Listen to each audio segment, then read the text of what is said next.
Let me make sure that the live stream is looking good. Boy, Raskamara coming to you live. Back at it again. Let me make sure. Okay, it's loud enough. It's good enough. Y'all listening to me? So let's get back to Governor Andrew Cuomo has having his daily update. He's the closest we got to leadership, so I kind of enjoy his updates. So join me, Governor Andrew Cuomo from New York State. I keep confusing their names. Okay.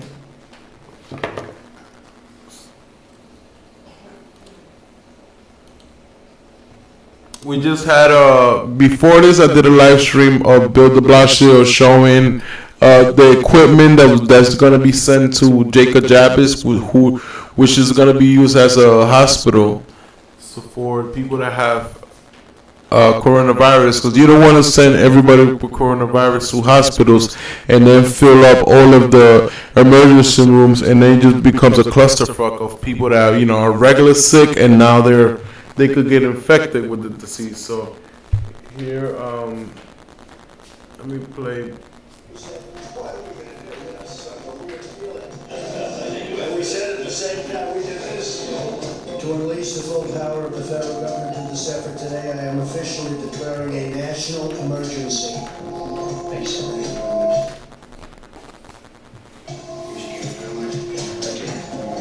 See how I did that? The two pictures, Lana?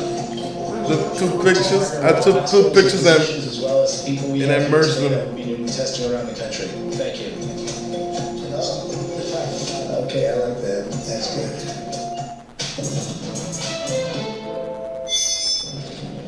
In prison, former movie mogul Harvey Weinstein, one of the latest high-profile names testing positive for coronavirus. The head of the New York State Correctional Officers Union confirmed the diagnosis. Weinstein's team would not confirm, saying they wanted to protect his privacy. It's unclear where Weinstein picked up the virus, but until recently he was housed at Rikers Island Jail Complex in New York City, which has seen more than 30 COVID-19 cases among guards and inmates. A surprise release for Woody Allen's controversial memoir. The original publisher for the book, titled Apropos of Nothing, had dropped the autobiography after a staff boycott, but that didn't stop a new publisher, R3 Publishing, from releasing it Monday. The memoir does get into allegations that Allen sexually abused Dylan Farrow, the daughter he adopted with Mia Farrow. The Hollywood Reporter describes that part of the book as defensive. Thursday Dark Sunday night live stream raised over $600,000 from the Actors Fund, which is helping entertainment industry workers who are out of a job during the coronavirus shutdown. The show, which is still on YouTube, featured Sarah Jessica Parker, Captain Private, Lin-Manuel Miranda, and more. Happy birthday to actress and Harvey Weinstein accuser Annabella Schuler, turning 60 today, while Oscar-nominated Jessica Chastain is 43. And now for Saturday in Hollywood, I'm Jason Nicholson, ABC News, Los Angeles. What you're seeing right now, this is part of the high wall. This procession of migrants goes back 2 miles. There is going to be catastrophic damage. The virus made a run. You can see those flames shooting up into the sky. We are on the jam-packed red carpet. This is the fourth week end of protest.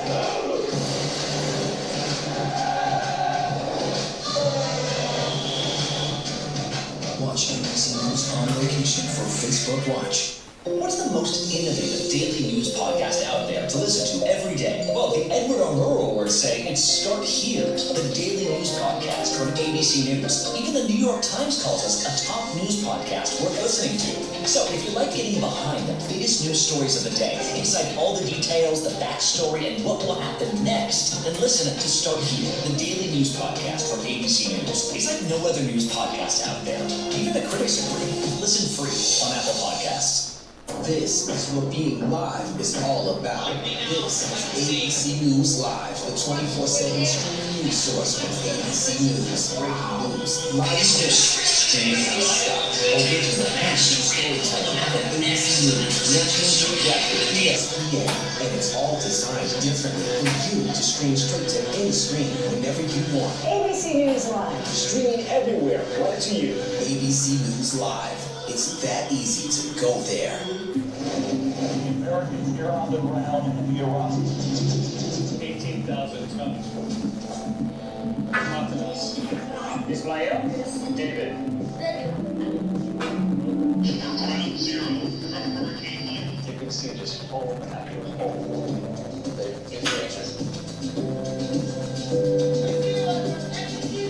This is your job. Thank you for that.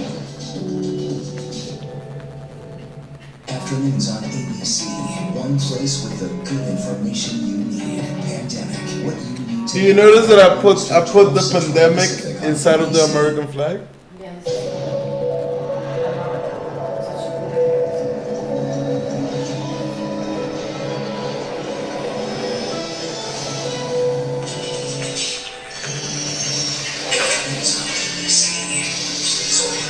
A case of COVID-19 spread around the world. President Trump is saying it's stimulating the U.S. economy. President Trump said Monday he wants to reopen the country for business. America will again and soon be open for business. Very soon, a lot sooner than 3 or 4 months that somebody was suggesting.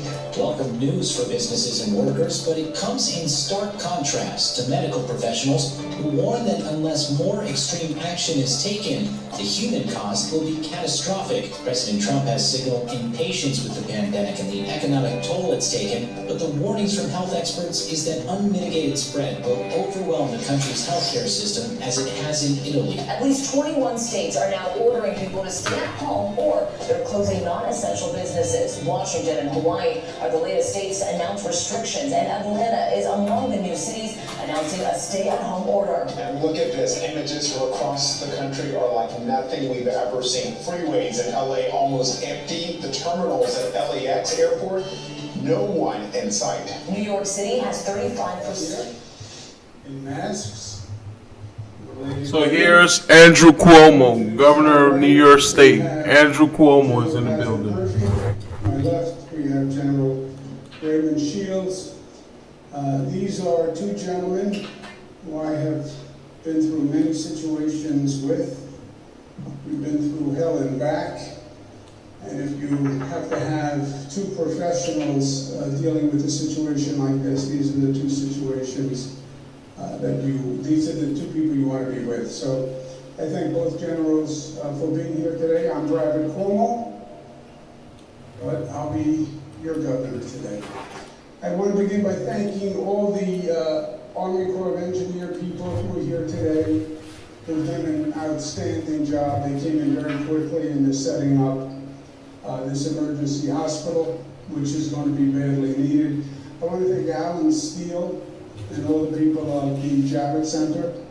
This is a great exhibition hall, but this is not what they normally do, and they have really stepped up and risen to the occasion, so I want to thank them.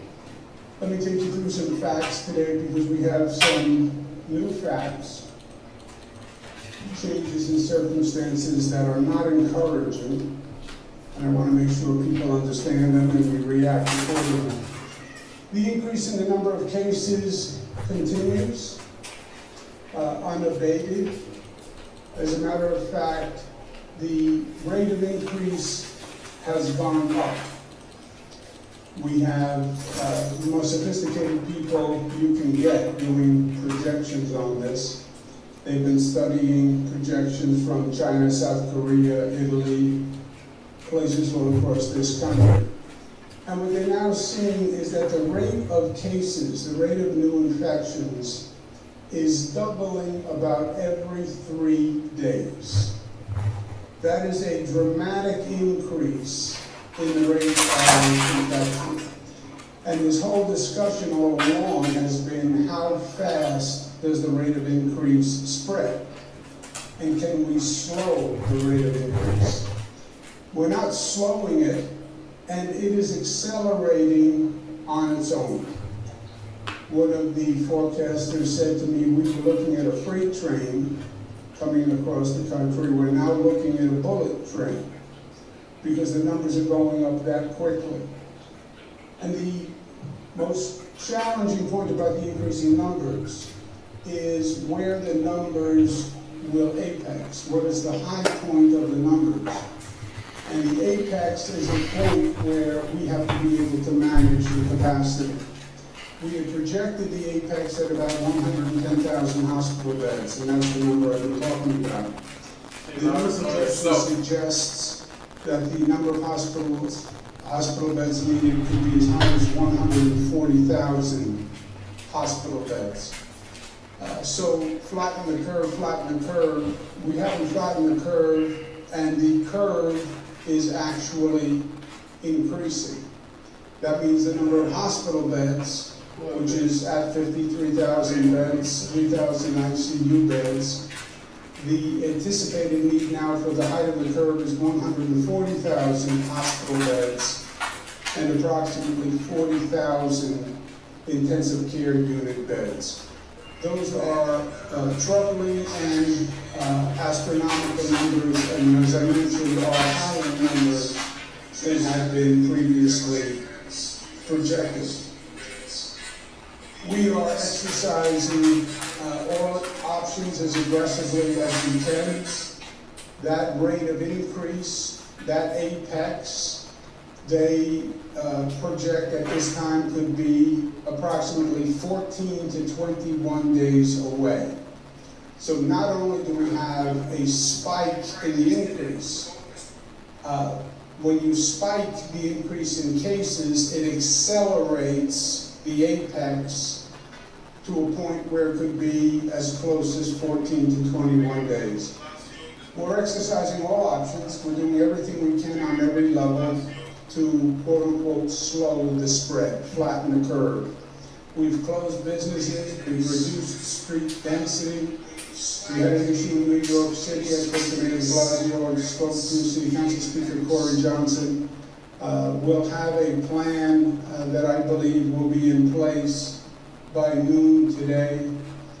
And we've increased testing to the highest level in the United States and the highest per capita level on the globe. No one is testing more than we are testing. So in many ways, we have exhausted every option available to us. We've closed all the businesses, we've reduced the street density, and we've increased testing to the highest level in the country.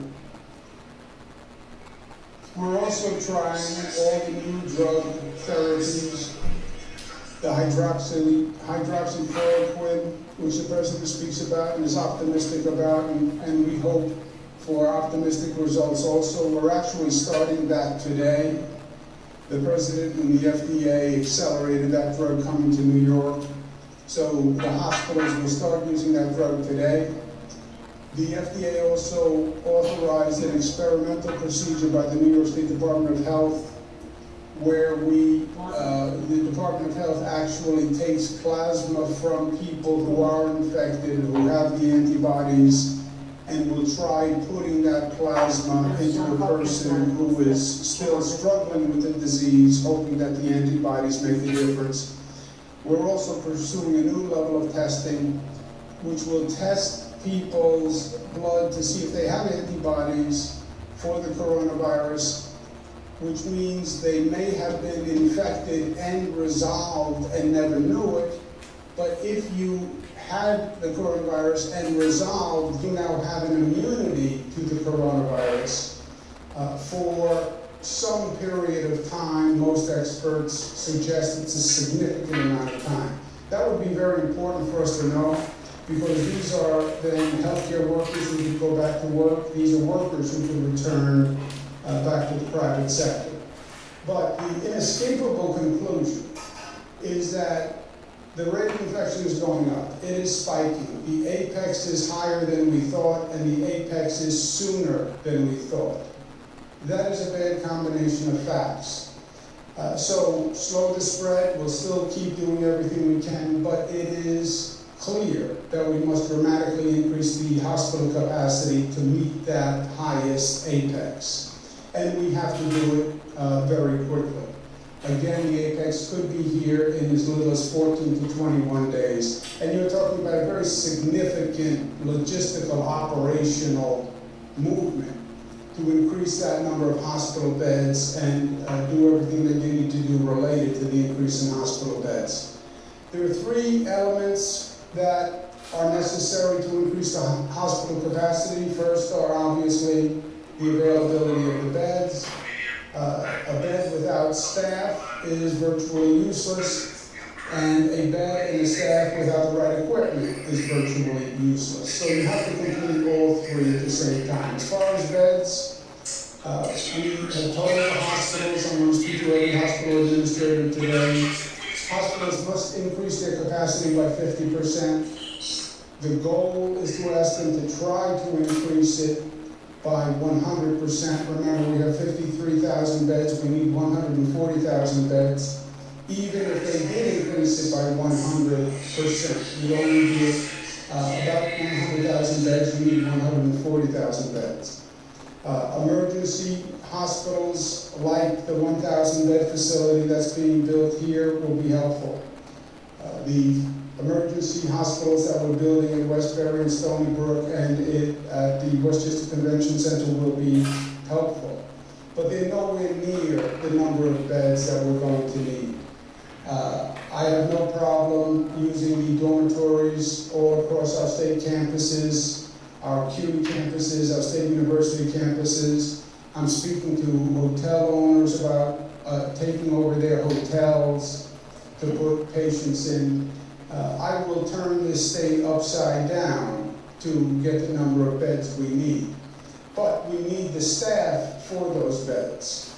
And we're calling and contacting all retirees in the healthcare field. We're calling all professionals in the healthcare field, whether or not they work in a hospital. They can work in an insurance company, a clinic, or whatever. But we want to enlist as many staff as we can and as many backup staff, because healthcare workers will get sick. And this is going to go on for weeks, and you can't ask a person to work for 14 days consecutive or around-the-clock shift. So we'll need a backup reserve staff. And equipment, masks, PPEs, and ventilators. And of those three, the greatest critical need are ventilators. Now, ventilators, you say ventilators, nobody really knows what you're talking about. The people who are going to come in, the people who will have acute needs, these are people who are under respiratory distress. They need a ventilator. The ventilator will make the difference between life and death, literally, for these people. This is a piece of equipment that in the normal course of business, you don't have a need for high levels of ventilators.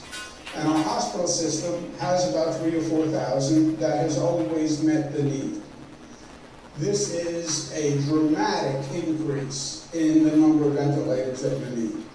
We have been working around the clock, scouring the globe. We've procured about 7,000 ventilators. You see how the dog We is going up when need, at he's a minimum, talking? an additional 30,000 ventilators. You cannot buy them, you cannot find them. Every state is trying to get them, other countries are trying to get them. The capacity is limited. They're technical pieces of equipment. They're not manufactured in 2 days or 4 days or 7 days or 10 days. So this is a critical and desperate need for ventilators. We're going so far as to trying an experimental procedure where we split the ventilator. We use one ventilator for 2 patients. It's difficult to perform, it's experimental, but at this point we have no alternative, so we're working on this experimental application. Picture 2 hospital beds, 2 people in beds, 1 ventilator between the 2 of them, but with 2 sets of tubes, 2 sets of pipes going to the 2 patients. Again, it's experimental, but necessity is the mother of invention, and we are working on this as we speak. Because life is options, and we don't have any other options. There is no other way for us to get these ventilators. We've tried everything else.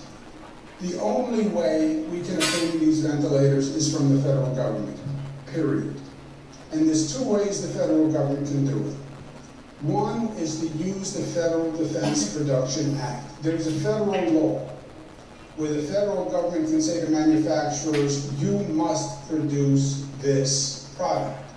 I understand the federal government's point that many companies have come forward and said we want to help, and General Motors and Ford and people are willing to get into the ventilator business. It does us no good if they start to create a ventilator in 3 weeks or 4 weeks or 5 weeks. We're looking at an apex of 14 days. If we don't have the ventilators in 14 days, it does us no good. The Federal Defense Procurement Act can actually help companies because the federal government can say, look, I need you to go into this business. I will contract with you today for X number of ventilators. Here is the startup capital you need. Here's the startup capital you need to hire workers who do it around the clock.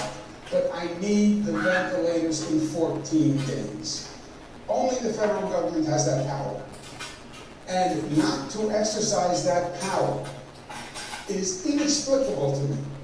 Volunteerism is nice, and it is a beautiful thing. And it's nice that these companies are coming forward and saying they want to help. That is not going to get us there. And I do not, for the life of me, understand the reluctance to use the Federal Defense Production Act. Also, the federal government has 20,000 ventilators or thereabouts in the federal stockpile. Secretary Azar runs an agency called HHS Health and Human Services. I asked the secretary, look at the first word in the title of the agency you run. It is health. Your first priority is health. You have 20,000 ventilators in the stockpile. Release the ventilators to New York. How can we be in a situation where you can have New Yorkers possibly dying because they can't get a ventilator, but a federal agency saying, I'm going to leave the ventilators in the stockpile? I mean, have we really come to that point? Also, we have to be smarter about the way this is being done. The federal government has to prioritize the resources. Look at where the problems are across this nation. California has 2,800 cases. Washington State, 2,200 cases. Florida, 1,200 cases. Massachusetts, about 800 cases. New York has 25,000 cases. New York has 25,000 cases. It has 10 times the problem that California has. 10 times the problem that Washington State has. You prioritize resources and your activity and your actions to where they are needed. And New York, you are looking at a problem that is of a totally different magnitude and dimension. The problem is the volume. Dealing with 2,000 cases is one thing. 2,000 cases, frankly, we can deal with in this building with the capacity that we're providing. We have 25,000 cases. We need the federal help, and we need the federal help now. Also, there is a smart way to do this. Deploy the ventilators around the country as they are needed. Different regions have different curves of the infection. New York is the canary in the coal mine. New York is going first. We have the highest and the fastest rate of infection. What happens to New York is going to wind up happening to California and Washington State and Illinois. It's just a matter of time. We're just getting there first. Deal with the issue here. Deploy the resources, deploy the ventilators here in New York for our apex, and then after the apex passes here, once we're past that critical point, deploy the ventilators to the other parts of the country where they are needed. I'm not asking for 20,000 ventilators and they stay in New York and they live in New York and change their residence.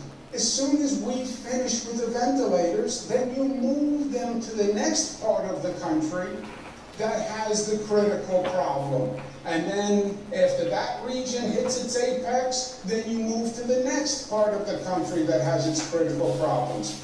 I will take personal responsibility for transporting the 20,000 ventilators anywhere in this country that they want once we are past our apex. But don't leave them sitting in a stockpile and say, well, we're going to wait to see how we allocate them across the country. That's not how this works. They're not simultaneous apexes. They are a curve that is individual to that region. Deploy to that region, address that region, and then move on to the next. And I'm not only talking about ventilators. We get past the apex. We get over that curve starts to come down, we get to a level where we can handle it. I'll send ventilators, I'll send healthcare workers, I'll send our professionals who dealt with it and who know all around the country. And that's how it should be done. You know it's going to be on a different calendar, it's going to be a different sequence. Let's help each other. New York, because New York is first. And then after New York and after the curve breaks in New York, let's all rush to whoever is second. And then let's all rush to whoever is third. And let's learn from each other and help each other. I want to make a point on the President's point about the economy and public health. I understand what the President is saying. This is unsustainable that we close down the economy and we continue to spend money. There is no doubt about that. No one is going to argue about that. But if you ask the American people to choose between public health and the economy, then it's no contest. No American is going to say, accelerate the economy at the cost of human life. Because no American is going to say how much a life is worth. Job one has to be save lives. That has to be the priority. And there's a smarter approach to this. We don't have to choose between the two. You can develop a more refined public health strategy that is also an economic strategy. What do I mean by that? Our public health strategy was a blunt instrument. What we said at a moment of crisis is isolate everyone. Close the schools, close the colleges, send everyone home, isolate everybody in their home. In truth, that was not the most refined public strategy. Why? Because it wasn't even smart, frankly, to isolate younger people with older people. But at that moment, we didn't have the knowledge, we needed to act, that's what we did. You can now start to refine that public health strategy. You can start to say, look, the lower risk individuals do not need to be quarantined. And they shouldn't be quarantined with an older person who they may be transferring to. People who are recovered, you test them, you test the antibodies, you find out that they resolved themselves of the virus, and I believe once we get that test, you're going to find hundreds of thousands of people who have had the coronavirus and resolved. Once they're resolved, they can go back to work. Develop that test. It's in testing now. Once they're resolved, let them go back to work. Let the younger people go back to work. Let the recovered people go back to work. It's even better for the older, vulnerable people who you're trying to protect. And then ramp up the economy with those individuals. So you're refining your public health strategy, and at the same time, you're restarting your economy.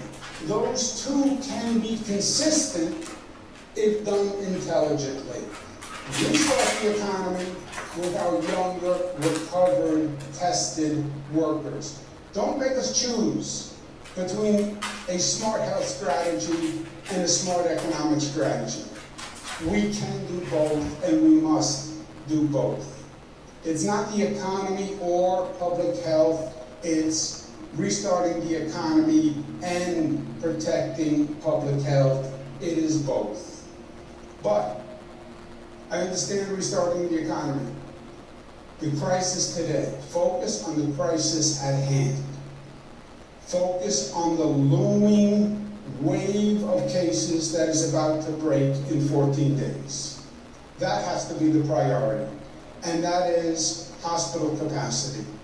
And that is about providing hospital beds, providing staff, and providing equipment, and providing PPE, and providing ventilators, coming back to that number of 30,000, and needing federal action to address it now. If the federal government said today, I will deploy all 20,000 ventilators, it will take us 2 weeks to get those ventilators into hospitals and to create ICU beds and to locate the staff. So there is no time to waste. The time to do this is now. FEMA is sending us 400 ventilators. These are on the news this morning. We are sending 400 ventilators to New York. 400 ventilators? I need 30,000 ventilators. You want a pat on the back for sending 400 ventilators? What are we going to do with 400 ventilators when we need 30,000 ventilators? You're missing the magnitude of the problem, and the problem is defined by the magnitude. These are the numbers from today. You can see our testing rate is now over 90,000 people who have been tested. That's per capita on the globe. We did 1,000 new tests since cases in Europe. Some 65, those the entire or count higher. In the number of cases, it's not even close. What is happening in New York is not a New York phenomenon, right? People in New York don't have a different immune system than other Americans. It's not higher in New York because we are New Yorkers. It's higher in New York because it started here first, because we have global travelers coming here first, because we have more density than most places. But you will see this in cities all across the country. And you will see this in suburban communities all across the country. We are just a test case. We are just a test case. And that's how the nation should look at it. Look at us today. Where we are today, you will be in 3 weeks, or 4 weeks, or 5 weeks, or 6 weeks. We are your future. And what we do here will chart the course for what we do in your city and in your community. I'm not asking you to help New York just to help New York. I'm asking you to help New York to help yourselves. Let's learn how to do it right. And let's learn how to do it right here. And let's learn how to act as one nation. And let's learn how to act as one nation here. And we learn the lesson here, we will save lives in your community. I promise you that. We're delivering supplies that we've been able to purchase. Today, New York City has had a critical problem. I spoke to Mayor de Blasio. He's right. He had a critical problem on PPE, gowns, masks, etc. The equipment we're bringing today will resolve that immediate need. There'll be no hospital in the city of New York who will say today their nurses, their doctors can't get equipment. And we're addressing that need not just for New York City, but also for Long Island and Westchester. We have acquired everything on the market there is to acquire. We've had a full team purchasing from companies all across this globe, buying everything that can be purchased. And we're bringing that here to distribute to New York City. Long Island, Westchester, because that is the greatest need. This number of supplies will take care of our immediate need. It does not take care of the need going forward 3, 4, 5, 6 weeks. The burn rate on this equipment is very, very high. I can't find any more equipment. It's not a question of money. I don't care what you're willing to pay. You just can't find the equipment now. But this will take care of the immediate need. I don't want our healthcare workers who are doing God's work.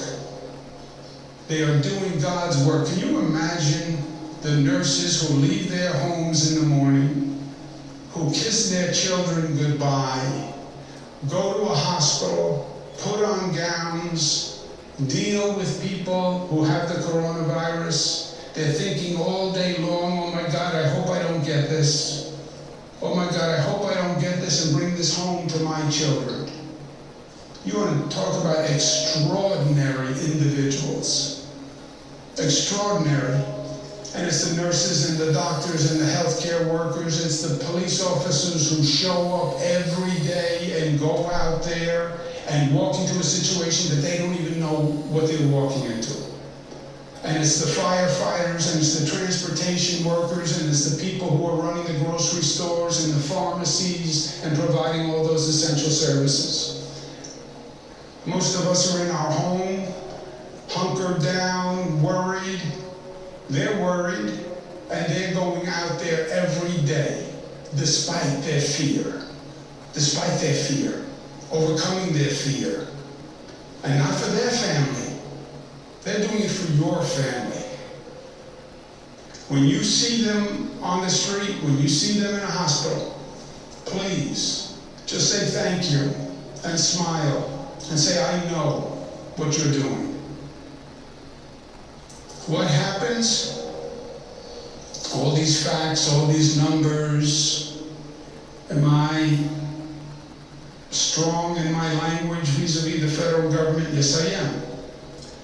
But what happens at the end of the day? What does it all mean? That's what people want to know. What does it all mean? What it all means is what we said it all means the first day this started.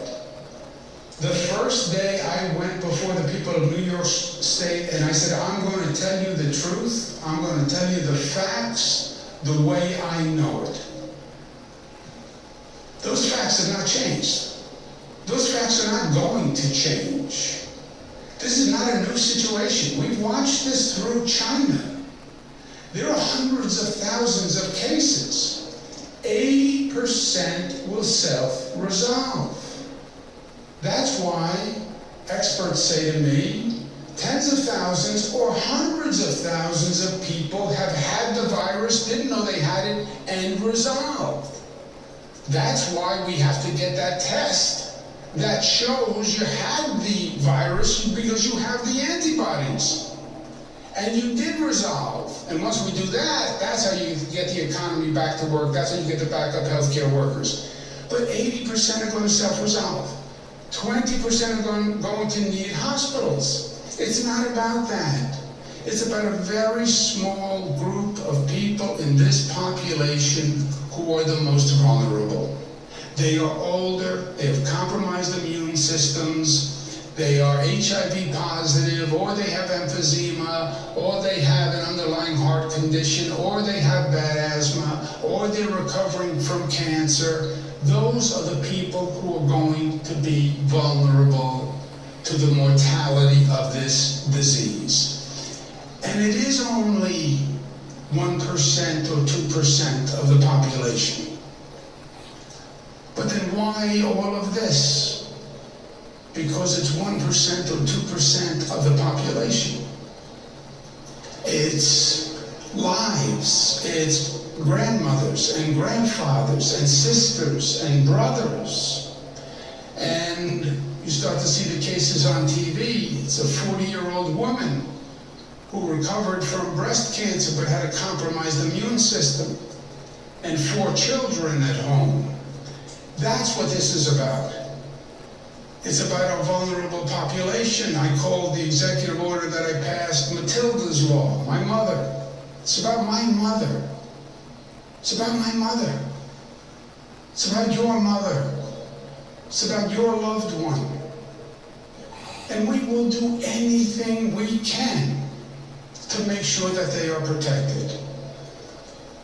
Again, keeping it in perspective, Johns Hopkins, 387,000 cases, studied 16,000 deaths on 387,000. 100,000 recoveries worldwide, 268,000 pending. The last point, it is about the vulnerable. It's not about 95% of us. It's about a few percent who are vulnerable. That's all this is about. Bring down that anxiety, bring down that fear, bring down that paranoia. It's not about 95% of us. And we're going to get through it because we are New York, and because we've dealt with a lot of things, and because we are smart. You have to be smart to make it in New York. And we are resourceful, and we are showing how resourceful we are. And because we are united, and when you are united, there is nothing you can't do. And because we are New York tough, we are tough. You have to be tough. This place makes you tough, but it makes you tough in a good way. We're going to make it because I love New York, and I love New York because New York loves you. New York loves all of you. Black and white and brown and Asian and short and tall and gay and straight. New York loves everyone. That's why I love New York. It always has, it always will. And at the end of the day, my friends, even if it is a long day, and this is a long day, love wins. Always. And it will win again through this virus. Thank you.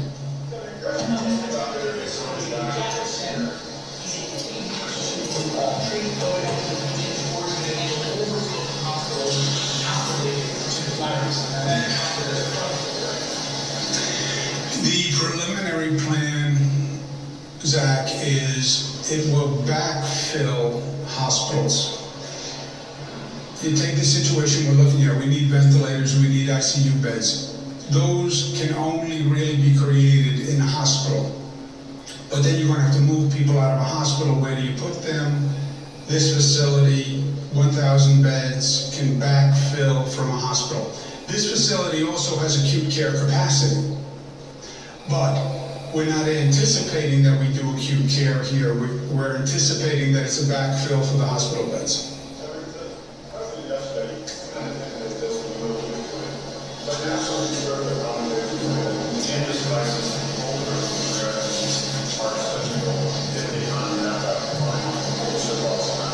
Yeah, my mother is not expendable, and your mother is not expendable, and our brothers and sisters are not expendable, and we're not going to accept a premise that human life is disposable, and we're not going to put a dollar figure on human life. The first order of business is save lives, period, whatever it costs. Now, I also don't believe it's an either or. I believe you can have an intelligent, refined public health strategy. You talk about risk stratification. You can have people go to work. You can test people and find out that they are resolved from the virus, let them go back to work. You can have younger people go back to work. You can have an economic startup strategy that is consistent with a public health strategy. It's smart, it's complicated, it's sophisticated, but that's what government is supposed to do, right? That whole concept of develop government policy and program. You can do both. But not in a clumsy, ham-handed way, right? Well, we'll just sacrifice old people. They're old people anyway, and the old get left behind. what is this, some modern Darwinian theory of natural selection? You can't keep up, so the band is going to leave you behind. We're going to move on. And if you can't keep up, well, then you just fall by the wayside of life. God forbid. Governor, I guess you mentioned President Trump by name, statement of the federal government, you mentioned Secretary Azar. I wonder if you could tell us where on they seem very dug in. Peter Navarro, Kudlow are telling them not to do this. They say they have their own supply chain stabilization board with this going to be the staff general and that's Yeah. People say, politicians say. Yeah, I look at actions, not words. They're doing the supplies. Here's my question. Where are they? Where are the ventilators? Where are the gowns? Where's the PPEs? Where are the masks? Where are they? Where are they if they're doing it? And by the way, Peter Navarro, well, we want to work with companies. Fine, work with companies. What the Defense Procurement Act was about, the country needed materials to go to war. When we went to war, we didn't say, any company out there want to build a battleship? Who wants to build a battleship? Maybe a couple of you guys could get together and build a battleship. Maybe a couple of you guys could get together and build us some missiles. Maybe, you think. Anybody want to build a plane? You know, we're going to need planes. They're sending planes at us and they're dropping bombs. Anybody want to do that? That's not how you did it. The president said it's a war. It is a war. Well, then act like it's a war. And it's not anti-business. Nobody's talking about change the governmental philosophy. By the way, the businesses would welcome it. I speak to the businesses. You know what they say? I'll do it, but I need startup capital. I can't turn my factory overnight into a ventilator manufacturing company. I have to buy equipment, I have to find personnel, I have a lot of startup capital. Will you give me the startup capital? Will you give me an order that says if I go through all this, you will buy X number of units? It's actually a pro-business mentality, not an anti-business mentality. This is a false distinction. Well, we don't want to tell business what to do. That's our philosophy. We don't want to tell business what to do. You know what business wants? They want to make money. That's what they want. They want to put people to work. They want to open their factory. They want to make money. Let them open their factory and make money. Help them do that by ordering the supplies you need. It's a war. You're right. Say, Zach, you're building battleships. Here's your contract. God bless you. That's what the Defense Procurement Act was all about. And at the rate they are going, it is not happening. FEMA says we're sending 400 ventilators. Really? What am I going to do with 400 ventilators when I need 30,000? You pick the 26,000 people who are going to die because you only sent 400 ventilators.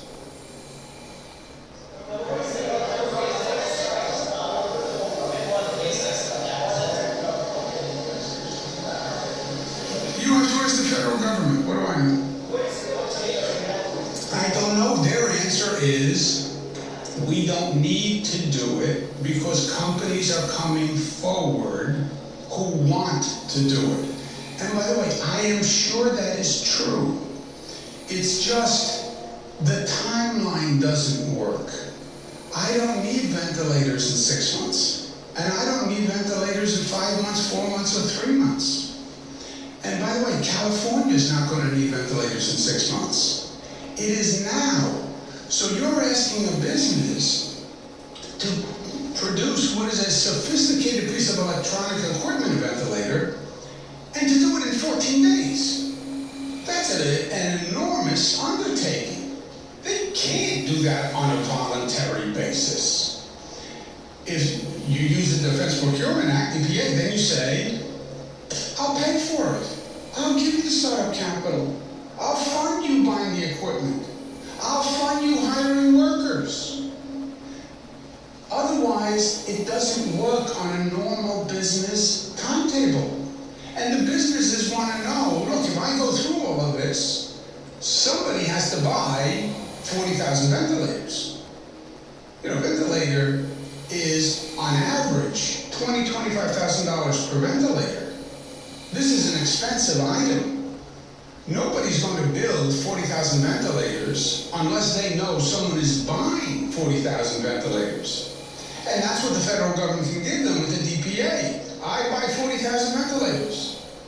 Caveat, they have to be here in 21 days. And then use them here. We hit the apex first. I will transport them anywhere you want in the country. I'm not asking you to give us 40,000 ventilators out in front item. Address the curve here, and then that curve is going to be going all across the country. You hear what I'm saying here today?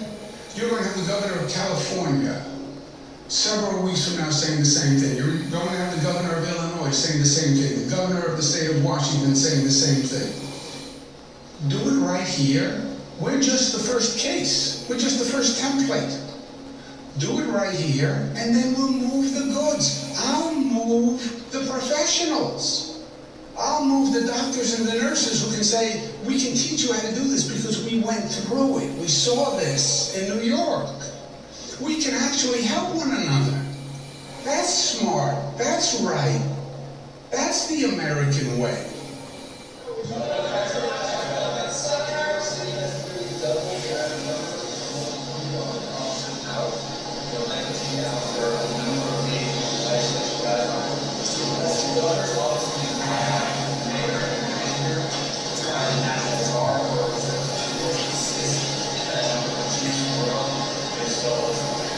I spoke to the mayor this morning, I spoke to the mayor yesterday.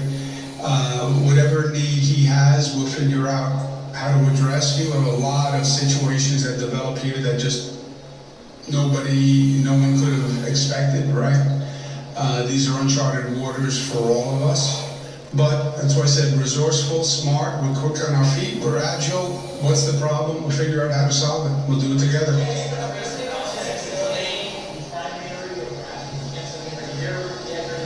I haven't even thought about it, Zach.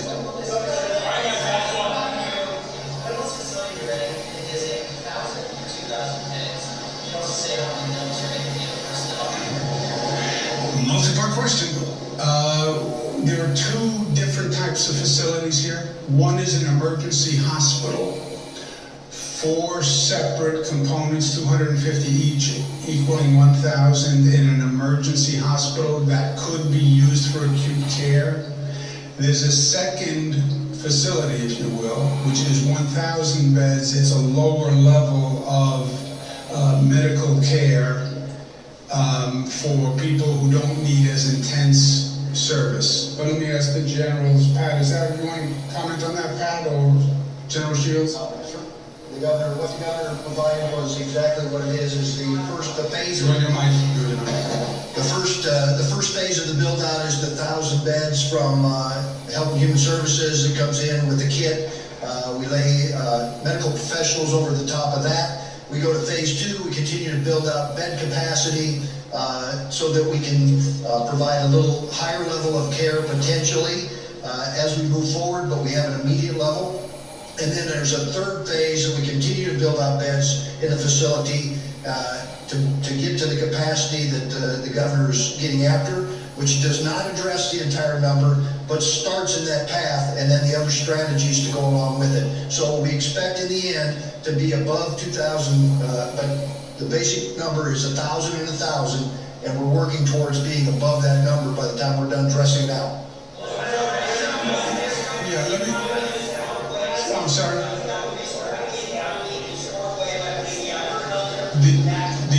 Excuse me 1 second. The hospitals will be staffed by federal medical personnel for the 250 bed facilities, the 1,000, about 320 medical federal personnel.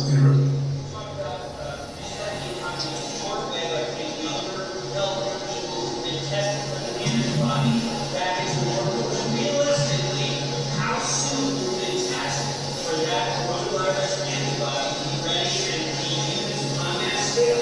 They're working on it now. You don't have a hard answer now, Aaron. They're working on it now. They're developing it. It's a fairly simple test. I'm not a medical. It's only testing your blood for those antibodies, right? So it's a fairly simple test. I don't have an answer, but I can get you an estimate. But let me just, because these all come back to the same point. The reason I've always said to New Yorkers, relax, is because this is not a major issue for 95, 96, 97, 98% of the population. It's only those vulnerable people, 1 or 2% of the population. This conversation about the economy, your question, blunt and jarring in its bluntness, well, if we're only talking about 1 or 2% of the population, and they're old, and they're vulnerable, and they're sick anyway, well then why stop the economy? How much are we paying for this 1 or 2%? They're old, they're vulnerable, they're going to die anyway. Why stop the train for the 1 or 2%? It's the same point that I've been saying on 98% of the people are going to be fine. Don't worry unless you're in that vulnerable category, and then take a high level of precaution. But we're not willing to sacrifice that 1 or 2%. We're not willing to do that. That is not who we are. It's not what we are.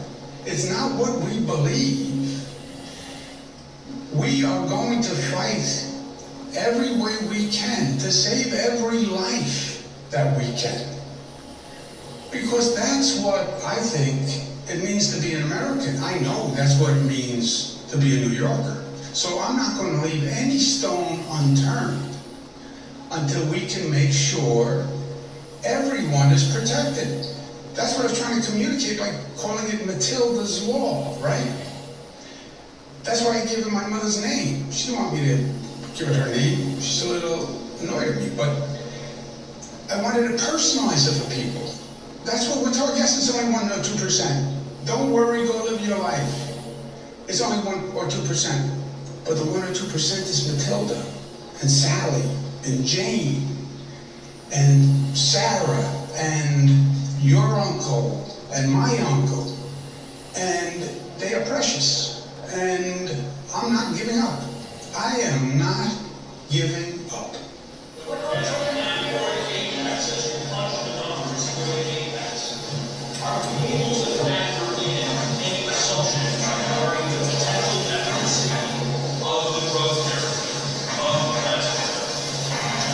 No. Look, if lightning strikes, look, I agree. First of all, I agree with the president. Try everything you can. I agree. He said he had heard good things about that drug combination, so had I. I said, send it to me, I will use it first. As soon as you send it to me, I will use it. He sent it to me, I'm using it today. Not plastic. If it works, great. Great. But we're talking about 2 weeks here. If it doesn't work, and by the way, even if it does work, you're still going to need the beds for people to be on a ventilator while you give them the drug, even if it turns out that it winds up saving their lives. You don't get around needing the hospital beds and needing the ventilators. I have to go to work, guys. Thank you very much. Thank you. You have been listening to Governor Andrew Cuomo updating us on the response to the coronavirus and pandemic in New York State, and he is sounding a dire warning. He just describes the healthcare system. First, I want to thank my good friend, the senator from Illinois, for his outstanding work on this issue. He has been such a strong voice for the working families of America, for the people who need help, and his empathy and understanding of how average folks are suffering is very, very important. In fact, I just spoke to his governor, J.B. Pritzker, and told him that Senator Durbin is working very hard on something we Democrats believe is important, and that is money for the states and localities because they're getting clobbered economically by this crisis. They have new expenses, and without tax returns being filed till June, much of their income is not going to be there because states file in concert with the federal government. Now, Madam President, I'll be brief. I just finished a very productive meeting with Secretary Mnuchin, the White House Congressional Liaison Eric Uland, and Mark Meadows, the President's acting Chief of Staff. Last night, I thought we were on the 5-yard line. Right now, we're on the 2. As I also said last night, at this point, of the few outstanding issues, I don't see any that can't be overcome within the next few hours. Here are the things that we have been fighting for, we Senate Democrats. First, a Marshall Plan for our medical system, our hospitals, our nursing homes, our community health centers. Our whole healthcare system needs desperately needed dollars. They need them fast, and they need them in a very large amount. Hospital beds have to expand. Expanding capacity is not easy. The need for ventilators, for PPEs for the workers, for masks, even things as simple as swabs are not always available. And we in New York City and New York State, but around the country, hospitals are going to be overwhelmed. Our big hospitals, our medium-sized hospitals, and our small hospitals, and the small and rural hospitals actually face the risk of closing if we don't help them.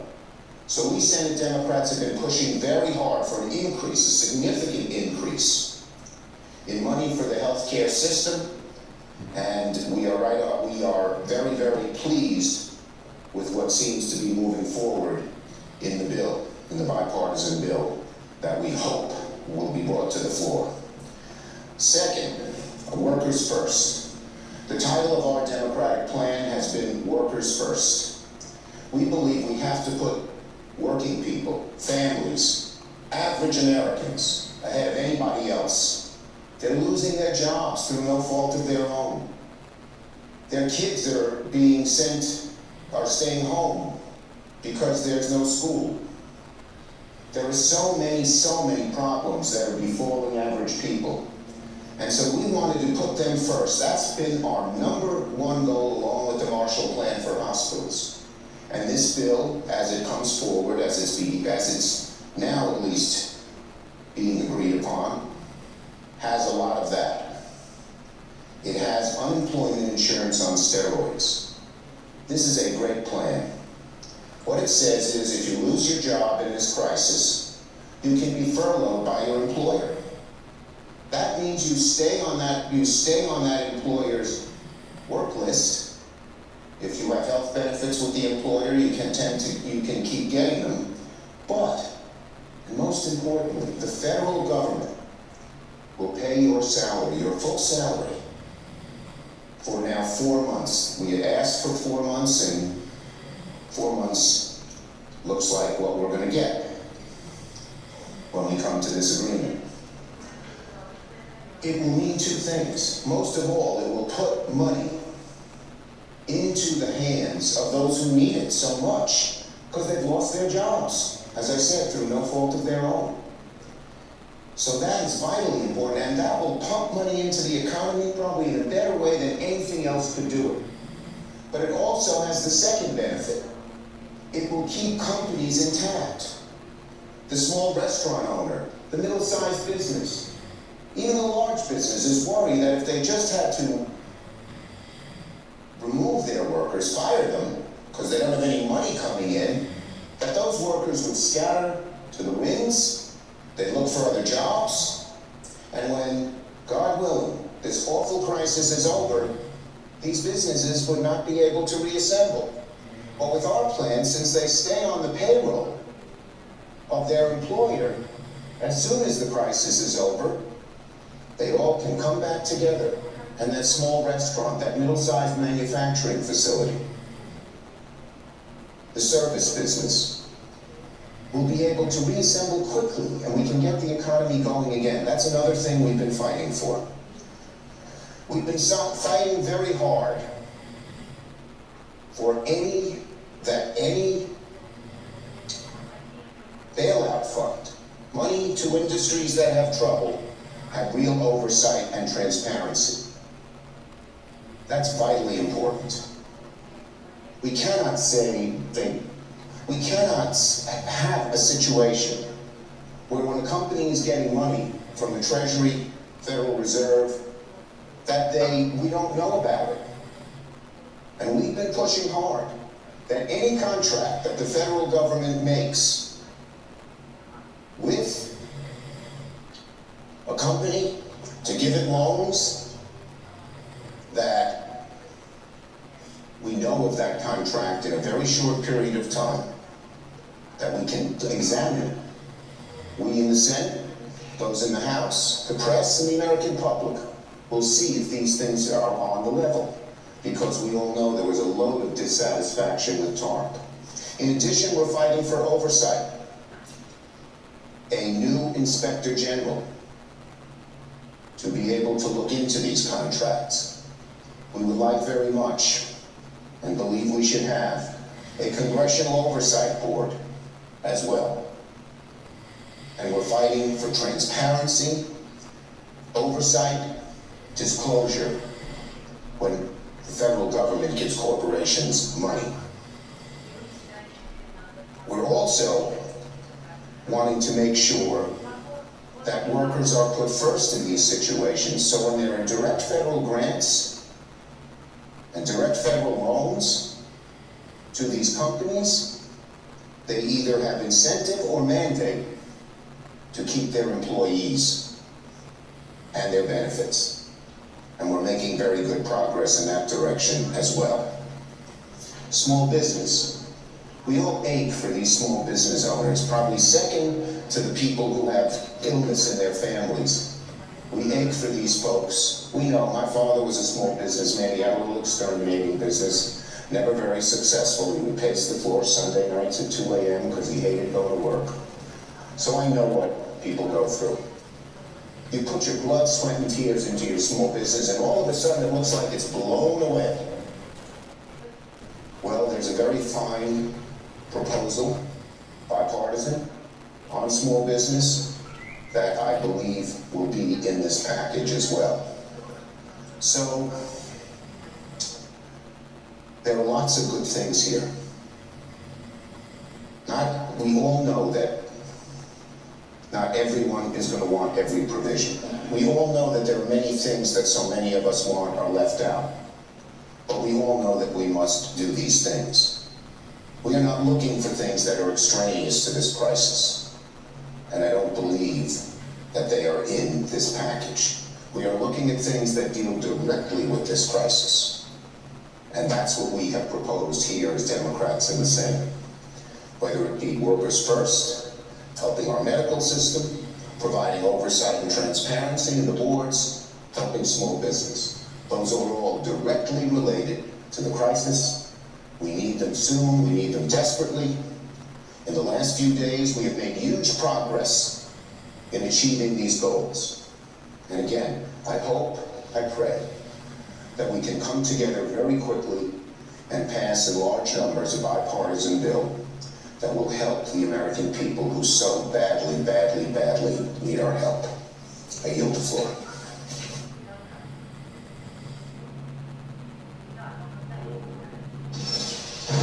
Good morning, I'm Muriel Bowser, I'm the Mayor of Washington, D.C., and we are here to provide a briefing on the district's response to COVID-19.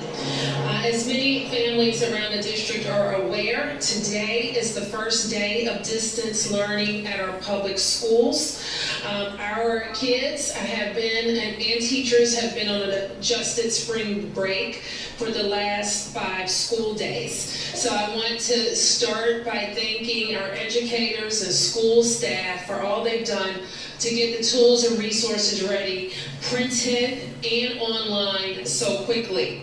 I also want to thank our public school families for their flexibility and collaboration. We certainly know that this is a challenging time for parents and caregivers. We also know that many of our parents are working at home, some at home, some going out to their workplaces, to essential jobs in our community. So we know that everyone is taking on many new responsibilities during this stressful time. Our expectation is that you work with us and do your best. You stay home except for essential trips, and we will all be learning together, and you will have the support of your child's teacher in school, as well as DCPS, the charter board, the deputy mayor, and the Office of the State Superintendent. I am joined today by Deputy Mayor Paul Kine, DCPS Chancellor Louis Farably, the Office of the State Superintendent, Hansul Kane, and public charter school leaders who are all committed to the education, distant learning while we are in this phase. And we look forward to our students and teachers and parents working together collaboratively. We have also been very focused on getting more help. The Greater Washington Community Foundation, in partnership with Education Forward DC and the DC Public Education Fund, have established the DC Education Equity Fund. And I want to thank those partners for coming together so quickly. And I also want to thank many folks for their generosity, because just yesterday, the fund, the DC Education Equity Fund, raised $1 million. This fund, which people can learn more about at dcequity.org, will be used to help close the digital divide and get more resources to our students and families. In just a moment, Deputy Mayor Kine will share more about how this fund will work.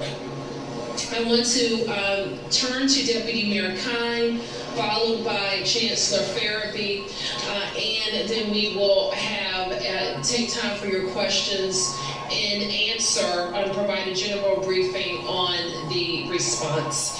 Deputy Mayor Kine. Thank you, Mayor Bowser. As DCPS and many charter schools begin remote learning today, we've entered new territory as we work to stop the spread of COVID-19. Residents and families should know that we are prepared. Under Mayor Bowser's leadership, the administration has been working with our school leaders and preparing for weeks. Importantly, the district's public school leaders and teachers have done an incredible amount of preparation to meet this unprecedented challenge, deploying new plans and learning from each other.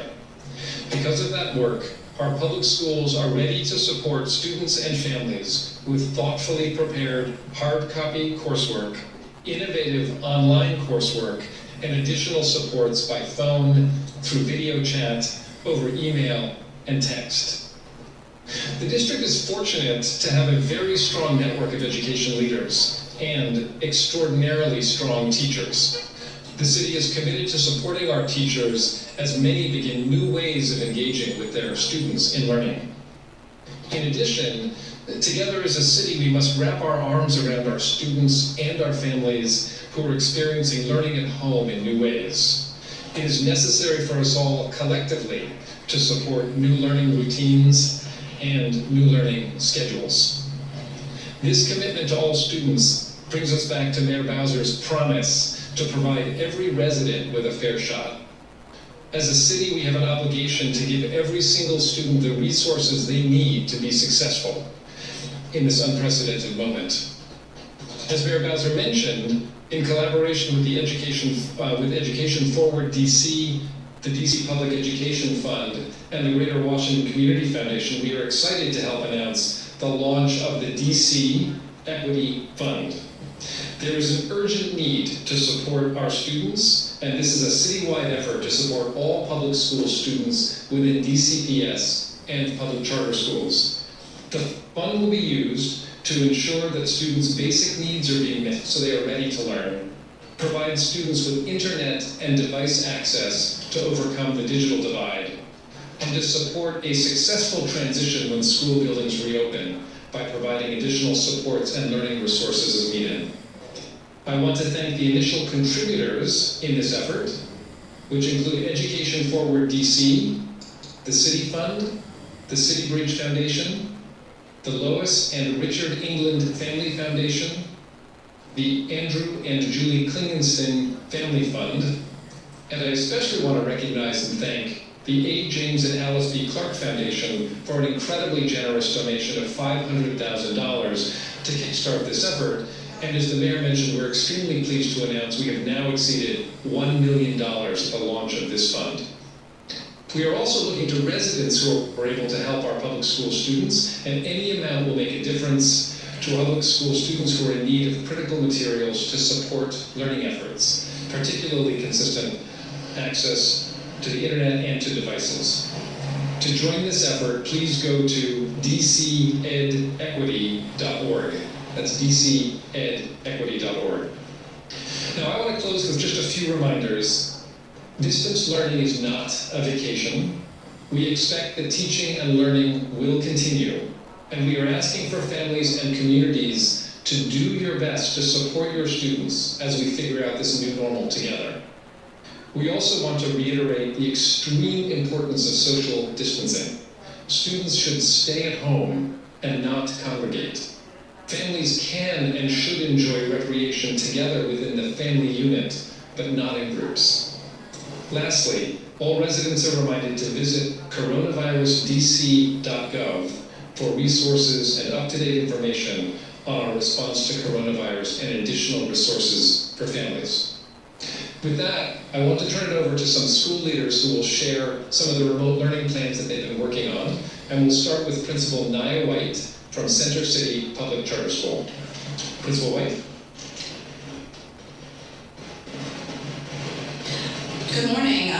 Thank you, Deputy Mayor Kine, Mayor Bowser, for inviting me to speak on behalf of a large part of the charter community and our students. So we've been really grinding, making sure that we can continue learning as much as possible for all of our scholars, and doing it in leveling ways. So we do realize that we have a large community of students and families that do not have not only internet access nor computer access, which is why we are so grateful and excited about the fund to try to make sure that we can continue our work to close the achievement gap amongst our scholars across the city.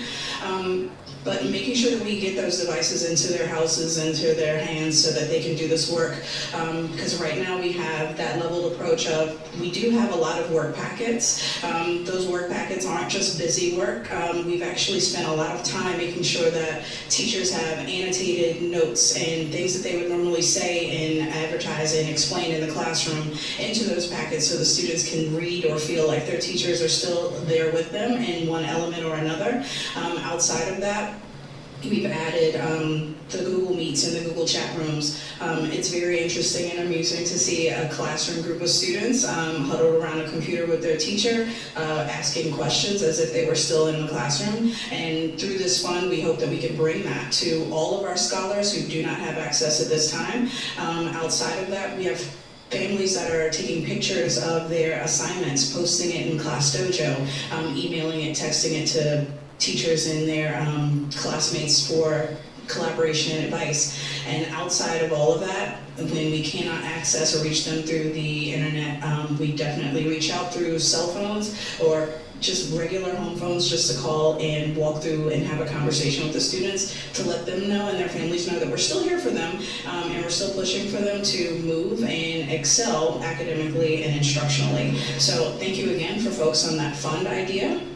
It's going to be amazing for our students when all of our families can be leveled at receiving the education and continuing to close their achievement gap. And for the charter schools and the public schools that have been trying to get or have already received or given their students electronic devices in one way or another, being able to do that across the city is effortless work, and thank you for the teachers and the families who are understanding this time and collaborating more so than ever with each other to make sure that reminding folks that our emergency order regarding non-essential businesses goes into effect basically now. The Department of Public Health has also issued a stay-at-home advisory, which we talked about yesterday. This outlines the self-isolation and social distancing protocols that everyone needs to pay very close attention to. We know that these measures that we've outlined yesterday are going to be very difficult and inconvenient for many. But our goal right now is to slow the spread of the virus by limiting opportunities for person-to-person contact.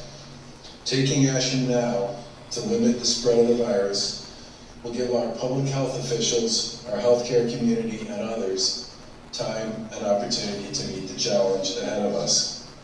The goal, of course, is to flatten the curve so that the number of cases doesn't overwhelm our healthcare system all at once. There's no question that these are challenging and unprecedented times, but I know the people of this great country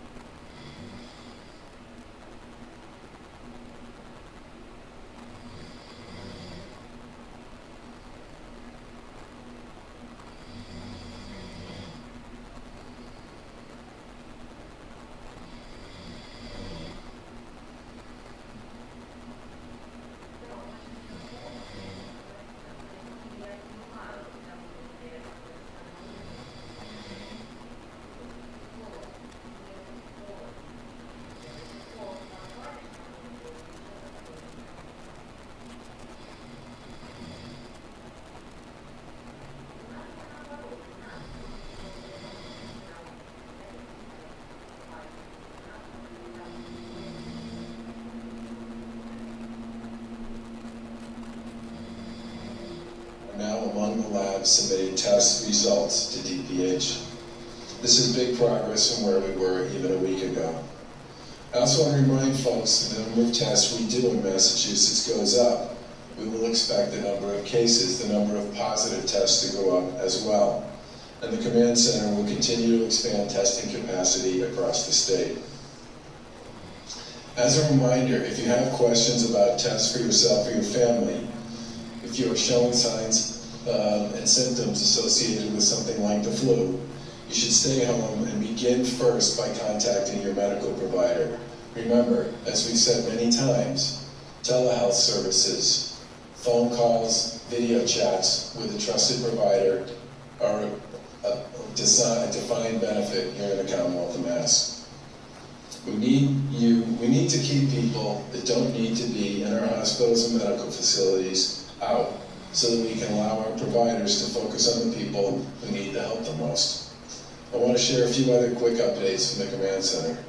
As of this morning, the Department of Public Health has made 89 deliveries of strategic national stockpile assets to healthcare facilities across the Commonwealth. DPH has received several shipments from the strategic national stockpile, and over 750,000 masks, face shields, gowns, and pairs of gloves have been delivered to DPH and are being distributed. MEMA began distributing personal protective equipment on Monday to at least 15 locations, including fire, police, and first responders. In response to a letter from Secretary Mary Lou Sutters last Friday, the Massachusetts dental community donated masks, hand sanitizers, and gloves, and we are very grateful that so many people are helping out in this critical effort. Similar outreach for PPE donations has gone out to the construction industry and to vocational school communities. These folks likely have more gear that we can repurpose to help our frontline medical workers. Finally, as we announced yesterday, the Department of Public Health advisory has been posted on mass.gov regarding stay-at-home practices. The advisory offers clear guidance to our residents on ways to reduce the spread of COVID-19 and keep their families and communities healthy. The DPH advisory reflects yesterday's announcement by strongly advising residents who are 70 years and older and those with underlying health conditions to stay at home with the exception of essential trips for food, medicine, and focused time for exercise and fresh air. Advising all residents to stay home as much as they can and avoid unnecessary activities for the next few weeks. Urging residents to practice social distancing and safe hygiene practices throughout their daily activities.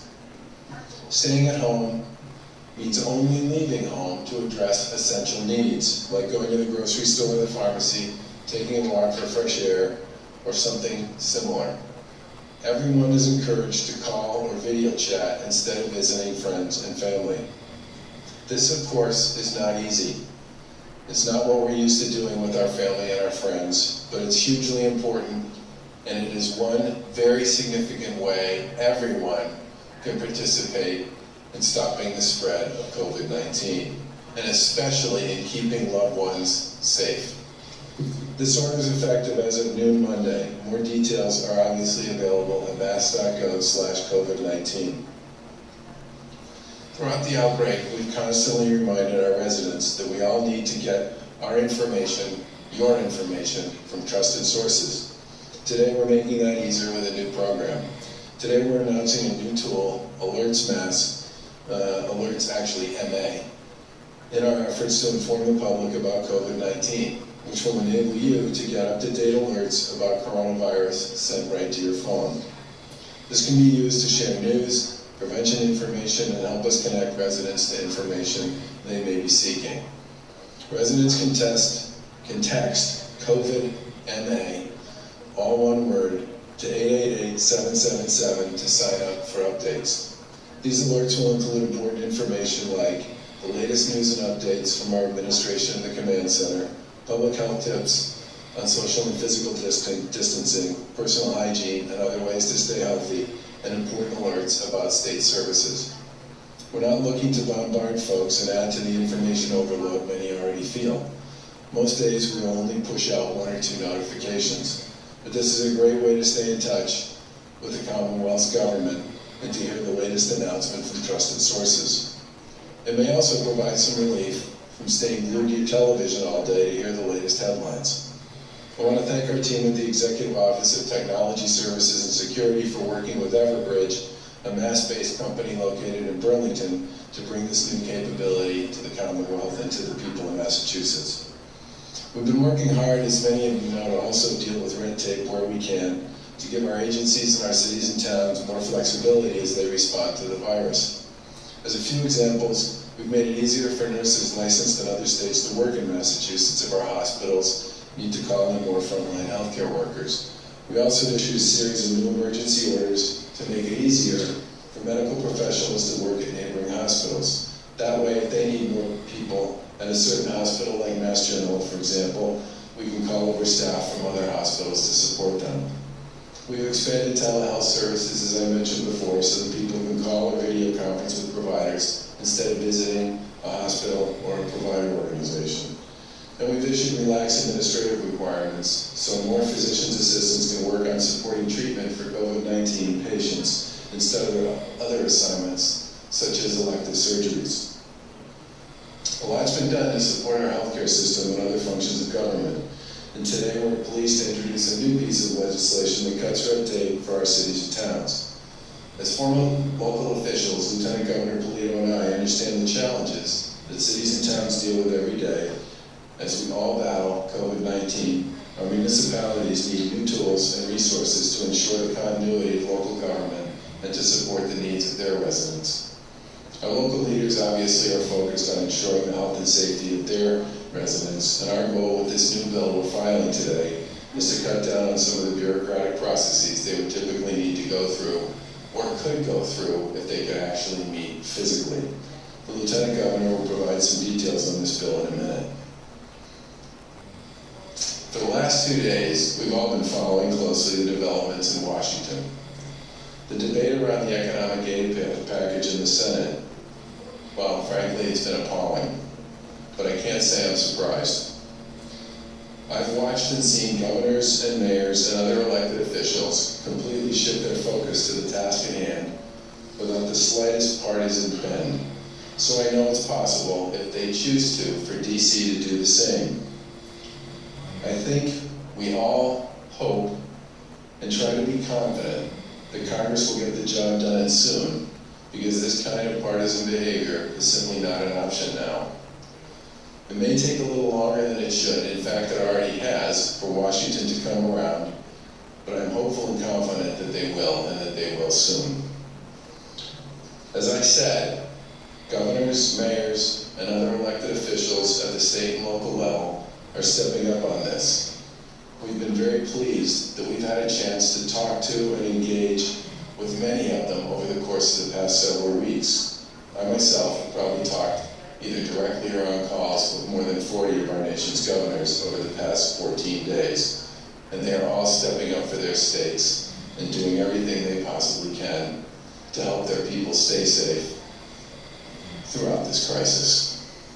And as we all know, these are very uncertain and challenging times, and the situation is changing and evolving constantly.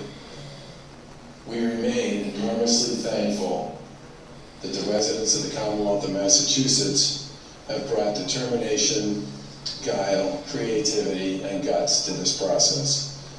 And we appreciate enormously their commitment to staying home, distancing themselves from what would be otherwise traditional person-to-person contact, engaging in the kind of personal hygiene that's critical to keep them and their family members and friends safe, and doing all that they can to stop the spread.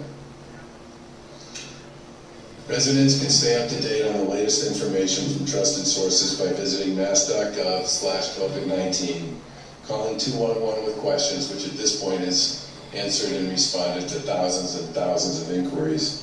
Sign up for this new text update by texting COVID-MA, one word, to 888-777, and get your news from reliable sources, wherever they may be. And I want to turn the podium over to Lieutenant Governor Polito, who can talk a little bit more about this municipal legislation we're filing today. Thank you. Good afternoon. Thank you, Governor Baker, and thank all of you for listening in to the latest updates that we can share with you.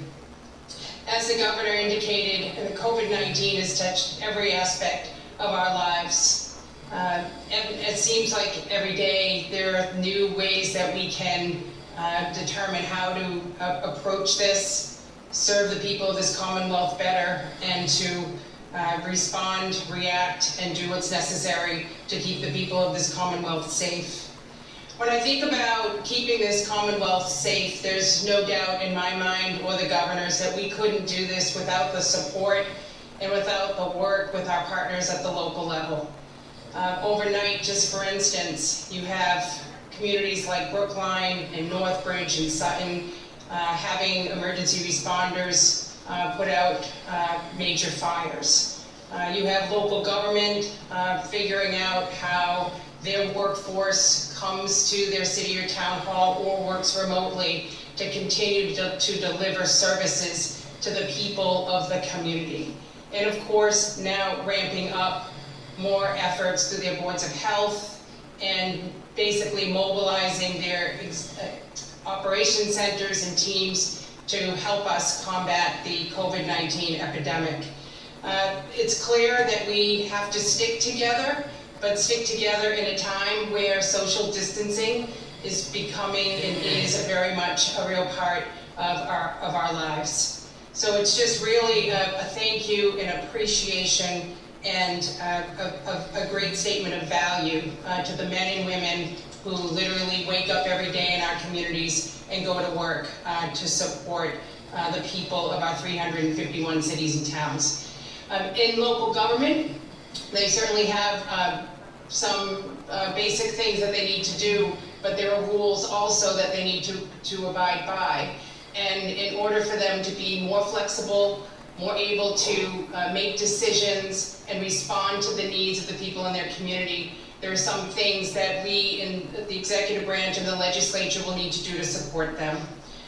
First of all, when it comes to education, we all know that our schools have been out of in-class learning now for over a week. And we, at the same time, working with the department, know that we need to give school districts more flexibility about how they can work with the Student Opportunity Act. For instance, extending the April 1st deadline for the 3-year plan that they need to prepare is something that Commissioner Riley has asked us to seek support for. Thinking about the Board of Elementary and Secondary Education, with the recommendation of Commissioner Riley, they need to think about the guidance and standards for high school graduation. We also need to work with the department and the commissioner to how to modify or utilize or waive MCAS requirements that have been such a major piece of the quality of the public education that we offer here in the Commonwealth to uphold standards. These are some very significant and real issues that our local partners and our department are working with to sort out the impact on public education here in our Commonwealth. The package also includes some changes relative to municipal finance, giving more flexibility to our regional school districts who are also in need of proposing and passing budgets for the next fiscal year, but the statutorily required vote that they need to take in order to process a budget, giving them some flexibility about how they do that so that they still have a budget to be able to work with to deliver education resources as needed. When it comes to our taxpayers, our local taxpayers, giving them more flexibility to pay their taxes without incurring penalties.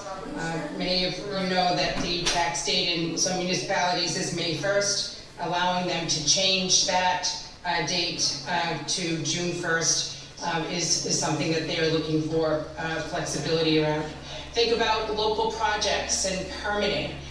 Some of these matters are pending before boards. These boards can't assemble and hold hearings, so we want to make sure that working with the project proponents that they have some flexibility around this area so that no permit will be automatically granted, approved, or denied because a local authority can't convene a hearing. Any permit that is currently valid will not lapse or expire during this state of emergency so that it can be acted on at a time when it's appropriate for that body to issue it. Applications for permits will be filed electronically to eliminate the in-person filing at their municipal building. The suspension of any requirement that a hearing on a permit application be held within a certain period until 45 days after this state of emergency will give our local communities more flexibility around projects, permitting, and related issues there. We've heard a lot about the frontline workers, your police, your fire, your emergency responders, also because they are always there for us, being impacted by the virus. And when they come offline because they need to isolate or quarantine or recover, the municipalities need a redundant workforce to be able to respond to the local calls. They've asked us to work with them so that retirees who are collecting pensions can return to work at the local level if we adjust salaries and wage hours that are currently limiting their ability to go and do that work. Think about law enforcement and their process to get a search warrant on a criminal matter. The process requires them to go physically to a courthouse for a judge or a clerk magistrate to issue a search warrant. We're requesting that that process be converted to an electronic signature process. Just amazing the details of how government works, but in a crisis like this, these adjustments need to be made so that it can continue to work. We've heard a lot from our local businesses, especially our restaurants. Many of these restaurants that we all enjoy have had to shut their business, but those that have converted their business to takeout and delivery operations have requested that we allow those businesses that are legally authorized to offer beer and wine for on-consumption premises, since they won't be able to do on-consumption premises delivery, to be able to add that beer or wine in a sealed container to a takeout meal or a delivery meal. So that is also included in this municipal relief package. Clearly everyone has a role to play, every single one of us, whether it's maintaining your personal hygiene, helping your neighbor, returning to your work because you are an essential part of helping us respond and eventually recover. We know that we will all do better when we work together, And I just want to thank everyone for their understanding, but their diligence to take this seriously and to do your part. I'd now like to turn it over to the governor. Questions?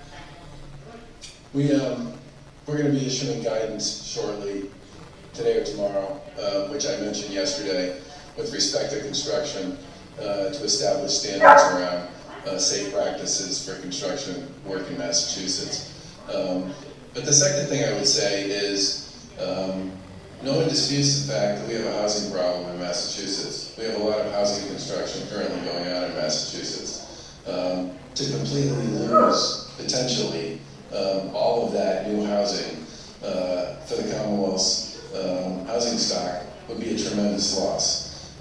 There's public construction that's going on that needs to be completed. Some of it has to do with upgrading existing infrastructure, but a lot of it has to do with expanding infrastructure that people have deemed critical and important that needs to be continued and finished. The thing to remember about just shutting down construction is you're not shutting it down in many cases for a few days. You may be shutting it down permanently in some cases. And a lot of the work that's being done that's associated with construction in Massachusetts has significant value to the people of the Commonwealth. Absolutely, there need to be guidance and standards in place with respect to safety. We plan to issue those shortly.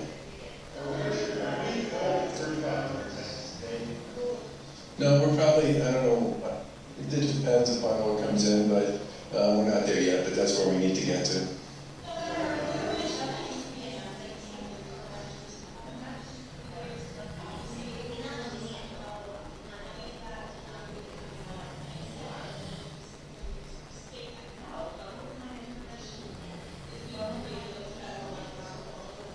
Well, first of all, it's very hard for states to make decisions if they don't know what the feds are doing, which is why I think it's so important for the, and by the way, cities and towns feel the same way, which is why it's so important for the feds to decide what it is they are going to do and to do it.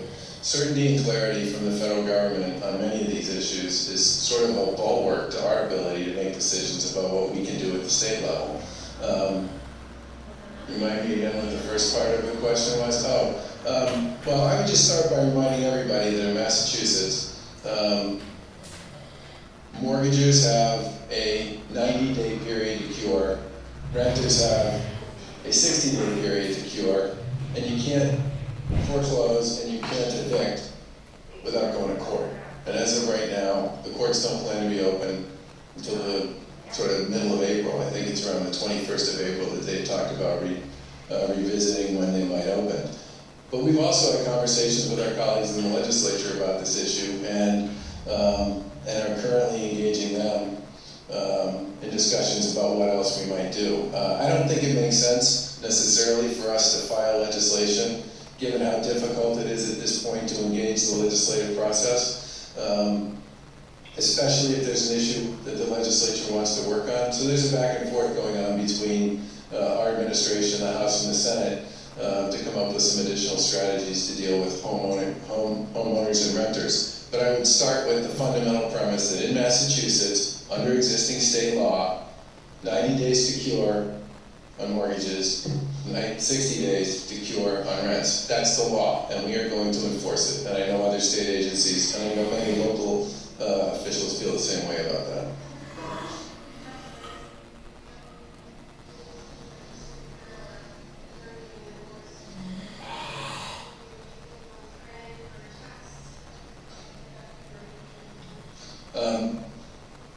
There's a conversation that's going on between us and the legislature about this issue statutorily. My hope is that we'll be able to reach an agreement on something that we could do with respect to these two issues. If not this week, certainly early next week.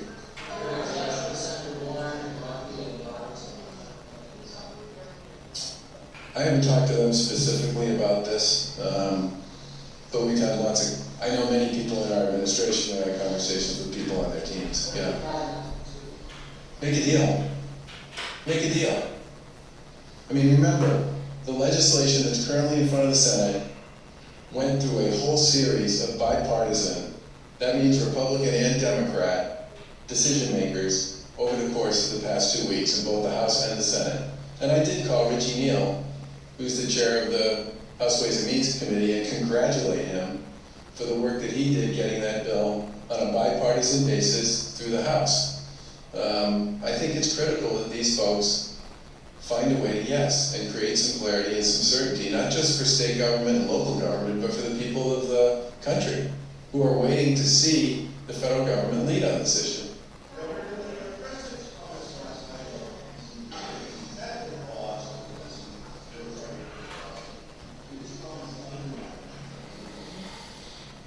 I don't think, I mean, generally speaking, I think the message that's coming from myself, the Lieutenant Governor, the Command Center, local officials, healthcare experts, almost anybody who's involved in the conversation in Massachusetts has been loud and consistent with respect to the importance of both physical and social distancing, not engaging in non-essential activities, staying at home as much as possible, and also appreciating and understanding that there are essential businesses out there and essential workers who need to continue to work during this crisis. But that said, I think the message from all of us in public life needs to be based on the guidelines we've been getting from both federal agencies, state agencies, and frankly from the experience and the progress, to the extent there has been some in other countries, which is social and physical distancing, personal hygiene, ramped up testing, tracking and tracing, and isolation for those who are deemed to have either been infected or likely to be infected is the way you actually get your arms around this. And I think any message other than, we need to pound that message home day after day after day. We have staggering numbers of people who, fortunately, we have an unemployment insurance system that can actually collect staggering numbers of people. We didn't have one 2 years ago. But anybody who thinks the economy is in terrible peril, and that peril is creating terrible, terrible anxiety and concerns for people, we have two problems. One is we have this public health threat that is enormous and deadly and right in front of us, and at the same time, we have the actions that we are taking, and we admit this, to this public health threat that is creating profound, unprecedented economic dislocation. And that is why, in some respects, it's so important for us to focus on what we need to do to limit the spread and to flatten the curve and to help our healthcare system prepare for what will be a dramatic increase in the number of cases that they need to deal with. And at the same time, ramp up the stuff that other countries have proven makes a difference, which is far more testing than we're doing now. Well, if we get to the point where we're doing far more testing, doing the tracking and tracing and isolation that comes with that, and recognizing and understanding that that's the only way to get ahead of this.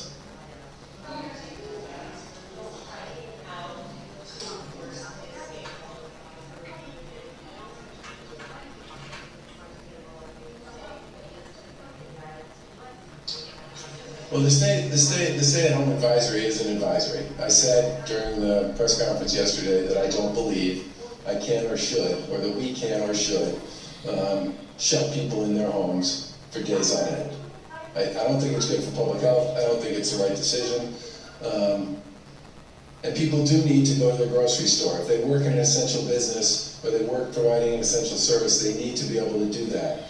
They need to be able to go to the pharmacy. If they work in healthcare, they need to be able to go to the healthcare institution they work for, which is why the stay-at-home information that the department and the command center put out is advisory. With respect to essential and non-essential operations, The essential operation portfolio that we put out, which is available on the state's website, builds off a national standard that every other state that's head down this road has basically used as their baseline. And I don't know what the percentage of crossover would be between and among states, but I'm going to put it north of 90%. For all intents and purposes, it is what people believe needs to continue to operate and continue to perform during a time like this. We have had thousands of inquiries, mostly done online, back and forth through emails, with the Department of Housing and Economic Development to find clarity around some of the categories. But generally speaking, it's a pretty well-defined and relatively user-friendly list. And if communities have questions about that stuff, they can reach out to HED, but they can also reach out to the folks they typically deal with who are in local services and get guidance and advice from them as well. There are penalties on the, there are escalating penalties on the issue associated with non-essential operations.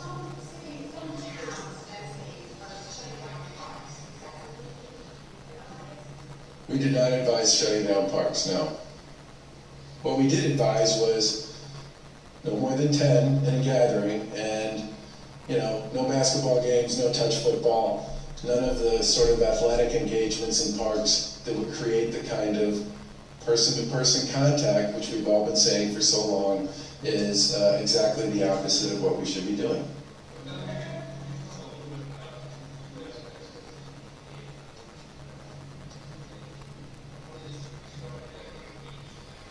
Yeah. This sounds to me like a question I'm going to punt to the command center director. Yeah.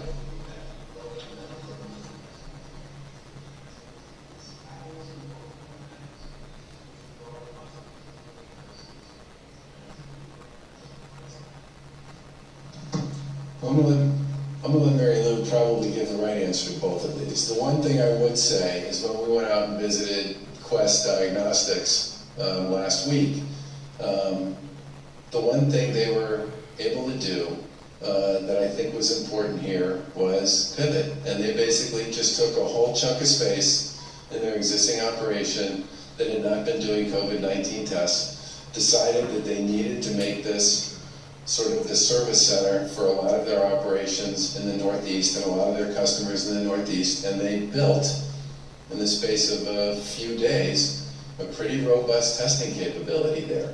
But for them to do that, a couple things had to happen. One is the CDC needed to change the guidelines with respect to who got tested and open up the testing protocols. And the second thing they needed to do was to say that the test kits that are developed by Quest and then used by Quest customers would be considered FDA and CDC approved.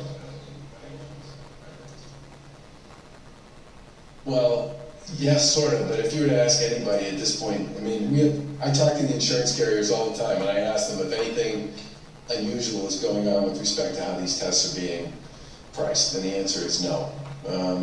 They're certainly doing many more of them, no question about that, but I want them to do many more of them. They vary a lot depending upon the nature of the test, but you know what?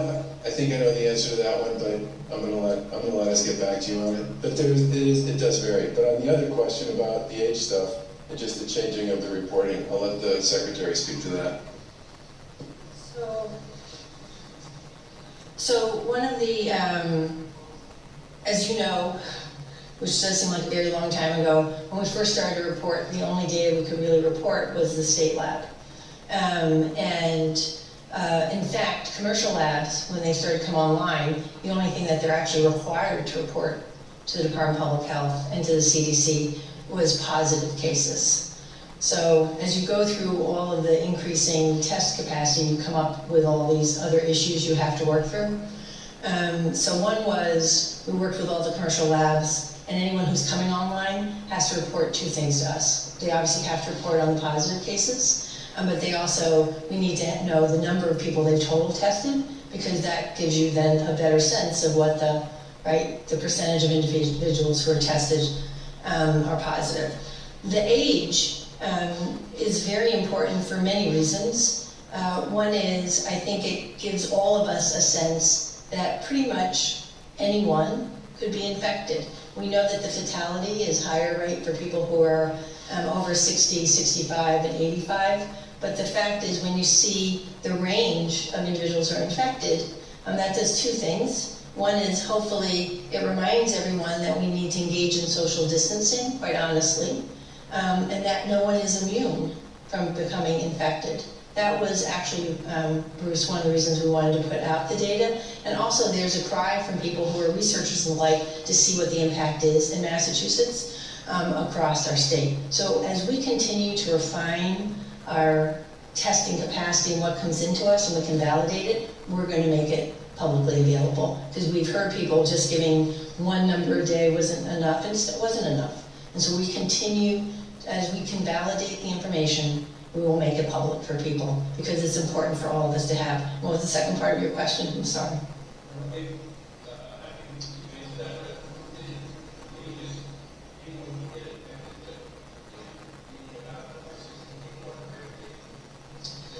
Yes, so as you know, of the 9 people who've died in the Commonwealth of Massachusetts to date, right, this yesterday's numbers, we'll be updating our numbers obviously at 4 o'clock as we've made a commitment. Everyone was over the age of 50. 7 of the 9 had confirmed underlying medical conditions, and the other 2 are still being investigated in terms of whether they're underlying medical conditions. But 7 of the 9 had underlying medical, like complex medical conditions, and everyone was over the age of 50. There was one person 50, and then the others. And we're going to actually post also, starting next week, sort of the, like we did for Triple E, we'll start putting up sort of the greater information about people who died in Massachusetts. I'm sorry?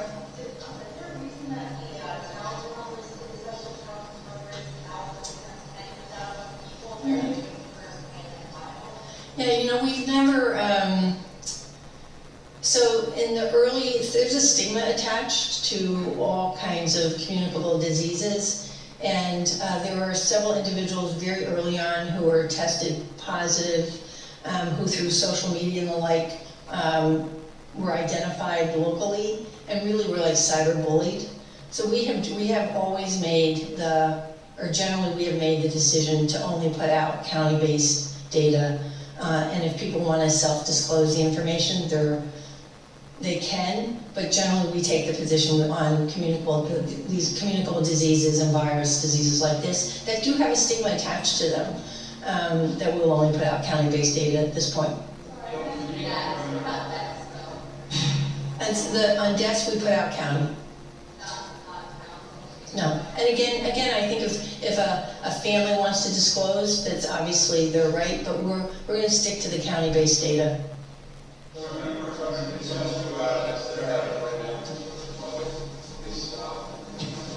So that was 2 questions at the same time, so I didn't hear the beginning of either one of them. Yeah.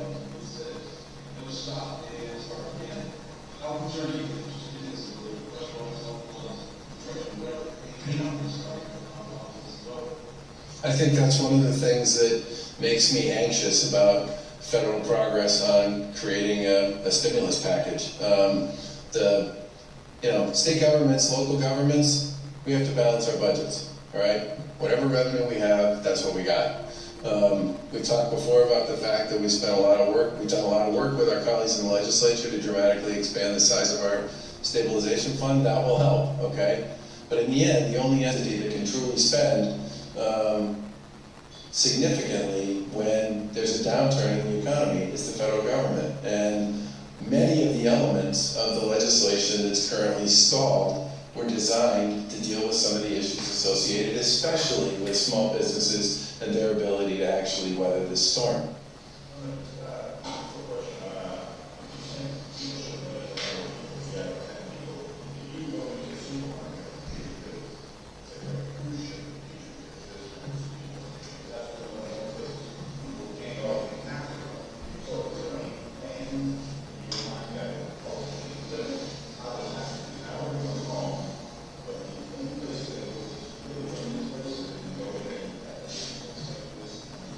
So we are working with the Attorney General's office and some of the folks at the command center to create guidance for grocery stores with respect to distancing. And many of them have actually already implemented their own proposals with respect to this. Others haven't. We believe everybody should be playing by a set of rules with respect to distancing there, absolutely. Can I just come back to your one final comment on your question about age data? There's no question that people over the age of 60, 70, folks with pre-existing conditions are far more at risk than everybody else, okay? But the other thing that is eminently clear, if you just look at the practical reality of other people who have contracted this disease who don't fall into those categories, is there's a very wide spread in the impact it has on people. For some people, as we've talked about, primarily kids, there doesn't seem to be that big of a medical issue at all. They are contagious, but generally speaking, they don't get that sick. I have no idea why, but I'm sure at some point researchers will figure that out. But when you get into people between the ages of 20 and 60, the variability with respect to how this is going to play out for them varies dramatically. And even if you're a young person who thinks this isn't going to be a problem for you, the two things I would say are, number one, you probably have parents or grandparents for whom this could be an enormous problem. And you should be considering that when you consider all the issues we talked about with respect to distancing and hygiene and all the rest. And the second is, just because you may not feel it or even know if you have it, you can in fact, and in many cases might be a carrier, and you could deliver it to somebody you really care about, and it could cause tremendous difficulty and potential mortality for them. This is not something to quibble about if you're young, just because you're young. And I think posting data on the fact that there's a lot of people all the way up and down that age stack from age 20 to over 70 is an important way for us to deliver that message.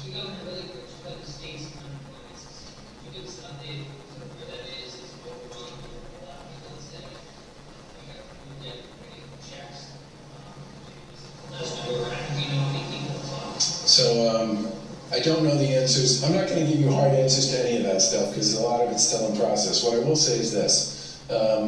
If we had not gone to the cloud a couple of years ago, the unemployment system in Massachusetts would have crashed, period. All right, just given the amount of volume and the amount of traffic that's moving through that system.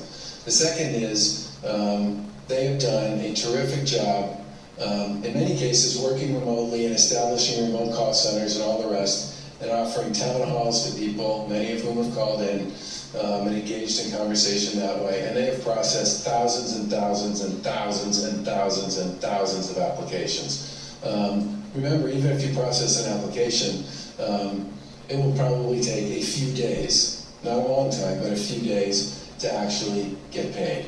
But we'll probably have a pretty decent sized update about the end of the month is typically when most of this data comes out, and my guess is sometime around the end of the month we'll put something out on this. But those folks, in my opinion, have done a very good job under very difficult circumstances, both on our end in terms of standing something up that could work remotely, and dealing with an unprecedented level of activity and volume to move, tens of thousands of people through the system pretty rapidly. Thanks, guys. Thank you.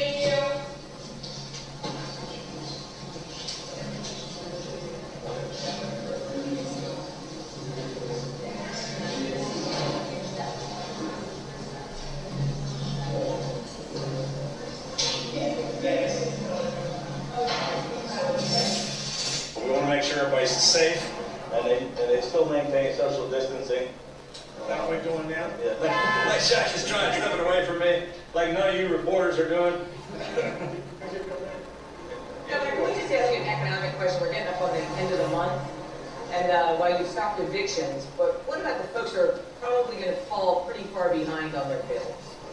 Yeah, well, we announced a whole series of things yesterday to try to help folks, but yeah, there's no question that economically a lot of people are going to be hurting. We're fighting this these two big, huge problems at the same time, right? We're trying to save people's lives, and we're fighting this health battle while we're also going to be dealing with this economic fallout. There's a big bill in Congress today that they're still fighting over that I hope we can get passed. They passed a couple of economic stimulus bills already to get some checks in the hands of people as fast as possible, maybe up to $3,000 for families, which will help. Unemployment benefits, we've expedited to make sure that people don't have to wait at all. We're one of the only states where you don't have to wait for that. We rolled out about 6 different state programs yesterday to help people and individuals and small businesses, and the federal government's doing some things as well.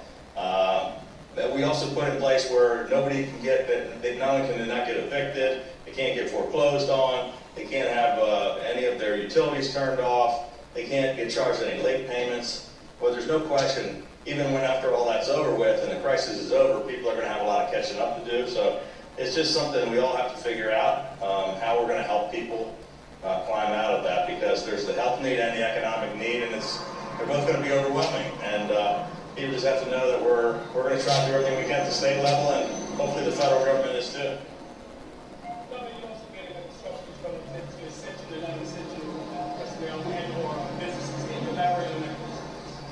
Yeah, there was look, we have been trying to get as many people as possible to stay home, and we still want to say if you do not have to leave your home, if you do not have to go to work, please stay home. And I know there's too many people out here today. There's too many people standing around here right now. But many businesses have to stay open, and we want to make sure that the supply chain is open and people get the things they need, that people get the food that they need, that the pharmacies are open, the banks are open, and that all the essential services are there, that they have transportation that they need, that they, all the basic things are there. But other non-essential businesses should be closed, and people should be staying home as much as possible. We close the schools, close the bars and restaurants, but we want the carry-out to be open, we want the delivery to be open, and we're just going to do everything we can to keep people safe. But it's going to hurt a lot of small businesses and a lot of people that aren't working. We're going to try to provide some help for them. It's just a delicate balancing act. None of these are steps that anybody wants to take, but they're ones that we think are necessary to save thousands of lives.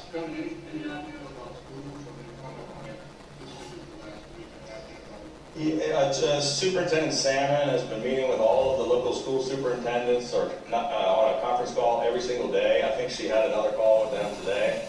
And there may be some discussions about in the next day or two about what to do with the schools. I know they've been working on how we get more up to speed on distance learning and being able to do more things online.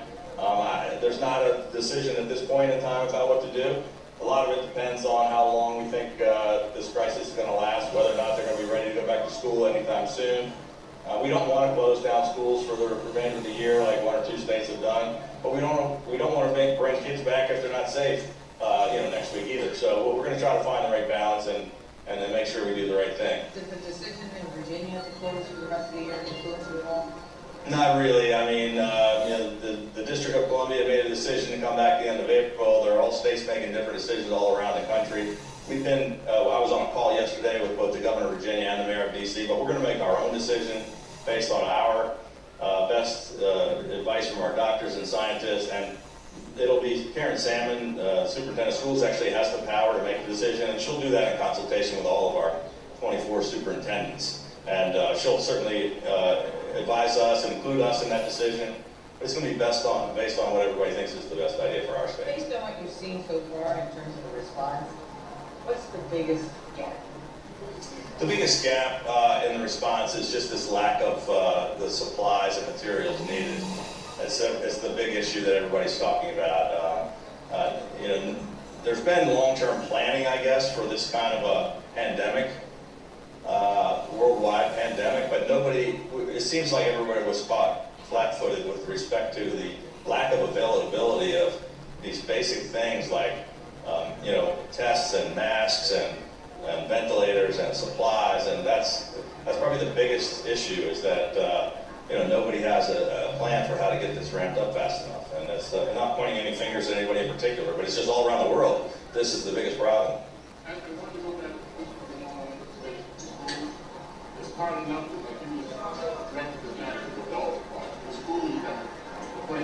Yeah.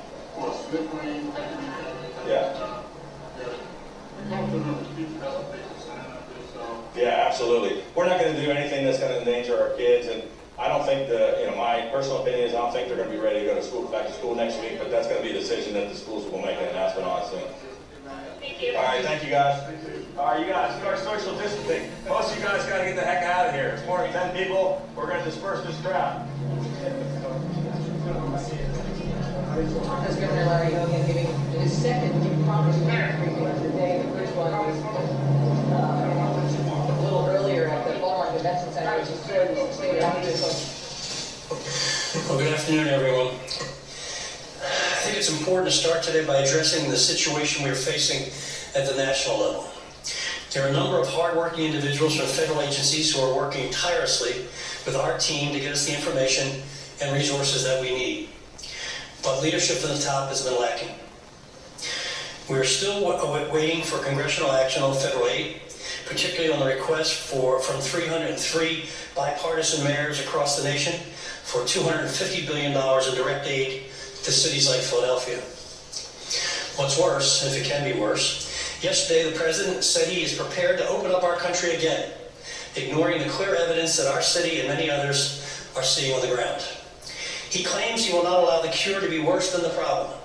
He is insinuating that economic loss and change of lifestyle are more damaging than the deaths of countless Americans. This is clearly unacceptable. I want to be clear. Philadelphia will continue to do what is best for our residents. We recognize that our stay-at-home order will create serious disruptions and economic hardships for tens of thousands of people. But our health department and other experts are absolutely certain that ignoring the restrictions we have imposed will further spread the virus. To lift restrictions this time is the ultimate example of short-sightedness. While doing so may help some businesses stay afloat, the cost in lives and the cost to society will be far greater. At this time, Dr. Farley and his team have no indication that the spread of COVID-19 is letting up in Philadelphia. We will continue to follow their direction as we attempt to slow the spread and keep our people healthy. It is clear that states and cities across the country have been stepping up throughout this crisis, as they've had to do repeatedly over the last 3 years. And that we will need to continue to do with such a clear lack of leadership in Washington. So let's be clear. Our stay-at-home order is still very much in place, despite what you heard yesterday from the White House. It's still very much in place and will continue to be.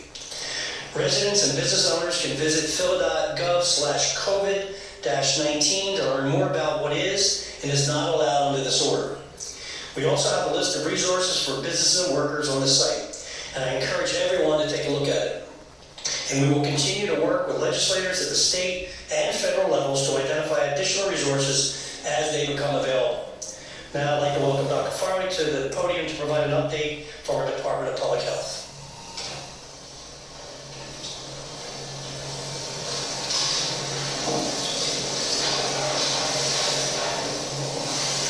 Good afternoon. I'm going to give you an update on the spread of coronavirus in Philadelphia and some other health-related issues. Since 1 p.m. yesterday, we've had 77 new cases of the coronavirus infection reported in Philadelphia residents, bringing us to a total of 252 cases since the beginning of the epidemic. More details on that number. 10 of those were, of the 252, 10 were under the age of 20, 122 were between the ages of 20 and 39, 56 were ages 40 to 59, and 64 were above the age of 60. Now our daily number is a little bit less than it was yesterday, but still the overall trend is increasing rapidly, and we expect that to continue to do so for at least the next week or so. Of the 252, 23 are known to be hospitalized. Among our hospitalized people, 1 are under the age of 20, 5 between the ages of 20 and 39, 8 between the ages of 40 and 59, and 9 above the age of 60. So if you notice with the statistics, the people with this infection tended to be young adults, but the people who are hospitalized tended to be older adults. That's a pattern that we saw in other countries than we expected here. Of those with the infection, 25 are known to be healthcare workers, and we know healthcare workers are the group that's the greatest risk for this infection. Now a little bit about testing. Testing is available through most hospitals and other large healthcare providers in the city, but it is limited because of the availability of test kits and because of laboratory testing capacity. Each of these healthcare providers has their own criteria for who they are going to test, and it's available by referral from those healthcare providers. In general, we are recommending testing for people who have symptoms, not for people who do not have symptoms, but people who have symptoms and are either healthcare workers or are above the age of 50. Many people have asked questions about whether they should be tested, and if so, how they would get tested. So we posted guidance on our website, phila.gov/COVID, to help people understand whether testing is appropriate for them, and if so, how to get it. And it provides links and phone numbers for people who try to get the test. Now, that guidance is something that we will change probably frequently because as the situation evolves, our testing criteria will change too. We do have a testing site at Citizens Bank Park. Yesterday we tested about 80 people. That was limited by the bad weather. It was difficult for our team to do the work down there. The site will be open today from 1 to 6 p.m.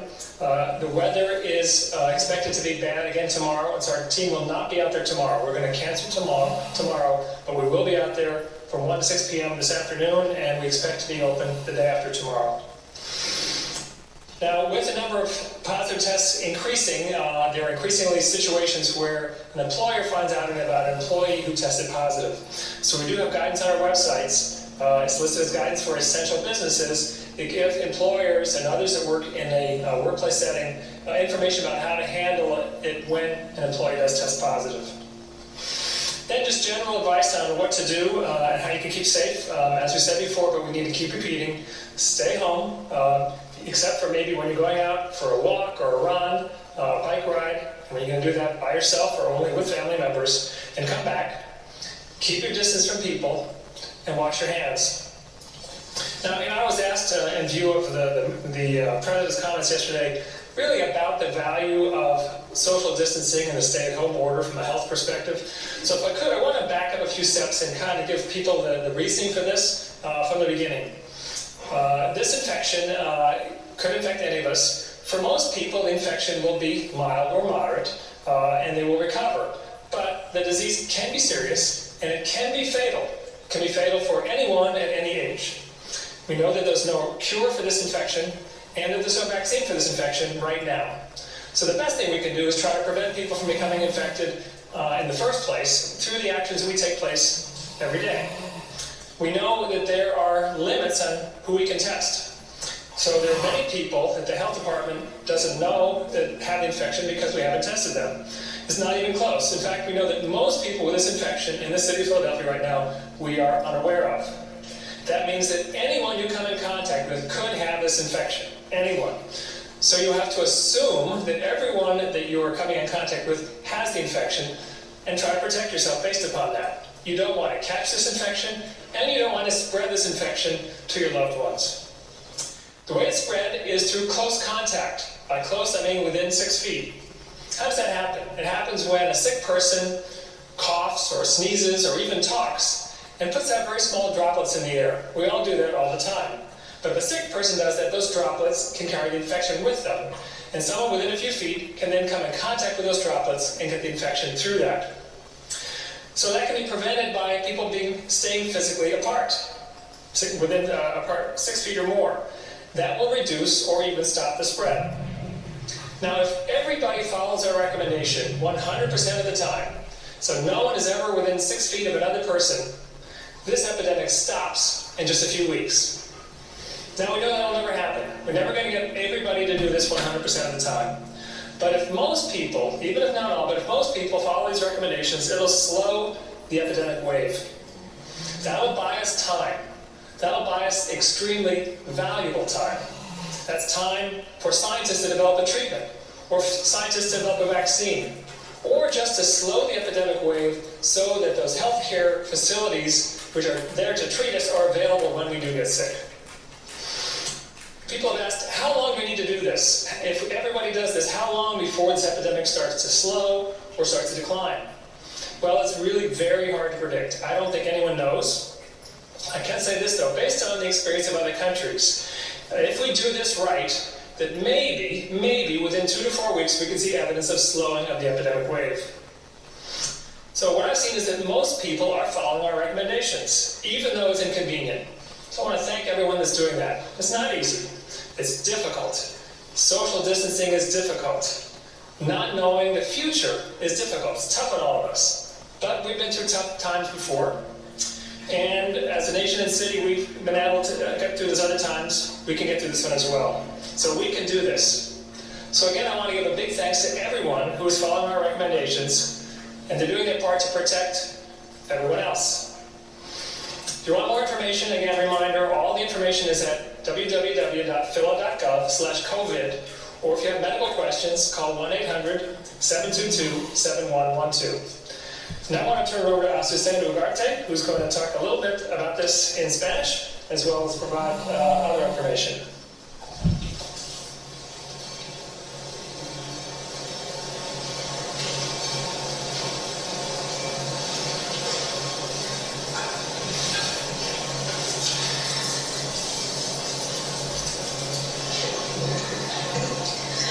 Buenas tardes, yo soy Azucena Ugarte, soy la directora de la Oficina de Estrategias contra la Violencia Doméstica y voy a hacer primero el anuncio que Dr. Farley ha hecho ahora.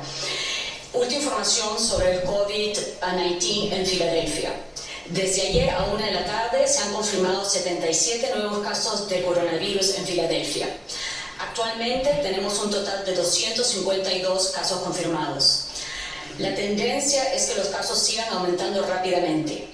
Los detalles que podemos proporcionar sobre el contagio son los siguientes: 10 personas menores de 20 años, 122 personas entre los 20 y 39 años de edad, 56 personas entre los 40 y 59 años, 64 personas mayores de 60 años, 130 hombres, 120 mujeres. No se tiene información sobre el género de las 2 personas restantes. Tenemos 23 hospitalizados. Una persona menor de 20 años, 5 personas entre los 20 y los 39 años, 8 personas entre 40 y 59 años, 9 mayores de 60 años. Esto significa que hay casos en todos los rangos de edad, incluidas personas jóvenes. Las personas mayores son las que tienen más probabilidades de ser hospitalizadas. 25 casos son de trabajadores de salud. Los resultados de las pruebas del coronavirus que estamos haciendo en la ciudad pueden ser encontrados en la página web https://www.fila.gov/covid. Luego haga clic en What the City is Doing y podrá encontrar todos los resultados ahí. Es importante recordar que si bien los números diarios pueden subir o bajar, lo que nos interesa es la tendencia general y estamos viendo que aumenta. Sobre las pruebas. Las pruebas están disponibles en la mayoría de los hospitales, pero con limitaciones. Estas limitaciones están relacionadas a los kits de pruebas y a la capacidad del laboratorio. Cada hospital tiene criterios de elegibilidad específicos, por lo que es importante llamar con anticipación. En general, la mayoría de las pruebas son para personas que tienen síntomas, para trabajadores de la salud o para personas que son mayores de 50 años.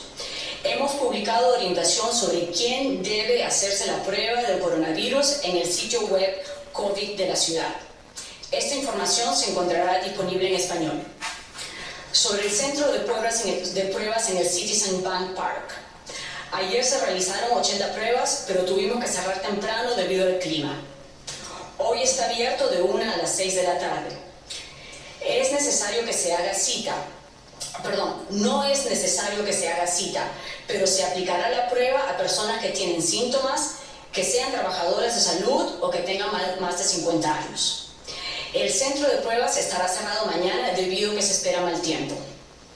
Hemos recibido muchas preguntas sobre qué deben hacer las personas si algún empleado da positivo del COVID-19. Tenemos orientación sobre eso disponible en la página web de la ciudad. Hay cosas que usted puede hacer desde su hogar para mantenerse a salvo. Primeramente, y lo más importante, es quedarse en casa. Si tiene que salir por alguna emergencia, mantenga la distancia social y lávese las manos con frecuencia. ¿Por qué es importante todo lo que estamos haciendo? La mayoría de las personas que contraen esta enfermedad tienen síntomas leves o moderados y se recuperarán bien por sí solos, pero la enfermedad puede ser grave y mortal. Debido a que no hay cura, lo mejor que podemos hacer es tratar de evitar que se propague a otras personas. Desafortunadamente, debido a que hay límites en la cantidad de personas que podemos evaluar, no podemos identificar todos y cada caso. Es importante darse cuenta de que cualquier persona puede tener la infección y es posible que aún no lo sepa. Por ello, nuestras recomendaciones son tan importantes para que todos en Filadelfia las sigan todo el tiempo. Usted no quiere contraer y tampoco quiere propagar esta enfermedad. El coronavirus se propaga más fácilmente por contacto cercano, es decir, cuando estamos a menos de 6 pies de distancia. Cuando alguien está enfermo y tose, estornuda o habla, puede infectar a alguien cercano. La mejor manera de reducir o detener la propagación de enfermedades como esta es mantener la distancia social o quedarse en casa. Si todos seguimos estas recomendaciones al 100%, esta epidemia se detiene en pocas semanas. Si la mayoría, pero no todos, siguen estas recomendaciones, se podrá parar esta epidemia. Eso es importante, porque nos da tiempo para que los científicos desarrollen tratamientos o vacunas. Con una ola más lenta, los hospitales pueden tratar a todos los que necesitan atención. ¿Cuánto tiempo tomará saber si esto funciona, si nuestras recomendaciones están funcionando? Es muy difícil de predecir. Según lo que estamos viendo en otros países, podríamos ver si está funcionando en 2 o 4 semanas. Sabemos que la mayoría de las personas siguen nuestras recomendaciones o nuestra guía, aunque sean difíciles. Les agradecemos su apoyo. Sabemos que es difícil. Mantener distancia social es difícil. No saber lo que traerá el futuro es difícil. En esta nación y en esta ciudad hemos pasado por tiempos difíciles antes. Esto lo podemos superar. De nuevo, muchas gracias a todos los que están haciendo su parte para proteger a todos nosotros. No olviden consultar el sitio web para mayor información, www.fila.gov/COVID. Si usted tiene preguntas médicas, puede llamar las 24 horas del día, 7 días de la semana, de forma gratuita, al 1-800-722-7112. Voy a repetir el número, es 1-800-722-7112. Gracias.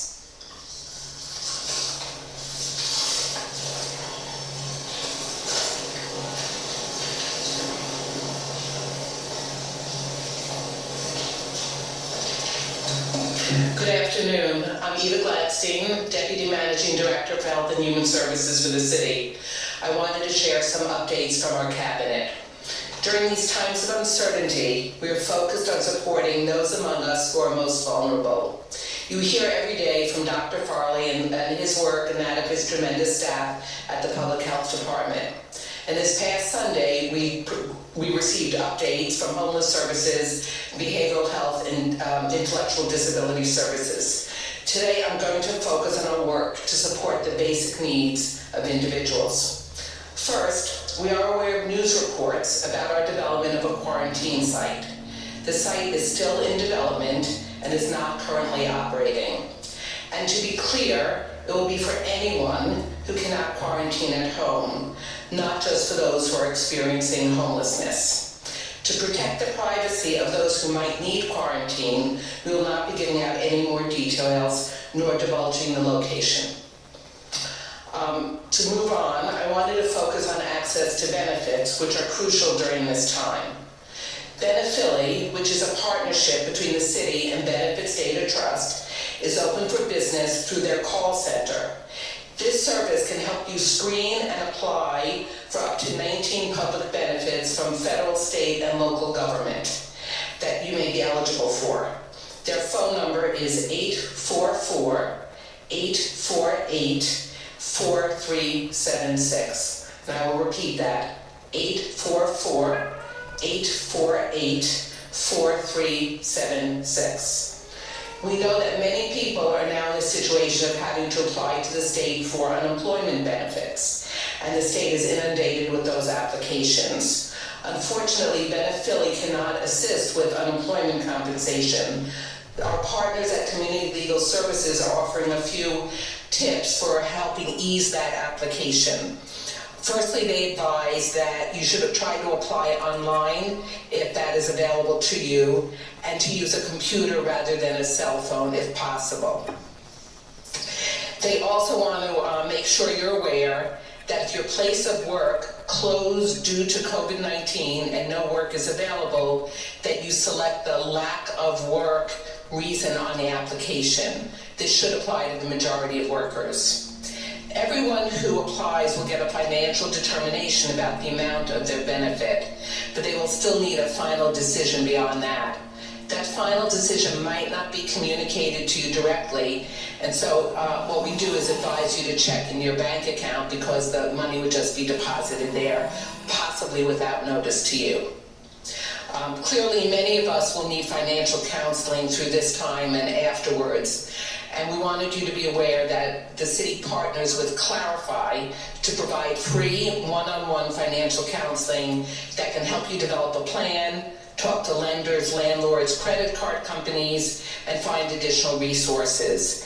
Their number is 1-855-346-7445. And I'll repeat that, 1-855-346-7445, and you'll be able to schedule an appointment over the telephone.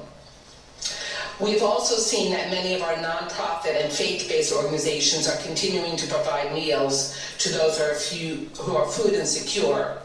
They've had to move this meal service from indoors to outdoors to ensure safety, and we have been providing them with guidance to make sure they have the proper permits, that they're practicing social distancing, that they're providing food as grab and go rather than as a prepared meal, and that they're ensuring that staff, volunteers, and meal participants have the appropriate safety materials such as gloves, hand sanitizer, and hand washing facilities. For more information on this, you can email ohs-generalinfo@phila.gov. And again, that's ohs-generalinfo@phila.gov. I also wanted to provide a reminder that evictions are prohibited during this period. It is never legal to evict a tenant without a court order, and Philadelphia courts are closed through April 3rd, and no legal evictions will proceed until they reopen. If your landlord changes your locks, bars your door, cuts off your utilities, removes your possessions, or otherwise forces you out of your home, they are breaking the law. You can call 911 and report an illegal self-help eviction to the police, or you can call the tenant hotline at 267-443-5200, and they can assist you. I'll repeat that number. It's 267-443-2500. They could also, or other attorneys could assist you with filing an emergency petition with the Court of Common Pleas. We were giving Azucena a short break. She's going to come back up and speak about how to stay safe in the case of domestic violence. Thank you. Azucena.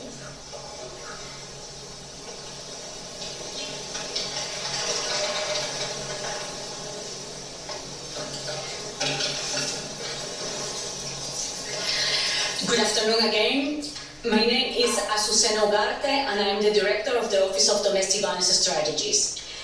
In this time of uncertainty, victims and survivors of domestic violence may find themselves at higher risk of being hurt.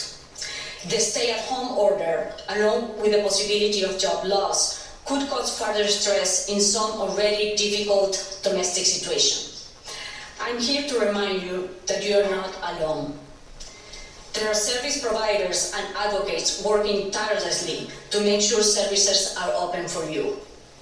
If you want to file a protection from abuse order or PFA, now you have the option to do it by email or by phone from Monday to Friday from 8 a.m. to 4 p.m. You can email a pre-prepared order to tempPFA@courts.phila.gov. That is capital T, EMP, capital P, capital F, capital A, @courts.phila.gov. You can find the PFA form at the court's website that will be included in the press release to be issued shortly by the mayor's office.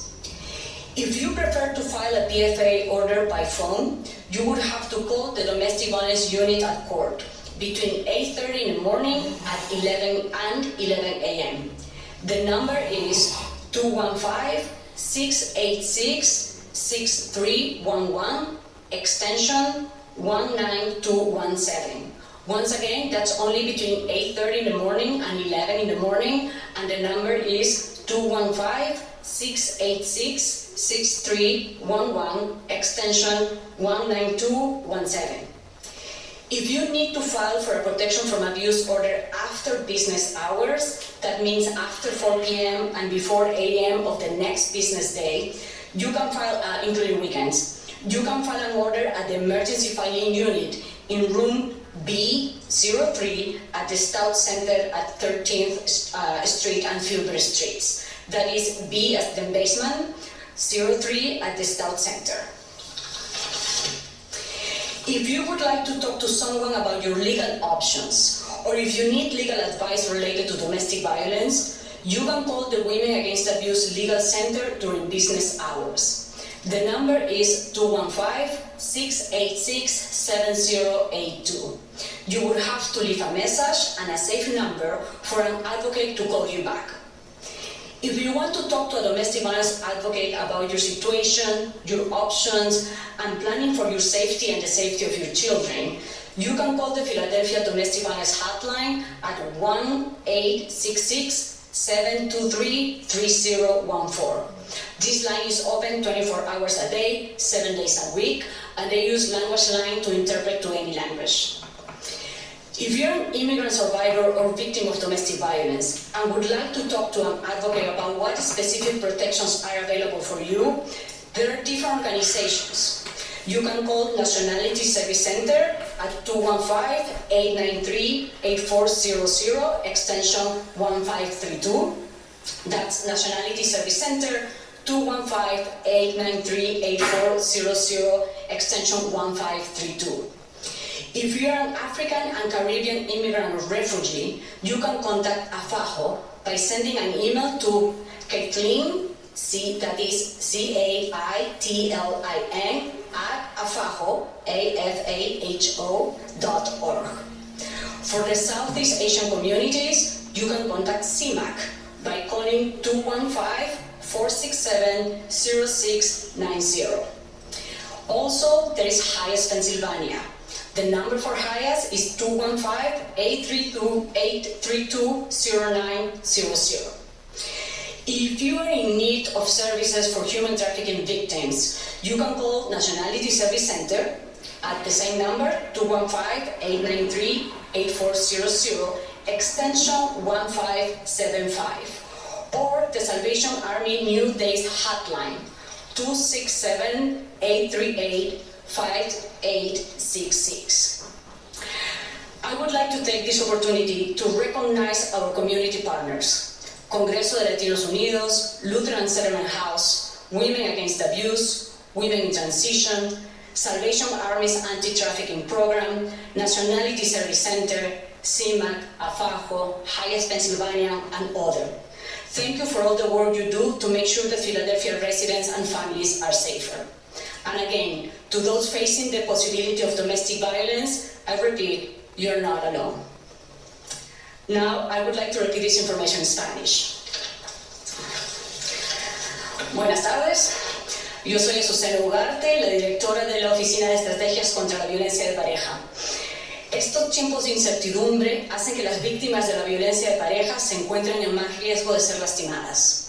La orden de quedarse en casa, junto con la posibilidad de perder empleo, puede causar más tensión en situaciones domésticas que ya son bastante difíciles. A pesar de eso, quisiera recordarles que ustedes no están solas ni solos. Tenemos en Filadelfia a un grupo de organizaciones que trabajan incansablemente para asegurarse de que ustedes tengan acceso a servicios. Si usted necesita una orden de protección contra el abuso, que en inglés se llama PFA o PFA, Ahora usted la puede pedir por teléfono o por correo electrónico de lunes a viernes de 8 de la mañana a 4 de la tarde. Para pedir la orden por correo electrónico, usted tiene que mandar la orden ya preparada a la siguiente dirección: temp.pfa@court.fila.gov. Eso es T mayúscula, EMP, P mayúscula, F mayúscula, A mayúscula, @courts.fila.gov. El formulario que necesita para preparar la orden lo puede encontrar en la página de internet que será publicada con este anuncio. Si usted prefiere pedir la orden por teléfono, debe llamar entre las 8:30 y las 11 de la mañana al 215-686-6311, extensión 19217. Este es el número de la unidad de violencia doméstica del juzgado civil. Si usted necesita una orden fuera de los horarios de oficina, es decir, después de las 4 de la tarde y antes de las 8 de la mañana del siguiente día útil, incluidos los fines de semana, entonces debe ir al Centro Stout, también conocido como el CJC, y tiene que ir al cuarto B03 en el sótano. Si usted prefiere hablar con alguien sobre sus opciones legales o si necesita consejo legal relacionado con la violencia doméstica, usted puede llamar al Centro Legal de Women Against Abuse. El número es 215-686-7082. Cuando llame, deje su mensaje y un número de teléfono al que se le puede devolver la llamada sin peligro. Si usted quiere hablar con alguien sobre su situación, sus opciones y cómo planear para la seguridad de sus hijos y de sus hijas, puede llamar a la línea de ayuda contra la violencia doméstica en Filadelfia. El número es 1-866-723-3014. Esta línea opera de las 24 horas del día, todos los días, y usa un sistema de interpretación para todos los idiomas. Si usted es un inmigrante que desea saber más sobre sus derechos y opciones, puede llamar a Nationality Service Center al 215-893-8400, extensión 1532. Para inmigrantes o refugiados del Caribe o de África, usted puede contactar a FAJO mandando un correo electrónico a esta dirección: Caitlin, es CAITLIN @afaho.org. Para inmigrantes de comunidades surasiáticas, usted puede contactar CIMAC llamando al 215-467-0690. O también puede contactar, en el caso de cualquier inmigrante, a Highlands, Pensilvania, al 215-832-09900. Si usted necesita servicios contra el tráfico humano, puede llamar a Nationality Service Center al mismo número, 215-893-8400, extensión 1575. O a la línea de ayuda del Nuevo Día del Salvation Army, 267-838-5866. Yo quiero aprovechar esta oportunidad para reconocer a las organizaciones comunitarias que proveen todos estos servicios: Congreso de Latinos Unidos, Lutheran Settlement House, Women Against Abuse, Women in Transition, Salvation Army's Anti-Trafficking Program, Nationality Service Center, CIMAC, AFAJO, Highlands, Pensilvania.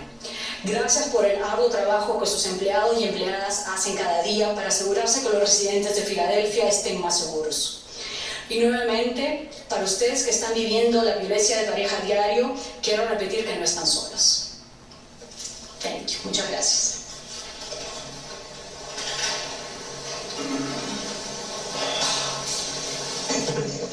Good afternoon, as you said, I'll be back to answer Spanish language questions at the end of the question and answer period, and we're happy to take your questions. Okay, we'll now move to our Q&A portion for members of the media. So if you are logged in, please use the raise your hand feature, which is under participants. We will unmute you one by one to ask your questions. We do ask that you keep it to 3 questions or less, and we will go back around for a second time. But right now, I believe we have about 6 or 7 in the queue. Okay, first we're going to go to Michelle Zipkin with the Philadelphia Gay News. You are unmuted. Yes, hello. This question may have been answered in so many words, but what is being done for LGBTQ communities at this time, specifically those who are experiencing homelessness or have limited access to health care? We are doing everything we can to provide access to health care and services to all of our homeless population, no matter what gender or sexual orientation. These are challenging times for all of our communities, and we are certainly focused on providing whatever resources we can to those who are less fortunate and our most vulnerable residents. Thank you. Okay, next we have Pat Loeb with KYW. I have 2 questions, Kelly. One's for Dr. Farley. We're returning today. We've talked to a couple doctors about the loss of sense of smell and taste. Yesterday you said that was not something the city was looking at, but I wondered if you've begun to look at that. We don't collect that information about the symptoms of people who have this infection, so we can't say how frequently that occurs. I can say that a loss of smell is something that's not uncommon with various illnesses, and so I would not consider it to be specific enough to be valuable in anybody deciding whether someone is likely to have this infection or not. Okay, thank you. And my other question is for Brian. How are negotiations going to perhaps find new bed space at the shutdown Hahnemann Hospital? The conversations with Hahnemann have been, I'll say, challenging. I think they started off with a very strong desire for us to purchase the building. We clearly aren't in a position to purchase the building. They've come back with a year-long lease, which we have to also turn down. They've now at least brought it down to a 6-month lease, which is a little bit more reasonable, although their rental price is not. We're continuing to try and negotiate and find a path forward, but as you know, the owner, Mr. Friedman, was difficult to work with at times when he was the owner of the hospital, and he is still difficult to work with as the owner of the shuttered hospital. I hope that this space is necessary for us to continue to build out surge space and additional quarantine and isolation space, and I'm cautiously optimistic that we'll find a path forward, but and hope that the owners will be more reasonable in future negotiations. As a follow-up, do you feel like he is risking the public health with his, let's say, not negotiating in good faith? I think he is looking at how to turn an asset that is earning no revenue into an asset that earns some revenue, and isn't actually particularly thinking through what the impacts are on the public health. I think he's looking at this as a business transaction rather than providing imminent and important aid to the city and our residents. Thank you.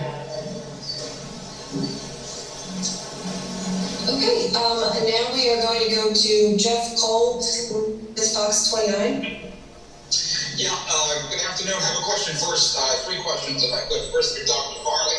Dr. Farley, can you give us more specific information on how the limited PPE and the delay in testing results, just a period of time to get the results, is impacting your ability to test in the city? You raised it yesterday. I'm wondering if you can provide us more specific information today on that.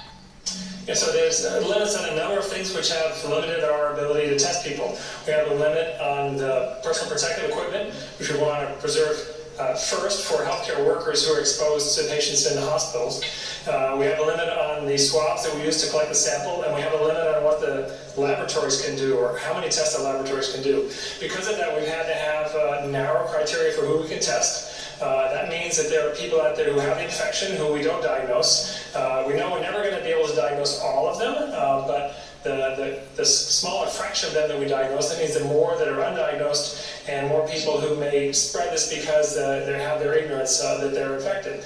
Our general stay-at-home order and stay away from people recommendations can help with that, but it certainly would be more helpful if we knew more about the people who have the infection. So it is clearly harming our efforts to do the work of public health. Dr. Farley or Brian, do you know what it is you need in terms of PPE specifically and ventilators? Some of that material apparently could be coming from the federal government. Do you know what it is you need in terms of the numbers? I can't give you specific numbers. I know that we need a lot because there are many healthcare workers in the city and many interactions. We need masks, we need face shields. As far as ventilators, we have raw data right now about how many ventilators are in the city. We haven't compiled it yet, and we don't have good projections as to how many we would need, but it's fair to say that we want to have plenty, and we want to slow this epidemic wave so that we have enough when it gets at its worst. I have a healthcare worker who's told me that she is keeping a mask on her face for a 12-hour shift. One mask is what she's allotted, and that she may be seeing as many as 30 patients as a minimum and far more as a maximum using that one face mask. Is that safe for her, Dr. Farley? If we had an unlimited number of masks, they would change their mask after every patient interaction. We don't. And so under those resource-constrained conditions, we made recommendations on how to conserve masks. And conserving masks, our recommendations are you can use it for an entire shift. That's not ideal. However, that is it is pretty safe. It is not as safe as we'd like it to be. That's simply what we're left with given the situation we're under. Can Brian quickly tell us how many police officers or firefighters are off the job because they possibly were exposed or actually have tested positive for the virus? No. At this point in time, we're not aware of a significant number who are self-quarantining and we are not going to confirm the occupations of anyone who tests positive. Thank you. Okay, next up we have Sean Walsh with the Inquirer. Thanks very much. First question is, we're hearing about Airbnb parties and other gatherings in private residences that are still occurring. Those were not, as far as I understand it, part of the stay-at-home order. It was about outdoor gatherings. Is there anything the city can do or is planning to do about gatherings in private homes? I think we have continued to encourage those. Large parties are certainly have been prohibited under our order. We will be addressing those as they come up. We have also been told about issues with Airbnb, and we're reviewing that now. That issue came up this morning, and something that we are actively looking into. And can you talk about that? What might you be able to do about Airbnb? Sean, I literally got the issue an hour ago. I am trying to work through it, and so certainly as we have more information, we can let you know. With services like DHS that involve going to people's homes, city workers, doing home visits and things like that, can you talk about how that's being handled? Can people refuse visits into their homes? Has there been disruptions in any of those services? We'll have to get back to you with more details, and we'll make sure that our Deputy Mayor for Children and Families are made available for that conversation.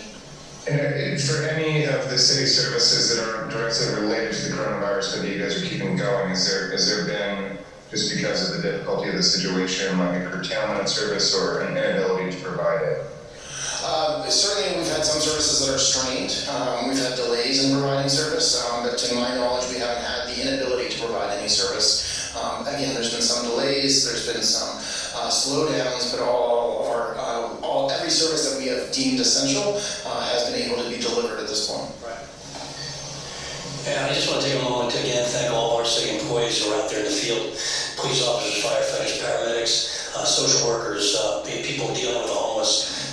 They are certainly champions for our city, and they deserve all the respect and admiration that we can muster for them. And it's remarkable to watch dedicated public servants go and do their job every day and put themselves in harm's way potentially, and we thank them for it. Thanks. And lastly, for the quarantine sites, can you describe a bit more what you guys will do with folks who are diagnosed at a clinic but don't want to go to a quarantine quarantine site?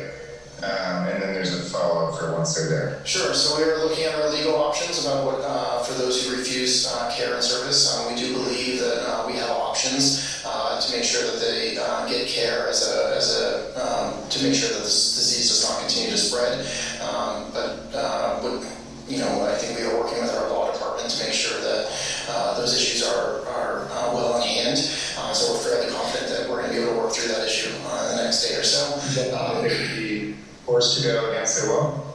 I certainly hope we don't have to get there, but in some cases, if it's to stop the spread of the disease, yes, we may end up getting to that point. And then just the last related question to that is if they are there and they're experiencing addiction and withdrawal dangers are a concern, including to their health, how would you handle that? Again, we'll have wraparound services at all of our quarantine sites and to make sure that services are provided and anyone with severe mental illness or addiction services are continuing to be provided to make sure that those issues are addressed. I do just want to address one thing. I know in Eva's talking points, we weren't confirming the location. I did confirm with our elected officials before this press conference that the Holiday Inn is, we do have an active lease with the Holiday Inn in Center City. Again, appreciate their leadership and forethought in partnering with the city on these important issues. Thank you. Okay, next we have Mike D'Onofrio with the Tribune. You're unmuted now. Hey, I just had one question. Yesterday you offered to push back property taxes and other taxes yesterday, but and legal evictions now, can't take place. But what are you offering any solutions for renters? I mean, what is for either Abernathy or the mayor? What is your message to landlords as the end of the month, quickly comes to a close? My advice or ask to landlords, to owners of shuttered hospitals, to those people who can provide an opportunity for us to help people, is to be mature, be responsible, be a good citizen, and try to do your best to get us all through this situation. That's all we can do. I mean, human nature is what it is. People will take advantage. We have people hoarding things and trying to sell them at a higher price. We have, the owner of the Hahnemann Hospital jacking up monthly prices. People will take advantage of, trying to make a buck out of this. And I think that, again, is sad. Hopefully the vast majority of people in our city, whether they're landlords or anyone else, will understand this is probably the biggest health crisis in our generation, and they should act accordingly. But we can only take this stuff case by case. And we have enough opportunities for people to call and complain so we can investigate and get done what we need to get done. We need people to step up, be mature, be adults, and be responsible. Thank you. I just wanted to add that before this, as you had seen in the mayor's budget address, we were looking at standing up quite a substantial rental assistance program for people with great needs. And hopefully we'll be able to continue with those plans. In addition, we have advocated at the state and federal level for rental assistance programs that can support both the tenants and the landlords who need the income. So we hope that will go forward.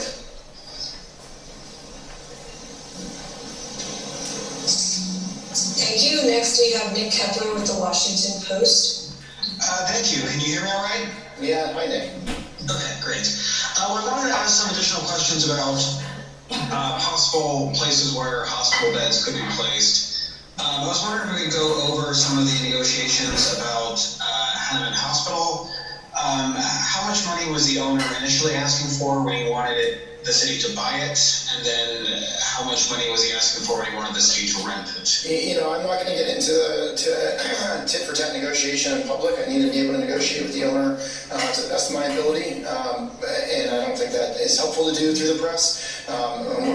Certainly can get back to you on where we end up at the end of these negotiations. But I will say that selling the property for what he considers fair market value was well outside of our ability to pay. All are there any other sites that are closed that you're looking to reopen or repurpose? We are looking at a number of sites throughout the city, on whether those could be some hotels, additional hotel sites, whether they are former dormitory style, not dorms for on college campuses, but dormitory style living arrangements. So we are looking at a number of sites throughout the city for additional quarantine and quarantine space. And certainly as those come online, we'll have additional updates, but we are in negotiation with other owners. And just so I understand what is, supposed, I mean, there's not much that's normal right now, but just so I understand what might be considered normal. I mean, you said you mentioned you had a lease with the Holiday Inn. Could you explain that details? I mean, are they donating that space? Are they giving it to a cost? No, we negotiated a lease and a cost with the owner of the property. And again, I'm not going to get into the details of that lease at this point, but we will be staffing that through a third-party property manager who will then sublease a number of functions to make sure that the hotel continues to be able to provide services. And we'll also be bringing in outside third-party social service providers for wraparound services. Okay. Thank you. Next up is Martin Pratt. You've been unmuted. Hi, this question is for Brian. The nursing home, I guess what do you call it, rule of no visitors, is that going to go past the April 3rd or March 27th? Yeah, that came from the health department. That's open-ended. We don't have a deadline for that. We're going to have to see how this epidemic unfolds. Well, can you say, another follow-up question to that is, have any workers been infected by the coronavirus, or how are you, I guess my question is, how are you adjusting the date to that? Because a lot of our seniors and their families have contacted us and saying, when is this when can I see my grandmother? When can I see my auntie and folks like that? So is there some rule that you're judging the date by? We know in this epidemic that the most vulnerable people are elderly people in nursing homes. We reported the other day that we did have our first case in someone in a nursing home. That's something that concerns us a lot. We do not want to see deaths in nursing homes. So with our current status and with the epidemic getting worse every day, we're simply saying no visitors to nursing homes. These are the people who are probably most likely to bring the infection in and to pass the infection on to residents. So I'm going to say we're simply going to have that rule until we feel like it's safe for nursing home residents. I understand that that's difficult for families. They want to stay in touch. This is a time for people to learn how to stay in touch by telephone or by video chat, not to go and visit their loved ones because they could be causing an infection that could really hurt everyone in that nursing home if they do that. Okay, thank you. Okay, next we have Lauren McChrystal with the Inquirer. Hi, I'm wondering if you could tell us whether anyone in the city jail has been diagnosed? No, there has been no cases within the Philadelphia Department of Prisons. Okay, and Dr. Farley, you mentioned how many people have been tested at the site at the stadiums. Could you give us any information on how many of those people tested positive versus negative? Have results come back yet?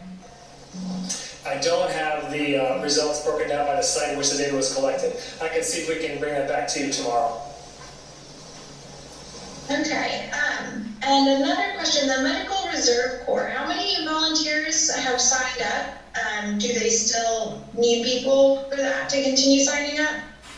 Thanks for asking about that. For those who don't know, the Medical Reserve Corps is an organization of people that includes medical workers and non-medically trained workers who volunteer to help out in crises like this. I don't have specific numbers, but I can tell you that we've been calling for volunteers to help out, and we have seen a surge in the number of people who have gone to our website and volunteered. So future people want to volunteer, www.phila.gov/MRC, and I'll get back to the numbers, but it's gratifying to see the response we're getting. Okay, if I got a quick follow-up on that, what kind of volunteer activities have those people who have signed up are they being used for? Right now they're working at the Citizens Bank Park testing site. In the future they may use be employed in a variety of different roles. Thank you. Great, next is Marco Serino with PLS. Good afternoon. My first question is for, I guess, Brian Abernathy, perhaps the mayor can join on this here. When Holloman first closed in the summer, there was a lot offered by the city and the state in terms of deferring debt. I'm just curious what conversations have gone on with the state regarding attempting to reopen Holloman and potentially trying to use that debt refinancing as any sort of leverage. My understanding is all of that was wrapped up into the bankruptcy court, and this is really at this point a real estate transaction. Okay, thanks for that take there. I guess second question would be for Brian. The deadline on tax filings pushed back to July. I guess the mayor can answer this too. How is that affecting the projections on the budget and what should be starting soon in terms of budget hearings? Again, this is an unprecedented situation, and we don't have those numbers. We have some projections that finance folks and revenue folks are doing, but we won't know the exact situation until we begin to come out of this. Understand how much that we've spent, that we weren't scheduled to spend, where our revenues are or not, and we will have a better idea a little further on through this process when we see how much we have to spend in order to address the pandemic. Okay, quickly follow up. Is there a deadline or any sort of financial threshold that creates sort of that forces the hand or creates some sort of just, worst case scenario right now, or have you not approached that approach? There are many scenarios that our finance folks are entering the process of trying to do those scenarios. I don't have that information right now, but if I had it, I wouldn't throw it out there because we create, all kinds of speculation that we don't need. When we have the numbers and we know they're secure, and we know what the revenue numbers are, and we know they're secure, then we'll adjust the budget accordingly. But to have this kind of what-if conversation right now doesn't serve the process, it doesn't serve the citizens of the city. Okay, thank you. Okay, next we have Max Marin at Billy Penn WHYY. Hi everybody, thank you for being here. First question is for Brian or the mayor. I know we're only 2 days into the shelter-in-place order, but I just wanted to know what the word is from the police department about enforcement, any challenges in terms of getting people to go indoors, especially in higher traffic areas where people are just not social distancing right now. So first, it's a stay-at-home order, not a shelter-in-place order. Just want to make that very clear. And right now, I think the police department is handling it well. They are responding to calls appropriately, and certainly most folks have voluntarily followed their advice when engaged. Hey, when you look at places like China, which are authoritarian government society, we are a democracy, and I know that can be necessary, but we're doing our best with using common sense and engaging people. It's not going to be 100% perfect, and there are going to be people who continue to just kind of flaunt it and think that they know better. And we have the President of the United States who's saying maybe we're going to get rid of these restrictions. That doesn't help the situation, and we'll continue to engage with the police and through public information that this is dangerous, perhaps not as much for you who's violating the order, but for older people and others in the community who are more susceptible to the disease. We have to be less selfish. We have to be more unselfish about the situation. This is, again, I said, the greatest public health crisis in our generation. And if that's not enough for you, then I don't know what to do. But we will continue to engage with them and with our police and others and people in the government and try to get people to use their common sense and stay at home. Just one more question, I guess, for the mayor while I have you. I understand that you have not been tested for the coronavirus, but just considering the reports about the governor yesterday, I guess possible Twitter, are you concerned at all about yourself and members of the senior administration risking exposure? Sure. What is the testing policy for? Right now, I'm nice and cool. I don't have a cough other than my sinus, other than my allergy. So I have no plans on getting tested, and it would be a waste of the test on myself at this moment because other people need those tests. If in fact I stay free of that, then I won't be tested. If I have symptoms, I will consult with my physician and take my physician's advice on what I should do. All right, thank you, Mr. Mayor. All right, Jake Blumgard is up next. Hi all.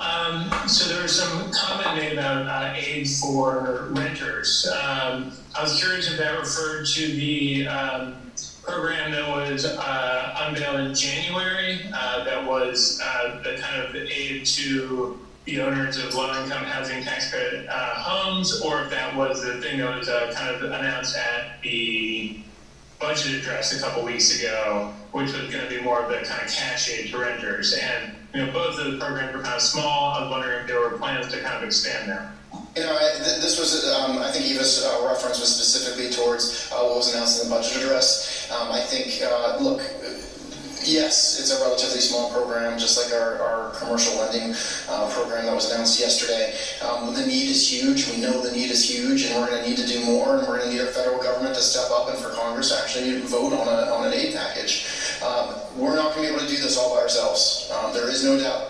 And we need our state and we need our federal government to step in and help provide support to the people who most need it and stop arguing over petty politics. All right. Okay, a couple more questions for you. I'm curious about how the quarantine side is going to work exactly, because not just for the homeless, but also for people who can't shelter at home. What does that mean exactly? If I was living with a partner and they came down with it, would that mean that they would go there or would be able to go there? Or are we more talking about like victims of domestic violence and such?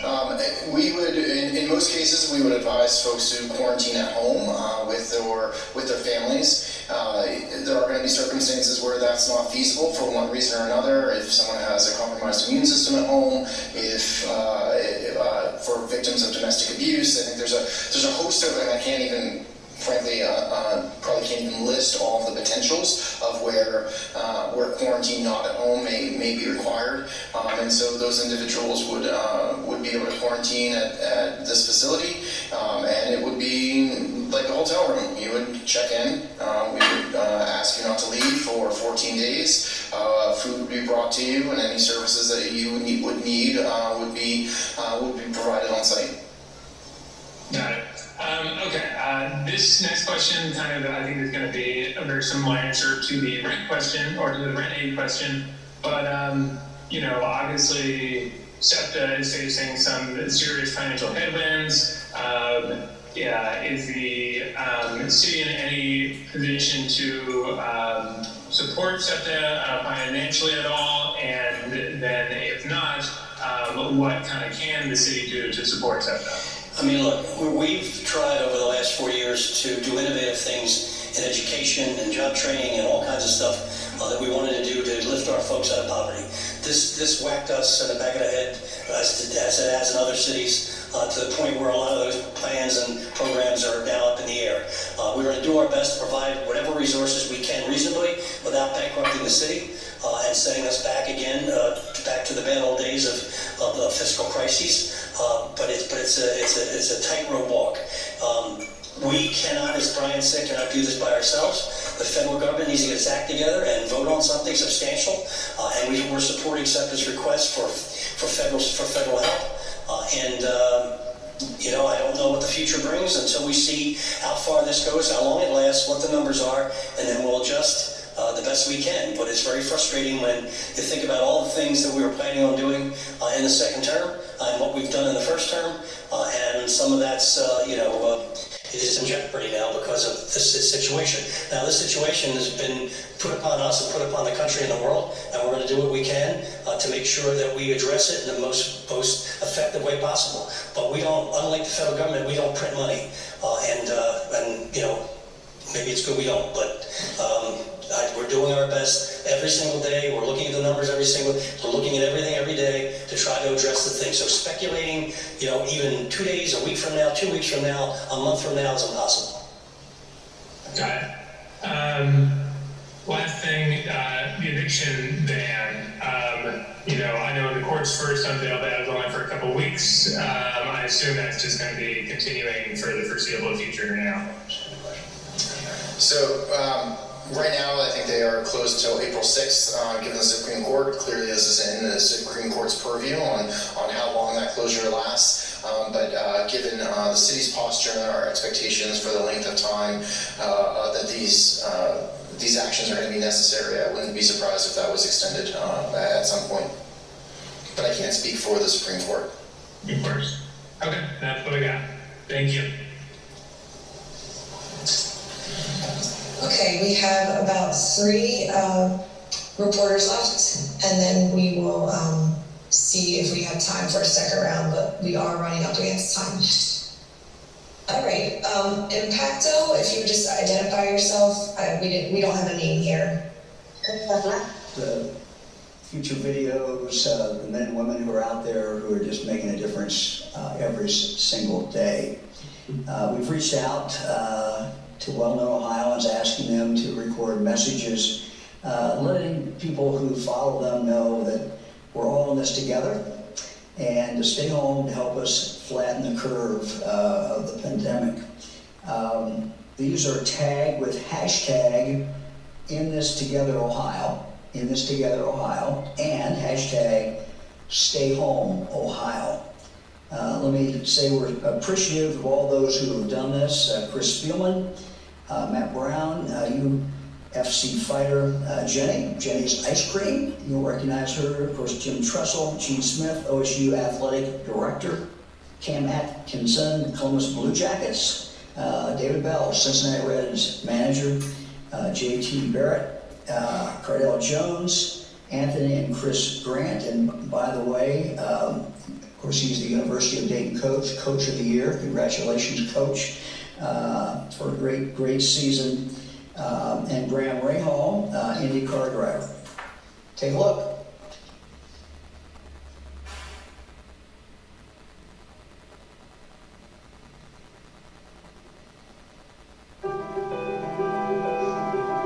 Hi, Jim Tressel here from Youngstown State University. Hey, this is JT Barrett here. Gene Smith, your athletic director at The Ohio State University. Matt Brown here, professional UFC fighter. Cam Atkinson here from the Columbus Blue Jackets. What's up, Team Ohio? How are you? This is Chris Spielman. This is Anthony Grant, head basketball coach at the University of Dayton, and my wife, Chris. Hey everyone, I'm Jenny Brittenbauer, the founder of Jenny's Splendid Ice Creams, and I'm here on official business.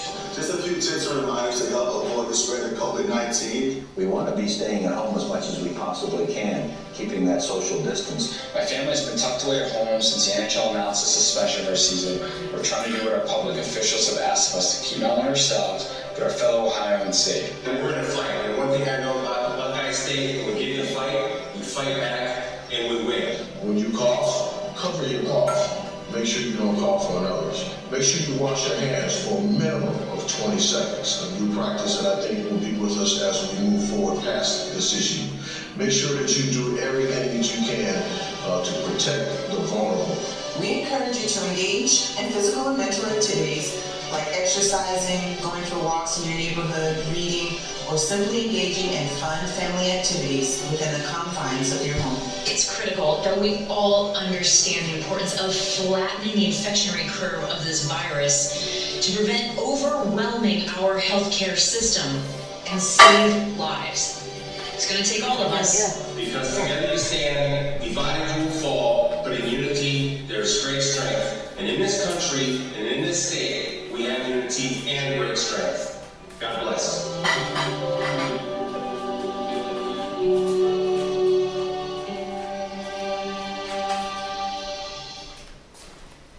I want to thank all of our participants today, and all the people who are out there creating their own videos. I've seen some, and they're just great. Thank you, everybody, for getting in the spirit and for conveying that message every single day. I received an email from a friend of mine yesterday, and maybe I can clarify something. He said, he says, Mike, I go to the cemetery and visit my wife's grave almost every day. He says, I'm concerned that people think that they can't go to the cemetery. So certainly people can do that. We can do that. Usually hardly anybody there. You can certainly keep the social distancing. You can do things like that. Those things that you're doing every day, you don't have to stop doing that. So I just thought I would mention that. My friend contacted me and basically said, hey, tell everybody that it's okay. As we have watched what's happened in other places, we've watched what's happened in other countries in Europe, we've watched Italy, we've watched them at different stages. Now we certainly are looking at New York and other states. We're seeing how they deal with it. We're seeing how they prepared for this. And I think it's important for us to, again, recall what our goal is and how we achieve the goal. And one of the very specific goals, when we talk about flattening that curve, what we really mean is to do the things that we have to do so that our healthcare system is not overwhelmed and that our healthcare system can take care of people who come down with this virus, who need to be hospitalized. Again, as Dr. Acton has said, most people will not need to be hospitalized, but some will. We know that. Being able to take care of them, being able to take care of people who have a heart attack, a stroke, any other medical emergency. And so that's very, very important. And we're doing this really in two ways. We talked about it a moment ago in the videos, the social distancing. That's things that each and every one of us can do every single day. And we keep talking about that because we know it is so very, very important. And what we do today is going to impact where we are in the next few weeks as we go forward. The other thing that we have to do, and we're doing these simultaneously, this is not exclusive, we got to do both of them. The other thing that we're doing is really working on capacity. And this is something that Dr. Acton, that Lieutenant Governor Houston, myself, and all our team and all the team across this state are working on every single day. And so I thought I'd just share with you all a little bit of what we are doing and how we are approaching that. And it is certainly a work in progress, but it's important for us to get the capacity up. We're talking about capacity with beds, capacity to make sure that everyone, the doctors and other first responders, have the personal protection equipment that they need. Maybe talk about beds. We're working each day with the hospitals throughout the state of Ohio and analyzing what those needs are, getting ready, trying to see what we need where. And again, this is something that has been worked on for a number of days, but I just wanted to mention it today to tell you we're working on this. What we have done, and Dr. Acton indicated this a few days ago, we've taken a lot of her health team and we merged them into what's called the EOC. The EOC is the Emergency Operations Center. It exists. It's existed for a number of years and has some great people who are out there doing great work. It exists in case of any kind of emergency. It might be a flood along the Ohio River, might be tornado, might be any kind of emergency that we have. So what's happened is Dr. Acton's medical team, health team is kind of merged in there. Some of our team is merged in there. And each day I'm able, as I did this morning, to talk directly to them and get an update as far as how things are going. So they work with Ohio hospitals and medical experts every single day. They work on logistics, they work on moving stuff, And that's a work in progress. Part of this is what's called modeling. You've heard Dr. Acton talk about modeling. We are in the process of modeling. Ohio Health Department, the Ohio State University, the Ohio Hospital Association have all gone together. As we say, we are in this all together. They've gone together to form this modeling team, and they're working hard on that every day. Cleveland Clinic also has a separate modeling team. They're comparing notes, working together. It was my pleasure this morning to be on the phone with the Cleveland Clinic, the CEO, for probably 45 minutes, just to see how everything is going and things are being pushed together. Innovate Ohio, this headed up by John Houston, where we're bringing people in from the private sector to come in and help us with this modeling, help us with all the logistics, help us with the planning as we get ready for what we know is coming. And again, we know what's coming because we track what's happened in other states, we track what's happened in other countries, and our goal every single day is to prepare for that. And we do it, as I said, in two ways. Number one, we do it by social distancing, and second, parallel track, we're also doing it by getting ready, physically getting ready for this. Let me talk for a moment about the personal protective equipment, PPE. This is a term that you've heard a lot in the last few weeks. Dr. Acton will talk a little bit more about it. But this is one of the things that we're focused on, our team is focused on every single day. Personal protective equipment. What is that? Well, it's gloves, it might be masks, gowns, face shields, goggles, and they're needed by our first responders, they're needed by our medical personnel. And I know in talking to first responders around the state, they fully understand that, and our commitment is to do everything we can to get them the gear that they need in a timely manner. Just to give you some perspective, over a 24-hour period on average, 36 pairs of gloves are used to care for one patient who's in intensive care. This is why we've ordered non-essential or elective surgeries. We've ordered elective surgeries to be postponed, and we're seeing that happen across the state. We've asked dentists, we've asked veterinarians to conserve their supplies, and again, not do the surgeries unless those are absolutely necessary.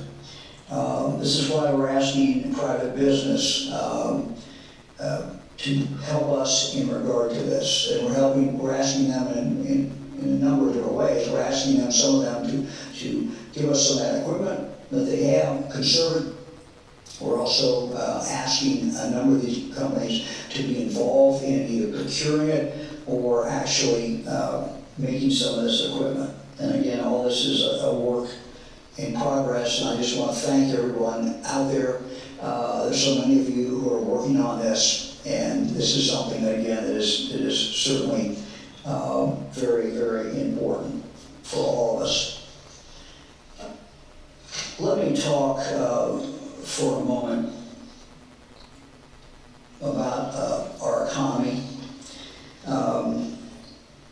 and where we're going, because certainly it's on everyone's mind. And let me just say that every single day I think about those of you who are unemployed. I think about the small businesses.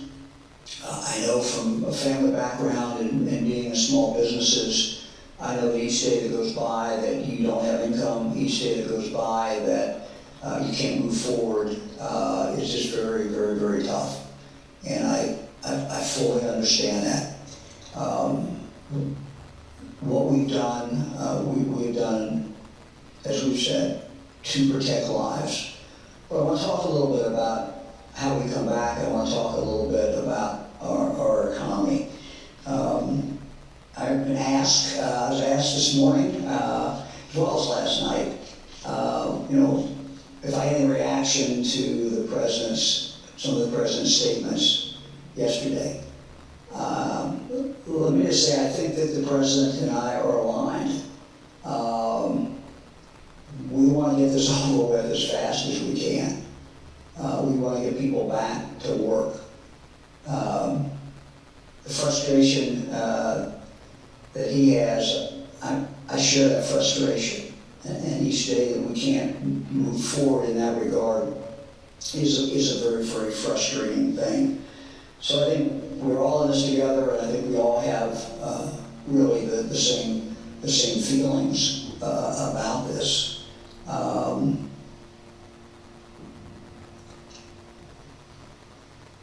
The truth is that protecting people and protecting the economy are not mutually exclusive.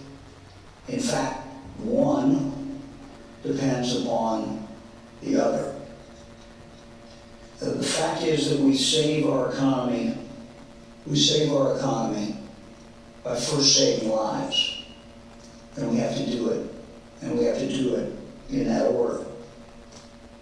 If our hospitals are overwhelmed, if thousands of our fellow Ohioans do not get the care that they need, if many of our nurses and doctors get sick and don't get the care that they need, if they die because we do not have facilities to protect them, that's a personal tragedy for them. It's a tragedy for all of us.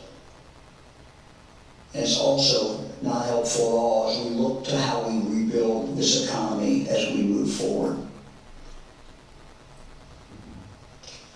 That would be truly, truly destructive of our economy. So these two things are tied together. And we've got to get them right. We've got to do it, and we've got to do it in the right order. Let me also say that when people are dying, when people don't feel safe, this economy is not going to come back. So we have to flatten that curve. We have to do everything we can to separate ourselves from others. We have to do everything we can so that when this wave comes, and we know it's coming, it's not as big as it would have been, and that we're prepared for it. And so those are the things that we really must do. If we're going to get our economy back, and I see it, I drive around, I see what's going on or what's not going on, but we've got to do this, and we've got to get through this. And we've got to get through it. We've got to protect as many lives as we can, and then we got to get ready to move forward. So I'm anxious for that day. That day is not yet here. Let me now turn to Dr. Acton for a few comments, and then to John Houston, and we'll be ready for questions. Hi everyone, good afternoon. I just want to take a moment to say a special thanks out to our entire team, my team at the Ohio Department of Health. They've been working tirelessly since probably early in January on this response, and I couldn't be more proud of them. A special shout out to my communications team out at the Emergency Operating Center. I appreciate all that you're doing. What I just saw and the governor's team put together out in this amazing commercial that's going out, it just really warms my heart, and I know it does yours. So you're just doing an outstanding job. And the governor has really created an incredible team of people to help us through this response. So it's of course an honor to work for him and our Lieutenant Governor. And I just want to share with you, I feel like my role coming through this is keeping you understanding the science behind this and sharing the numbers as we have them. So let me share that we do have 564 confirmed cases. Again, my caveat, this is the tip of the iceberg. This is still behind, a little bit lagging in time from getting test results, as well as our still ramping up testing capability. But we do know for certain that we have at least 564 cases in Ohio, and now those are in 49 counties. We have age range of less than 1 year of age to 95 years of age. And I'm very sad to say that we now have 8 deaths in Ohio. We have some new statistics I'll share.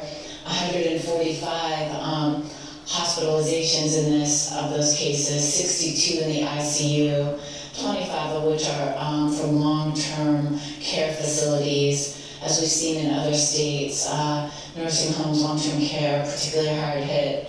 And again, I just think we have an amazing team supporting those out on the front lines, but it really is those folks helping the people we love that are doing just such an amazing job right now. I do believe we have some data to share with you. This is the beginning. Those of you who ever had me as a professor of global public health will know that I'm a big fan of Hans Rosling, great TED Talk, one of the greatest statisticians. And we have teams of experts, of scientists from multiple universities, and we're working around the world with other folks doing modeling, some really great tech people, Innovate Ohio, as was mentioned, folks from universities all over this country. But we're learning some basic things, so I'm going to start with basics today, and we'll fill this out in the days to come. But some of our graphs will be on our website, coronavirus.ohio.gov. But what you can see is sort of a cases by county representation. Obviously, this is very, I want everyone to understand that cases are impacted by, if we could go back on that slide for a second. This is still by where we had testing the most quickly. So we really, it doesn't give maybe the fairest representation of what's happening, for instance, in Southeast Ohio, some of that flagging. But you can see that also our daily increase in cases that has been going on. Next slide. We're going to start following for you a little bit. You know, we are seeing some trends here. And first of all, confirmed cases and healthcare workers. Of course, everything we're all doing is to protect those on the front line. We do know of our cases, 16% have come from the healthcare sector. Our hospitalizations of our cases right now is about 25.7%. I said all along that about 80% of us will be able to ride this out as an outpatient, but we're seeing a little bit higher number of hospitalizations of our cases. And I think we're going to see that trend around the country. And then, of course, 11% of our cases have needed the ICU. And the ICU, folks, is our focus through this. It's all about the capacity of our hospitals to treat the sickest. So those numbers we will follow in days to come. Next slide, please. This is since the day back in March 8th, I believe, when we recorded our very first case in Ohio. We've been watching our trending lines, and what this graph is saying is, you know, what we've been saying all along, you know, it's expected in countries around the world that we will be following more of what we've seen in Italy. That is certainly the case in Ohio, as in every other state. And we're also following, you can't see very well on this, I think, but New York. The latest science, Dr. Ezekiel Emanuel from the University of Pennsylvania did a great op-ed in the New York Times. But what we can really expect is that we're on a 7 to 14 day lag behind New York City. So the rest of us in the country can sort of see what's happening in the places where they had their peaks and they're testing a little sooner. Again, we know we're very close by, but we're lagging in that testing ability due to supplies. Next slide. Again, guys, it's all about the curve. And so we're doing our very best to keep everything we're doing with our measures and our policy is helping minimize the impact on our hospital system. And we are definitely up the steep slope. But what's most important is to start talking, next slide, about our hospital capability. Next, please. Ohio's response is really around two major areas. One is is decreasing the spread, and two, as the governor just said much better than I can, the increasing our capacity through our emergency operations. So the stay at home is still everything that you can do at home. It makes a tremendous difference, and I promise you, Ohio, when we look back at what you have done, you as citizens have done, it is going to have made all the difference for us. We're doing policies to relieve the healthcare system burdens, and that was our trying to get rid of elective. Thank you. Again, sorry to be a few minutes late. We have a lot of moving parts here. I want to say good afternoon to everybody. Again, our thanks to Rutgers Newark for allowing us to use their space for today's briefing. So to Nancy Cantor and her whole team, a big shout out and a big thanks. Tomorrow, Mahan, we will be in Trenton at 2 p.m. at the War Memorial. And so we'll be trying to give you at least 1 day's advance notice as to where you will find us. As is now routine, I am joined by the woman who needs no introduction, the Commissioner of the Department of Health, the woman to my right, Judy Percy-Kelly. The guy to my left, another guy who increasingly needs no introduction, the Superintendent of the State Police, Colonel Pat Callahan. And we are also joined again, and I welcome him back, to Pat's left by the Department of Health's Communicable Disease Service Medical Director, Dr. Edward Lifshitz. So, Doc, good to have you back with us. Before we get to the latest testing results, I've got a few announcements and updates on what we've been up to. Before I do that, I want to give Sheila Oliver a shout out, who's running the DCA as fast and furiously as ever before. The Lieutenant Governor and I made a decision some number of days ago that we would divide and conquer. I was just on the phone with her with a group of us a short while ago, and they're doing great work, so to give them a huge shout out. So if for no one else but for John Mooney, at a minimum, where are you, John? After careful discussion and consideration with the Department of Education and the Attorney General's office, we have applied for the available federal waiver to cancel all student standardized testing scheduled for April. We fully expect this waiver to be granted, and Counsel's office is already at work on a subsequent executive order to address the impacts of this decision on other areas of state law, and that will be forthcoming. With students at home and not in their regular classrooms, it is simply not feasible for us to be able to move forward with testing in any meaningful way. This decision will not impact the graduation requirements of any student. I want to repeat this. This decision will not impact the graduation requirements of any student. The number one priority must be for our students to work on the lessons before them and to use the time as best as possible to keep up with their current studies. Many parents have moved into a dual role of classroom educator, and it would not be fair for them to also now have to pick up the title of test proctor as well. I've got no other, John, before you ask it, I've got no other update in terms of how much longer school will be out, but it is still until further notice. We've not made any more definitive assessment as to at least until when. Secondly, as was announced last night by State Treasurer Liz Moyo, and she and her team, as usual, are doing a great job, more than $900 million in discretionary budget spending for the current fiscal year has been placed into reserve. We did not make this decision lightly, but right now, given the impact this emergency is having on our economy, it is the right decision to protect our state's fiscal stability. I will go through a series of other offline meetings and engagements that we have had since we last were together with you, but among others on that list, I'll just move that up to right now.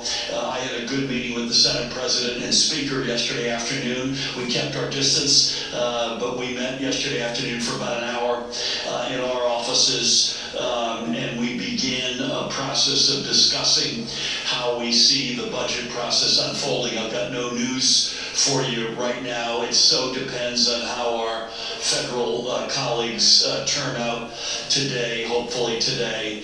That's going to tell us a lot in terms of the road forward. And speaking of which, I do remain hopeful from the ongoing conversations that I've been having with our congressional delegation. Most recently, just got off a call with Senator Bob Menendez. Cory Booker just reached out a moment ago with our delegation. with Minority Leader Chuck Schumer and his team, Speaker Pelosi, and the White House directly, that a direct cash infusion from Washington to states will soon happen. I'm knocking on wood as I say that. I fully intend to keep burning up the phone lines to Washington to see this through. More on that in a couple of minutes. I cannot stress this enough, that New Jersey and our residents need the assistance, not just to see us through the current emergency, but to ensure that the vital state programs that will help us emerge on the other end of this will not be compromised. And I know the same goes for my fellow governors and their residents. Before I go on, I want to acknowledge to my right the Director of the Office of Homeland Security and Preparedness, Jared Nichols, is with us. Jared, great to have you. Thirdly, following on a very productive conversation with President Trump from yesterday, and again in a minute I'll go through some other conversations we've been having, we will soon receive a second shipment of sorely needed personal protective equipment, or PPE, from the national stockpile for our frontline medical personnel. Judy, correct me if I'm wrong, or Pat, an additional 200,000 plus N95 masks and more than 84,000 respirators, among other gear. As I welcome this development, and believe me, I welcome it, and for it I am extremely grateful.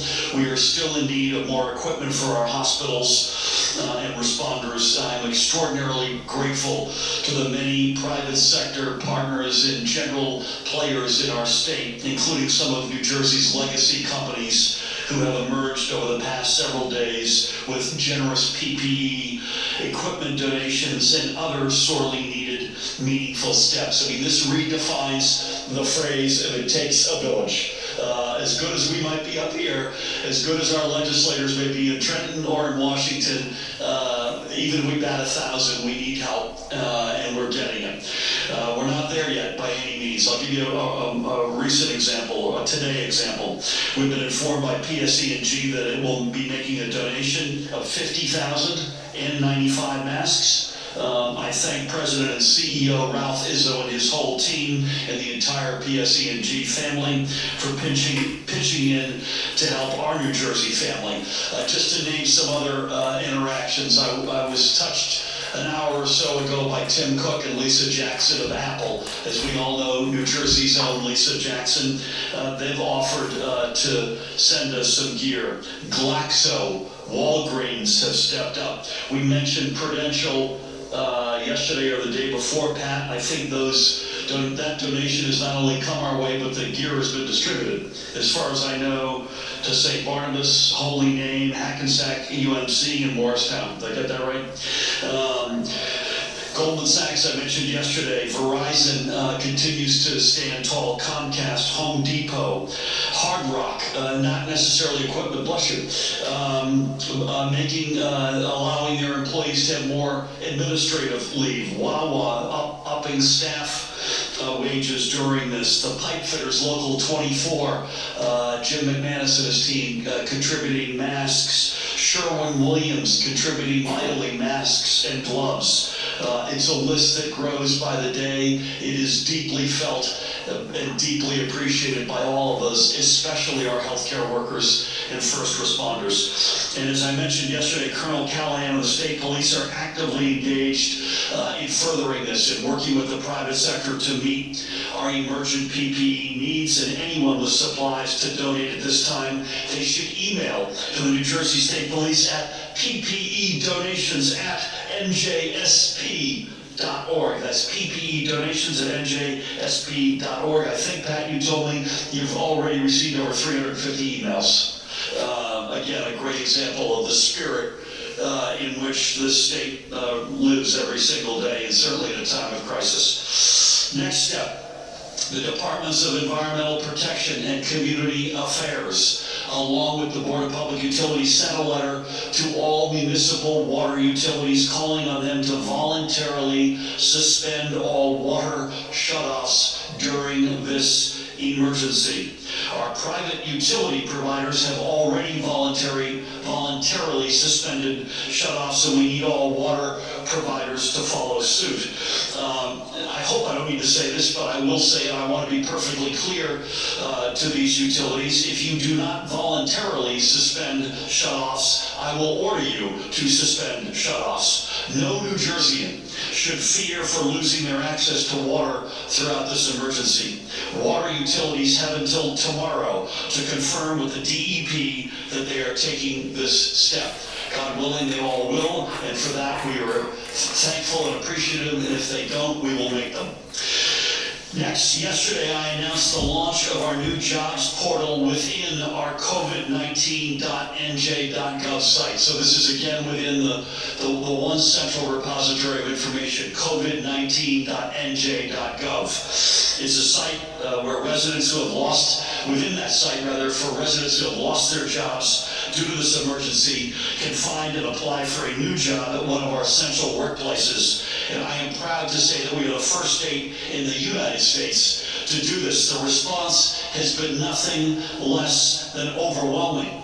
In the first 24 hours, the page was visited by more than 88,000 job seekers. And as we continue to be contacted by more and more essential employers, the number of available jobs is increasing. Since yesterday, the number of open jobs, I think I said yesterday there were about 8,000, that's gone up to more than 12,000 from more than 100 employers across a variety of essential areas. Again, I urge every resident willing to step up to be part of our frontline workforce to visit covid19.nj.gov, covid19.nj.gov, and apply for a job. I also encourage essential employers looking for workers to connect with us through the site to have your openings posted there. Certainly our unemployment insurance system is an important safety net for the many thousands of families being impacted by this public health emergency. But this is an opportunity for frontline work and to be part of seeing us emerge from this stronger than ever, which we unequivocally will, and for our state's economy to rebound faster. Again, to find a job or to post a job, it's a one-stop. covid19.nj.gov. Before we get into test results and sadly lives lost, I want to just briefly, as I mentioned a minute ago, and I apologize, Judy, to go on for another minute here, just to touch upon a number of other developments, engagements, conversations, follow-ups that we've had since we last gathered. First of all, on the enforcement front, just to prove that there are both knuckleheads out there on the one hand, and on the other hand, we see them and we're enforcing behavior. Charges are being brought against a defendant who got into a dispute with an employee of Wegmans, coughed on the woman, and told her after doing so that he had coronavirus. He then refused to cooperate with the police to either give them his name or his driver's license for more than 40 minutes. A summons is being issued for terroristic threats, harassment, and obstruction. This is not an EO violation per se, but it demonstrates active law enforcement in the steps that we are taking. I want to give Manalapan Police Department a shout out and the Monmouth County Prosecutor's Office a shout out. And as Pat knows better than anybody, as Jared knows better than anybody, we are up and down the state and we will not take any non-compliant behavior, never mind egregious behavior like this. So thank you. And again, a shout out not just to our healthcare workers who are heroes, but also our first responders who are enforcing this unique environment in which we're living. In addition, I mentioned I spoke to President Trump yesterday morning, and that was a very productive call. We then had shortly after our press gathering, we had a VTC, a video conference call with the Vice President. We then last evening had a productive conference call with the Administrator of FEMA, Pete Gaynor, as well as FEMA Region 2 Head, Tom Von Essen. And those conversations, as was the one with the President, continued to go very well. We mentioned yesterday that the President gave his support personally. FEMA reiterated their active support for our four field hospitals. Pat, tell us where you expect those locations to be, please. We have, they're en route now. We were going to get into this tomorrow, but since the Gov asked, and he's my boss, we're going to have one is going to be at Meadowlands Exposition. The second one's going to be at the Convention Center in Edison. The third one will be set up in Atlantic City's Convention Center. And the fourth one will be housed periodically at our Urban Search and Rescue Facility, with that location to be determined at a later time once we are able to analyze the best and most effective place to set that up, Gov. And gracious to me, I went out of order, but tomorrow we will, just to preview tomorrow's gathering, we will, you'll be speaking, as well as we would expect, Colonel Park, who's based in Philadelphia, who's one of the senior members of the Army Corps of Engineers, who's camping in at the Rock right now. So thank you for that. So field hospitals were on all of these conversations. PPE I've already referred to. Obviously our support of the direct cash assistance for states was on the list of all of these conversations, or at least with the President and Vice President. And then we also raised that we had applied, I believe as of yesterday, for a major disaster declaration under the Stafford Act. That is under consideration. I want to give a shout out to our delegation who have stood tall in support of that. Just today alone, Senator Menendez, Congressman Gottheimer, and I exchanging both live conversations and notes on that respect, as well as our outstanding 502F designation under Title 32 as it relates to federal support for the National Guard activities. Those are both pending. We raised on all of the calls that I mentioned. Again, thirdly, I mentioned already a very good, productive, early stage discussion with the Senate President and Speaker, and again, I want to give a big shout out to the leadership from both sides of the aisle. Minority Leader Bramnick and I had an exchange today. I just sent Minority Leader Tom Kane a note on something. Again, a very productive meeting yesterday late afternoon with Mr. Sweeney and Coughlin. I want to give the legislative colleagues as a group a big shout out of thanks, and we're trying to find our way through this together. In real time in Washington right now, having just gotten off the phone with Senator Menendez and just exchanged notes with Senator Booker, the markets are up today, I suspect because there is the potential for real progress in Washington. And it's too early to say where this turns out and where it ends and where it lands. But as we sit here now, there are big elements in what is being negotiated consistent with what we have believed all along have been elements of what we believe it needs to be a federal assistance program, a big direct stabilization fund, among other elements as we understand it that are currently on the table, a big direct state stabilization fund, big support for mass transit, unemployment insurance, big support, community development block grants, big chunk for hospital help, both generally and specific to COVID-19, a big help toward small businesses. So fingers crossed, if those elements in particular in large scale remain parts of what is ultimately agreed upon, voted on, and signed by the President, that's good news. In the midst of an incredibly challenging world right now, that would be really good news. And I want to give our entire delegation a shout out. Bill Pastrell was on with me yesterday on this. I want to give each and every one of them a shout out, but a particular shout out to Senator Bob Menendez, who has been a particular bulldog. It's not final yet. I don't think Sue Fulton at the Motor Vehicles Commission has the word officially. I know President Trump mentioned this last night, but I want to give ourselves a modest pat in the back because I think we were one of the first states, if not the first state in America, to suggest and ask that the Real ID time frame be pushed back.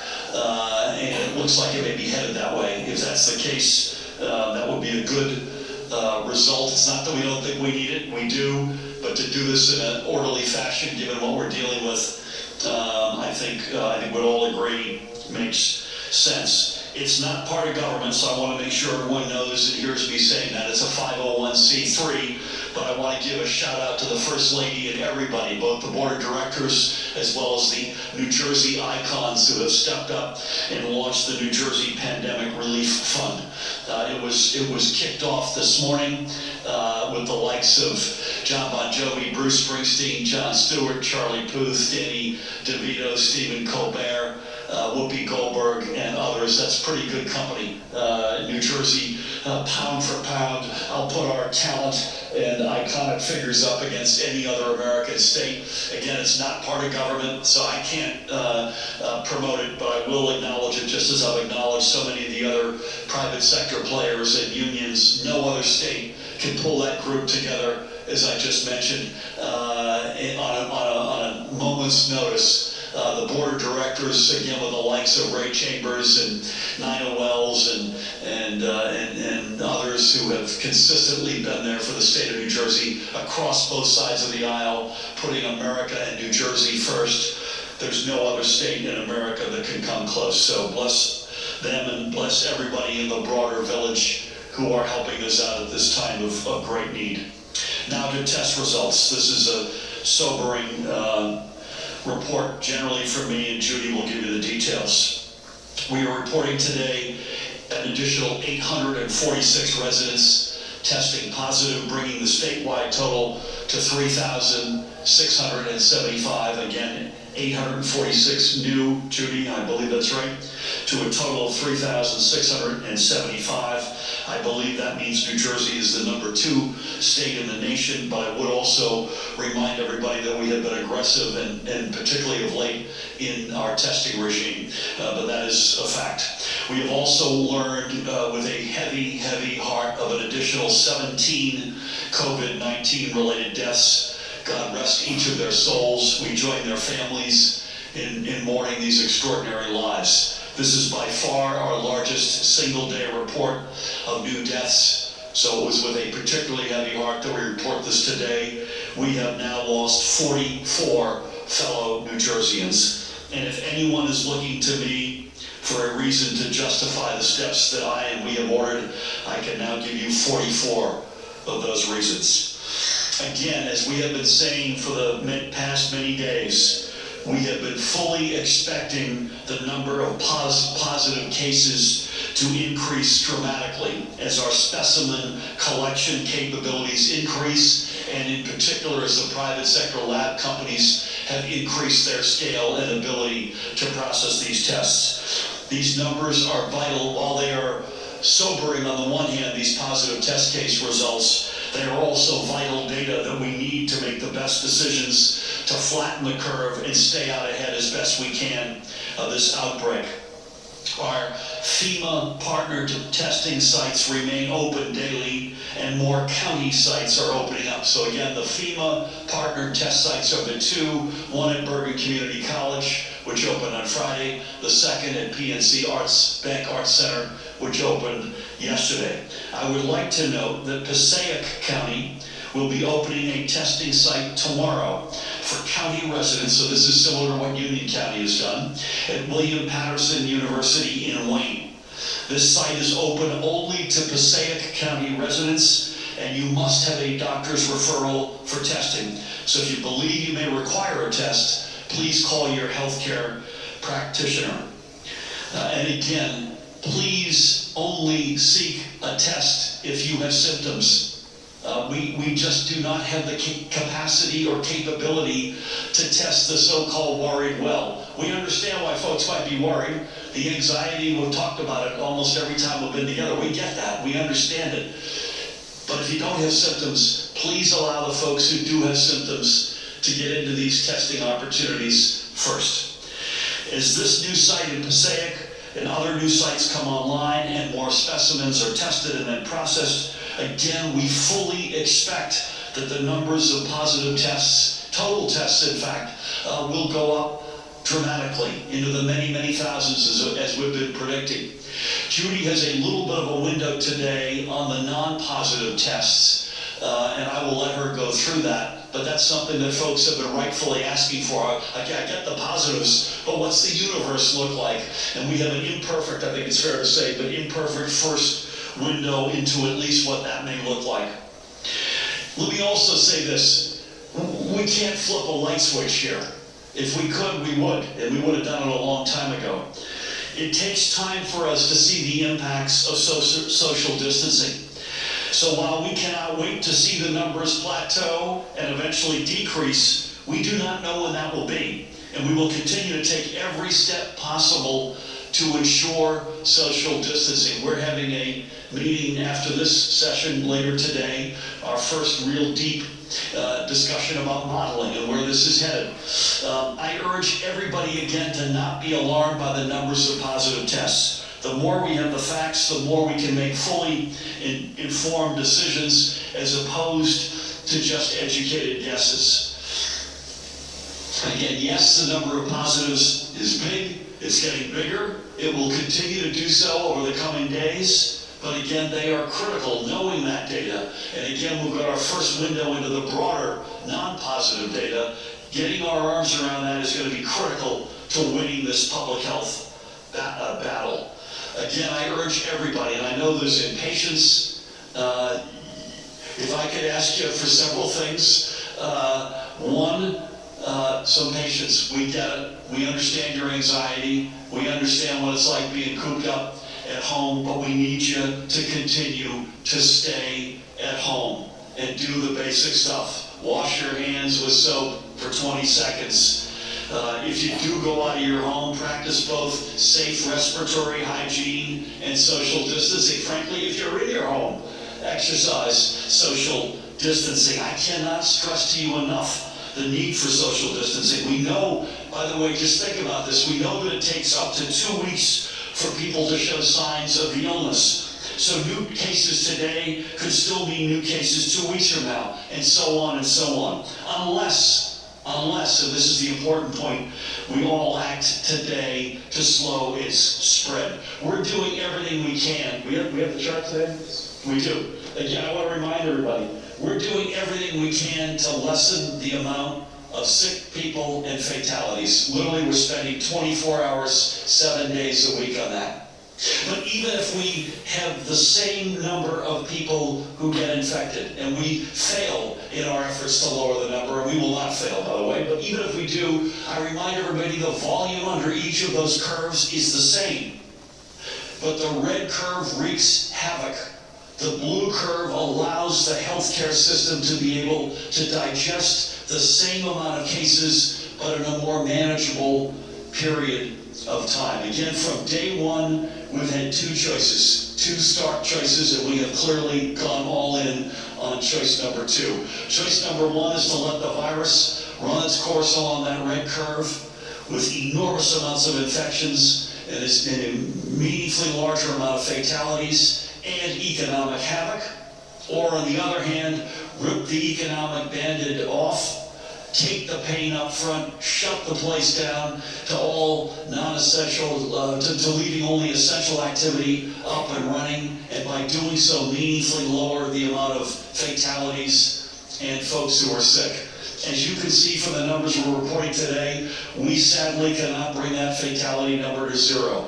We're already 44 precious lives lost in our state. We'll do everything we can to keep a hold of that, but that number sadly will go up. The positive test results again will go up.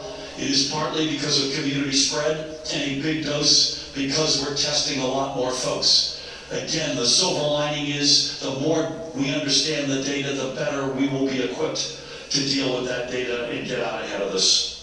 Before I turn it to Judy, and by the way, I think that in terms of formal remarks, it's just Judy and me today. Pat and Dr. Lifshitz will weigh in as needed and as appropriate. I hope that's okay. But you won't be bashful if there's something you want to get off your chest, I know.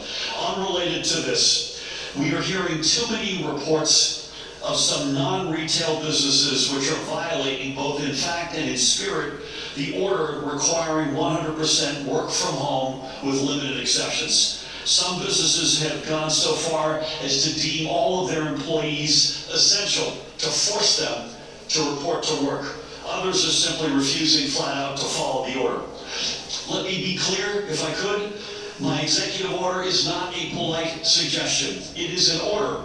No one, and I mean no one, who can either do their job from home should be going to work in an office. We must have 100% compliance. This is about public health, and it's about people's lives, your employees' lives, their families' lives, and your life. Inquiries about failures to comply should be directed at the following phone number. Again, if you're working we've gotten a few of these, I've gotten a couple directly to me, where the firm is not complying with what we're asking them to do. So here's the number you call, 609-963-6817. 609-963-6817. Again, before I turn things over to Judy, I want to thank again to the overwhelming amount of New Jerseyans who are helping us by using common sense and by being a role model for others. We know it's not easy on you, it's not easy on your families. And frankly, I can assure you it's not easy on any of us or any of our families. This is truly, and in every sense of the word, an unprecedented time for our state, but we are unequivocally going to get through this, and we're going to get through this together as one New Jersey family, stronger than ever before. With that, please help me welcome the Commissioner of the Department of Health, Judy Persichilli. Thank you, Governor. Good afternoon. As the Governor stated, the number of cases of COVID-19 in our state continues to rise, and they continue to rise quickly. As of 8 a.m. this morning, New Jersey now has the second highest number of cases in the nation. With the ongoing spread of COVID-19, I am once again emphasizing that social distancing is vital to slow this process. We've seen in other countries, such as China and South Korea, that taking aggressive actions can flatten the curve and decrease the number of new cases. Strict enforcement of these initiatives have led to dramatic decreases in these countries. In South Korea, they viewed social distancing as the main effort of mass protection. Their residents stayed home because they recognized it was the right thing to do to protect their communities. Due to the relatively high transmissibility of the virus, the impact of social distancing on the peak of the epidemic and the potential delay of the peak is likely to depend on the early measures that the governor has put in place. According to the study by the European Center for Disease Control and Prevention, it's exactly what you must do. This reinforces our stance that these types of aggressive social distancing initiatives can have similar effects in New Jersey. We don't expect to prevent every single case, but we are trying to limit or to spread out the number of new cases. Similar to what has been seen across the U.S., we are seeing a significant amount of cases under the age of 65. About 35% of our cases are between the ages of 30 and 49. And approximately 24% of those individuals have been hospitalized. This is just a reminder to younger individuals that they are not immune from COVID-19. They also need to take steps to reduce their risk of exposure. As always, and as I've stated previously, we continue to remain concerned about our most vulnerable populations. And we're working regularly with our partners in nursing homes and other long-term care facilities to try to minimize the impact that this virus can have on our elderly. As of this morning, we have had at least one confirmed case in 19 of our long-term care facilities. This causes us concern. Many of the nursing homes with confirmed cases are in the same counties where we have large numbers of cases generally, such as Essex, Monmouth, Bergen, Middlesex, and Morris. We know that as cases continue to rise, our hospitals will be caring for patients with COVID-19. The department is modeling for this anticipated need in order to have the bed capacity required to give these patients the care they deserve. We expect to have more to say on this modeling later in this week. As the governor said, we are sad to report that we've had 17 new deaths, for a total of 44 deaths in our state. There were 5 new deaths in Bergen County alone, 3 in Morris County, 3 in Essex County, 2 in Hudson, and 1 each in Monmouth, Camden, Passaic, and Union counties. 9 of our total deaths were associated with long-term care facilities. We continue to monitor the patients with positive results in all of our long-term care facilities. These are our most vulnerable population. Today we are working with the leadership of the St. Joe's facility in Woodbridge to assist them in the movement of their residents to another facility. This may result, unfortunately, and ultimately in the closure of that facility. A facility that has cared for the most vulnerable population in Woodbridge and the surrounding area for decades. This is the result of some of their employees home, ill with influenza-like illnesses. And they have a number of residents who have tested positive for COVID-19. Unfortunately, we've been monitoring the organization since Friday evening, and we are working with the sisters that own and take care of the residents for an orderly transition. Today we are also announcing 846 new cases for a total of cases over 3,600. The county breakdown of the new cases is as follows. Bergen, 61, Burlington, 7, Camden, 16, Cape May, 1, Cumberland, 1, Essex, 63, Gloucester, 6, Hudson, 38, Hunterdon, 7, Mercer, 8, Middlesex, 62, Monmouth, 53, Morris, 28, Ocean, 36, Passaic, 63, Somerset, 31, Sussex, 3, Union, 43, Warren, 3. And we are still gathering more details on these cases and 316 additional cases. We've been asked questions about a more detailed analysis of test results, particularly regarding the positivity rate of the tests, meaning the percentage of lab results that are positive compared to the total number of lab tests performed. According to the data that we've collected this morning of 7 laboratories that are sending us COVID-19 results, there were more than 12,000 tests performed on residents of New Jersey, of which approximately 3,600 have tested positive. The overall positivity rate is 27%. That's a really important rate. It tells us how many tests we've performed and how many have tested positive. That will help us in our predictive modeling of the type of care that these individuals require. It also means that the majority of the results have been negative. But we remind people who test negative and have symptoms that it's important for them to still stay at home while you are sick, because it might mean that you've been infected with another respiratory virus. So we're working around the clock, and our public health and emergency preparedness response teams are coordinated throughout government, as well as the healthcare sector and other public health partners, to respond to the needs of the residents of New Jersey. We will get through this, but we have to work together. Thank you. Judy, thank you. May I ask you, or just come in behind you, a couple of questions. We've had positives in 19 long-term care facilities in the state. Just for the folks watching, I believe the denominator in terms of the number of long-term care facilities in the state is 375, is that right?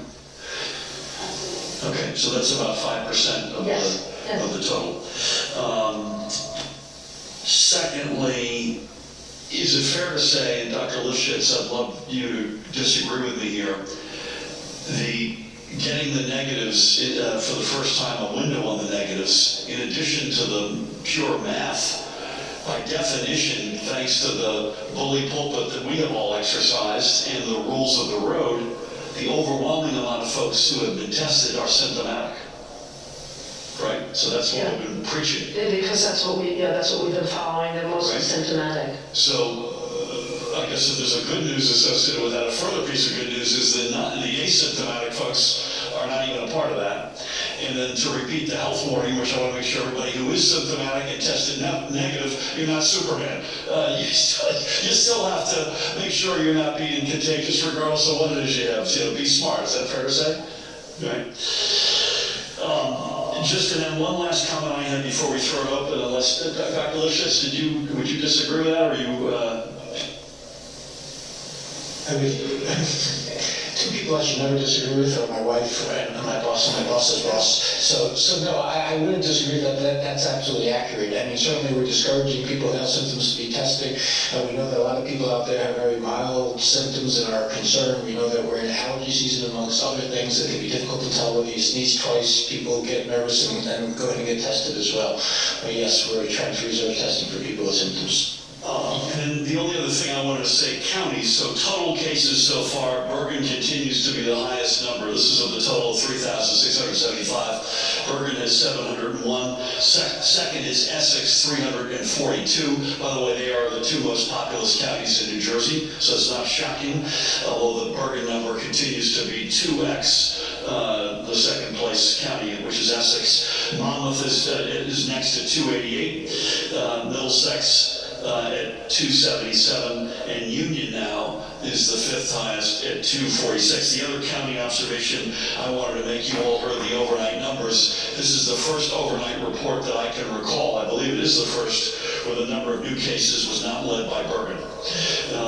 And so you've got Bergen at 61, but you had Essex at 63, Middlesex at 62, Passaic at 63. So that's both good and bad news, right? So there's probably some element of community spread and also some reality, as was said already, that a lot more people are getting tested.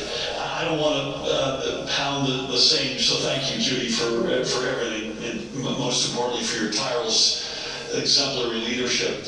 I don't want to beat the same drum, and we're going to go left to right, so we're going to give me a second, but you're on deck, sir. Stage left to right, by the way, stage left to stage right, so we're going to come this way. My left, I apologize, as a former actor. We're at war. There's just no question about it. And I've said this before, but let's remember what the ingredients were to win World War II. It wasn't that we panicked. We were smart. We worked our tails off. We were proactive. We were aggressive. We had courage. Those are the elements that are going to likewise get us through this, and we will unequivocally get through this as one family, united and stronger than ever before. Dante Colucci is on the microphone, and we'll start over here, sir. James Dombrowski, Post the Oath. We're not hearing any amplification out of that, sir. James Dombrowski, Post the Oath. Colonel, have we seen an decrease in crime across the state? What's going on? The question of reduction in crime? Yes.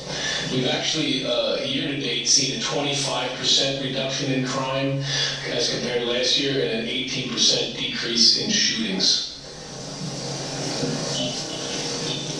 All right, my usual. Say so, like Brent. All right, so listen. I didn't see you, Brian. I apologize. We'll come back to you. List of questions. One, I know there was talk about hotels being used for quarantine, and do you know what that would look like, or if that's going to happen? And I have more questions. Keep going. Okay. Two, based on what the president said in recent days about the economy versus, reopening the economy, can he do anything to lift that? I mean, that's going on in the state. Could he cause businesses to be reopened here with federal authority? Three, there's also been discussions about people dying before getting the positive test back about COVID-19. How is that being handled? Are you concerned about numbers being off a little bit because of that? And do a slideshow? Okay. I'm going to have Pat address hotels. Judy will test folks who are passing before they get their test. I will just say the president's got the biggest bully pulpit in the world.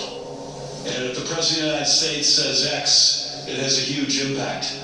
To the best of my knowledge, other than exercising the federal purse strings, that is not necessarily translated into direct action, but there's a moral suasion associated with the presidency of the United States that is unlike any other office in the world. I would think, and I spoke to him yesterday, he made this point to me that he's made public now the past number of days. He doesn't want the cure to be worse than the disease. I don't think any of us do, but I do think there's a responsible way to go about that, and one of the huge levers available to get that done responsibly is the action that, God willing, Congress is taking today.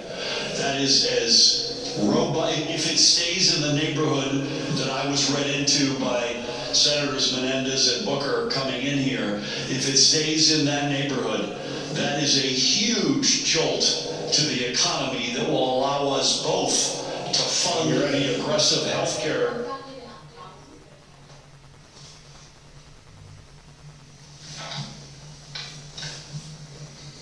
Well, good afternoon, everybody. Pleased to give you an update today. As many of you know, one of the concerns I had seeing what was happening in New York City was after the stay-at-home shelter-in-place order was issued, you started having people flood out of New York City, including taking hundreds of flights from the New York City area, direct flights to the state of Florida. That obviously is a big problem because that's the epicenter of the COVID-19 outbreak in the entire world right now. And so those are the folks who should be staying at home and sheltering in place. Instead, they're seeding in different communities throughout the United States, including here in Florida. So yesterday, we mandated the isolation of all individuals that fly to Florida from the New York City area.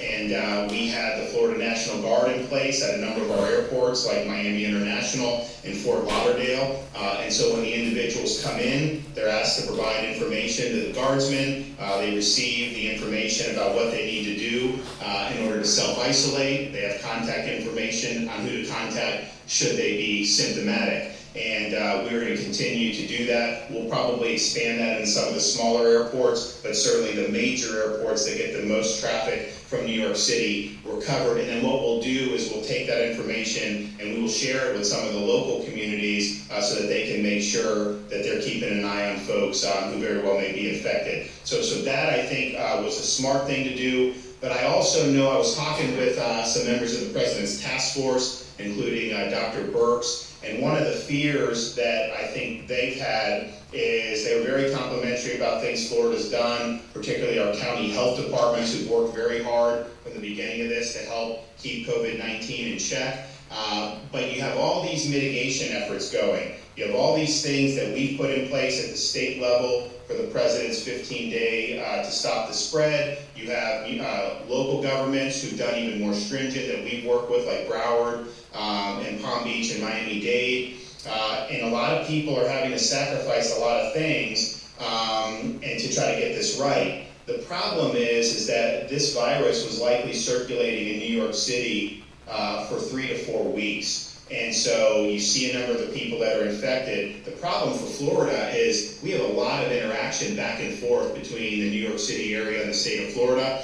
And so you've had people, probably unwittingly at the time, be there within the last couple weeks and then come to Florida. And so today I'm going to be signing an additional order. It will require 2 things. One, anybody traveling from the New York City area to the state of Florida or who has traveled in the last 3 weeks is going to need to self-isolate, and they're going to need to report the contacts that they've had, any close contacts with anybody in the state of Florida, and mainly notifying the people they've been in contact with.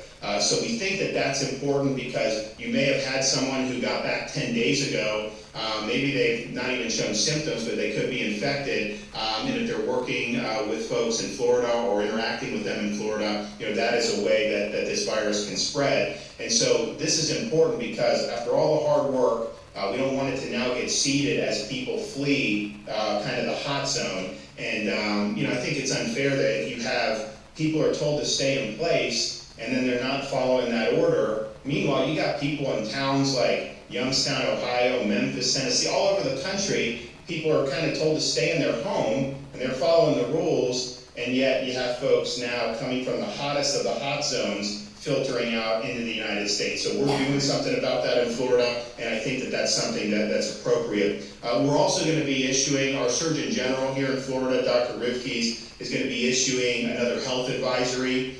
He's going to be advising that all individuals age 65 or older are encouraged to stay at home for the next 14 days to minimize their exposure.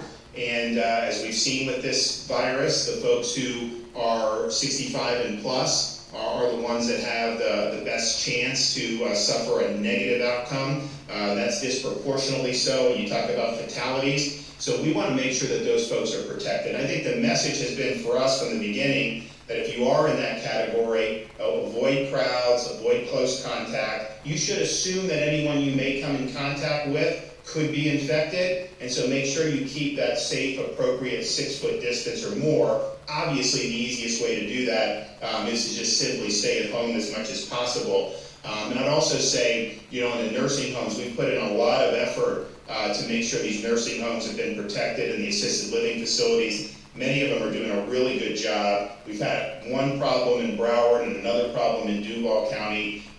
We are getting word that there are a few others around the state, that there haven't been incidents yet, but haven't rigorously put in the regulations that we issued very early on. And I just want to reiterate, if you are somebody operating one of those facilities, how important it is that you're protecting the senior citizens in your facilities. I mean, this is the time you got to stand up and make sure that you're taking all necessary precautions.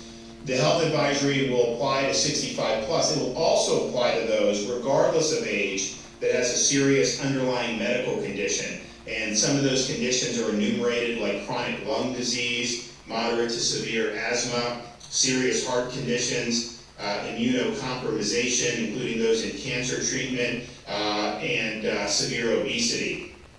So I think that that's important as well, because as we've seen, the folks who may be under 65, who have suffered real serious hospitalizations or even death, have been people that usually have had a serious underlying medical condition. And then finally, we want to expand on some of our what we've done with some of these large groups. We banned any of these groups from beaches, but we didn't necessarily do that for things like town squares or private residences. So I'm going to expand that guidance. So consistent with what the CDC says, you should not have any social group of 10 people or more. So that means, just because it's a private residence, you should not right now be having 50 people for a party. I mean, you see these images around the country, states that are on lockdowns. There are these massive block parties in places like California.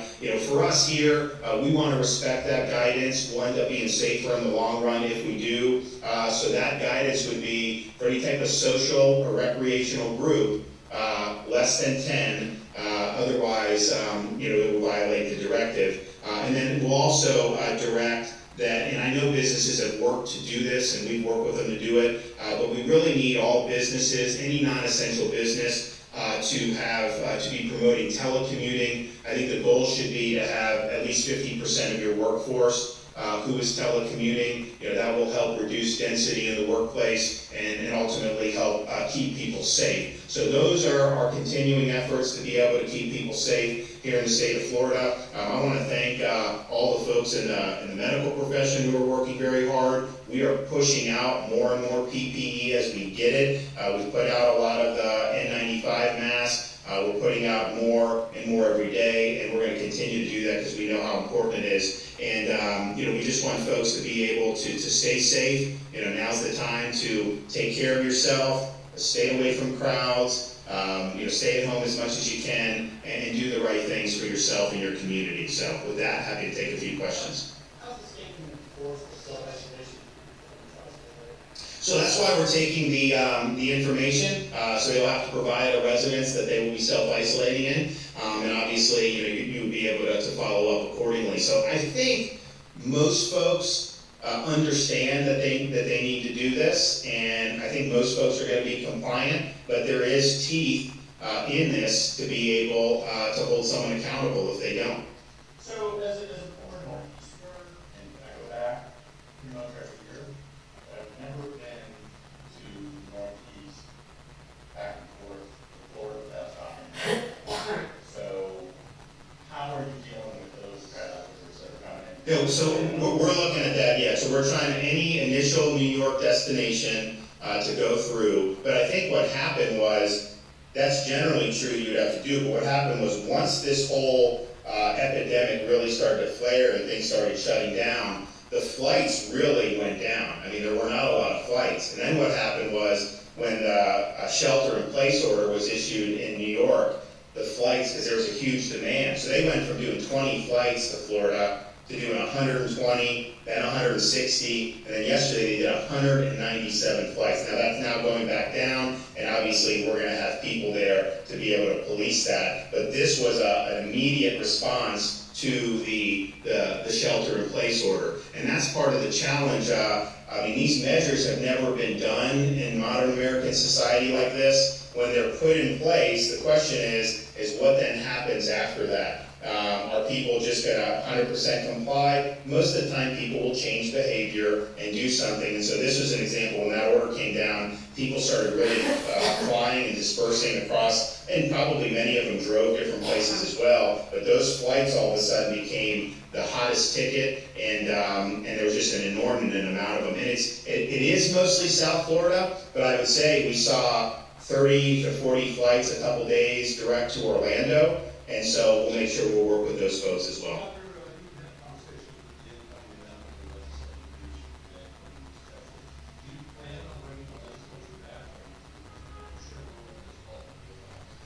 I think it was just a general update. I mean, I gave them the update that we were going to be doing the executive order. I told them there was a concern from the White House task force, and then obviously in my administration about how people may be fleeing the hot zone and bringing the virus to Florida. And they agreed with the measures, and we've all just, I think, agreed to say, let's just get through this. We'll get through the 15 days, there'll be some type of pivot, we'll look to see what happens there. I am somebody that believes that it's not really I mean, it will be a negative on the economy, but it's not like you're snapping into recession because something happened with business. I mean, it's kind of just, the economy just kind of stopped for a little bit, and the question is, can we just get it started and get going? And we'll see what that looks like. I want to get back as soon as possible because I think some of the effects of these people who have been put out of work and who've been laid off, no one's really talking about them. But those are folks who are doing the right thing, and now they're in situations where their family's future may be in jeopardy, and so we've got to keep them in mind. But I will tell you, these unemployment numbers, I mean, we would typically get, as you know, our unemployment rate in Florida the last time before this happened was 2.8%. We would get 250, 500, 1,000. It would vary, kind of unemployment claims every day. These numbers we've seen lately, 21,000 unemployment claims yesterday, 18,000 the day before. On March 20th, another 21,000. So this is a huge increase, and it just shows you how so many people have been dislocated. We're working on getting them the relief. We want the federal government to do stuff as well. But man, that's not only going to have an economic cost, that will have a health cost unless we work hard to remedy that as soon as possible. The president wants to reopen the nation by Easter. That's what he's saying now. Is that aligned with your timeline for the state of Florida? Well, we're going to really work with the president and see what his team puts together. My view on just looking at this, it seems like, you have some people that say, oh, this virus has much ado about nothing, don't even do anything. And I was never in that camp because I said back in January it was a serious public health threat. Then you have some other people say we can't do anything, we just got to lock down and just, maybe 9 months or whatever. And I think both of those are false choices. I mean, clearly we've got to do something about the virus, and there's no way a 9-month shutdown would possibly be sustainable. So I think the question is going to be, let's work to blunt the force of the virus. Let's protect those folks who could be most in jeopardy of really negative health impacts. But let's also get society functioning so that the overall public health is better, because when people are employed and they're able to put food on the table for their family, that's better. I really worry about suicide, drug abuse, alcohol abuse, domestic abuse, child abuse, if this is allowed to go for months and months on end with nothing. So I think you can do this in a way that is going to really continue to let us make progress on the virus, but will also allow the society to function again. And here's the thing. People have changed their behavior with this now. with the flu, influenza kills people every year. Most people don't even get a flu shot. Most people shake hands. They don't do any of that stuff. Now, people are conscious about that. They're conscious about handshake. They're conscious about what they touch. They're more religious about washing their hands. And that really has a huge impact across society. I think you will see, and the flu season's kind of at an end, but I think as these keep up, I think you're going to see less influenza because I think people will be actually taking proper precautions. Governor, some state workers have been still being required to go into work. What are your thoughts on potentially moving some of them to work at home? We've told the agency heads, push as many people to work from home as you can. We think that that's a good policy. I know many agencies have done it. We clearly have a need for essential workers, particularly in the public health sphere and the emergency management. So we're gonna need to have their hands on deck. But certainly any of the non-essential, we would say keep as many home as you can and try to reduce any density in the workforce.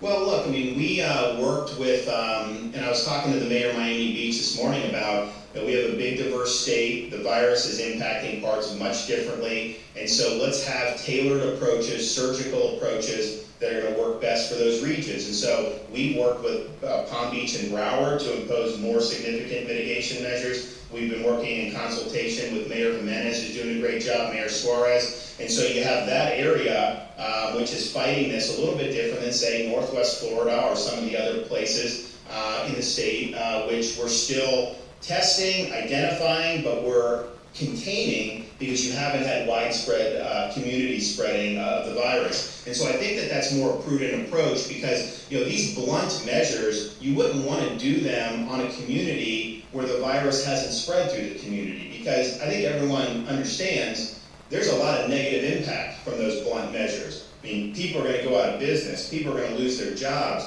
there's going to be upheavals in their lives, and that is something that we should not do flippantly. And so some of the measures have been tough, and we've put in everything the CDC has said, I've put in statewide. Remember, the CDC has not said do a statewide lockdown. And I also look at some of these other states that have done it, and I see massive non-compliance, and I'm not even sure how effective it is. I mean, if you're doing a big block party in California during a lockdown, wouldn't it be better to just go to work? I mean, you're probably going to transmit the virus less in the office than you are with a bunch of drunk idiots in a block party, which everyone having a good time. So I just think you got to think these things through. But we've been willing to work with any of the local communities, but I think it's been a surgical approach. It's been an approach that's been in consultation with these folks because they understand what's going on in their communities, and I think we can tailor it accordingly. But I definitely think some of the measures that have been done, even the statewide, when have they ever been done in Florida before? I mean, this is really something that we haven't seen in a long time.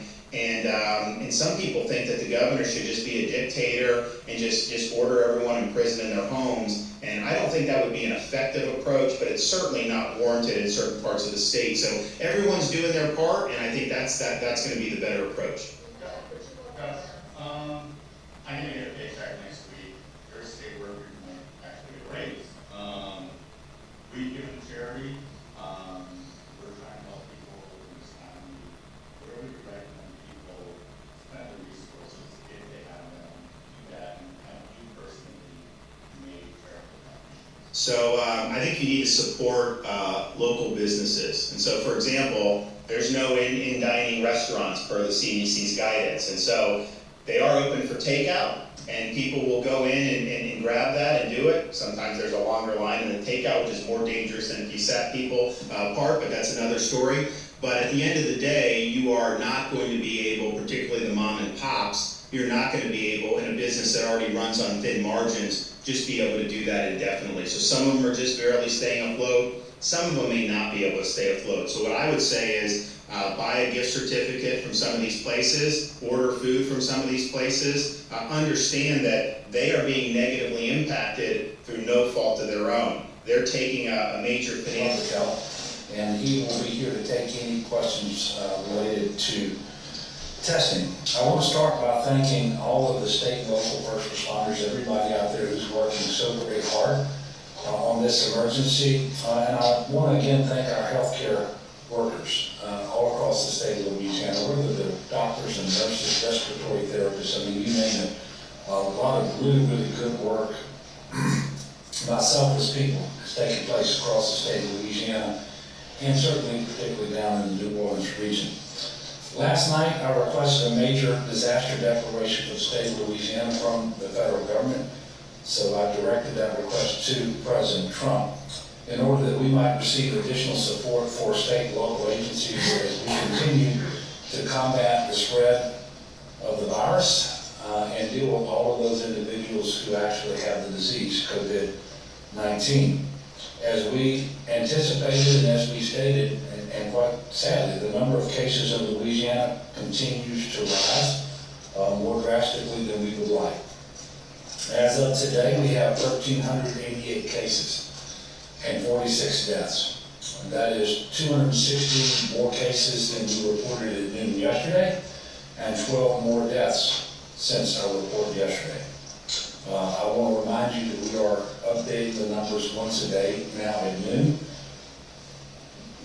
because it just became too much to try to manage with all the various testing labs and reports that had to be coming into the state and aggregated and to make sure that they were accurate and so forth. So we're going to do it once a day. Across the state, and this information is there for you. If you take a look at it, we have 1,252 individuals who are COVID positive. I'm sorry, we have 1,252 people in hospital beds that we're following. 271 of these people have tested positive for COVID-19. Another 981 have been tested or will be tested, and we are waiting for their results. So we call these individuals PUIs, persons under investigation.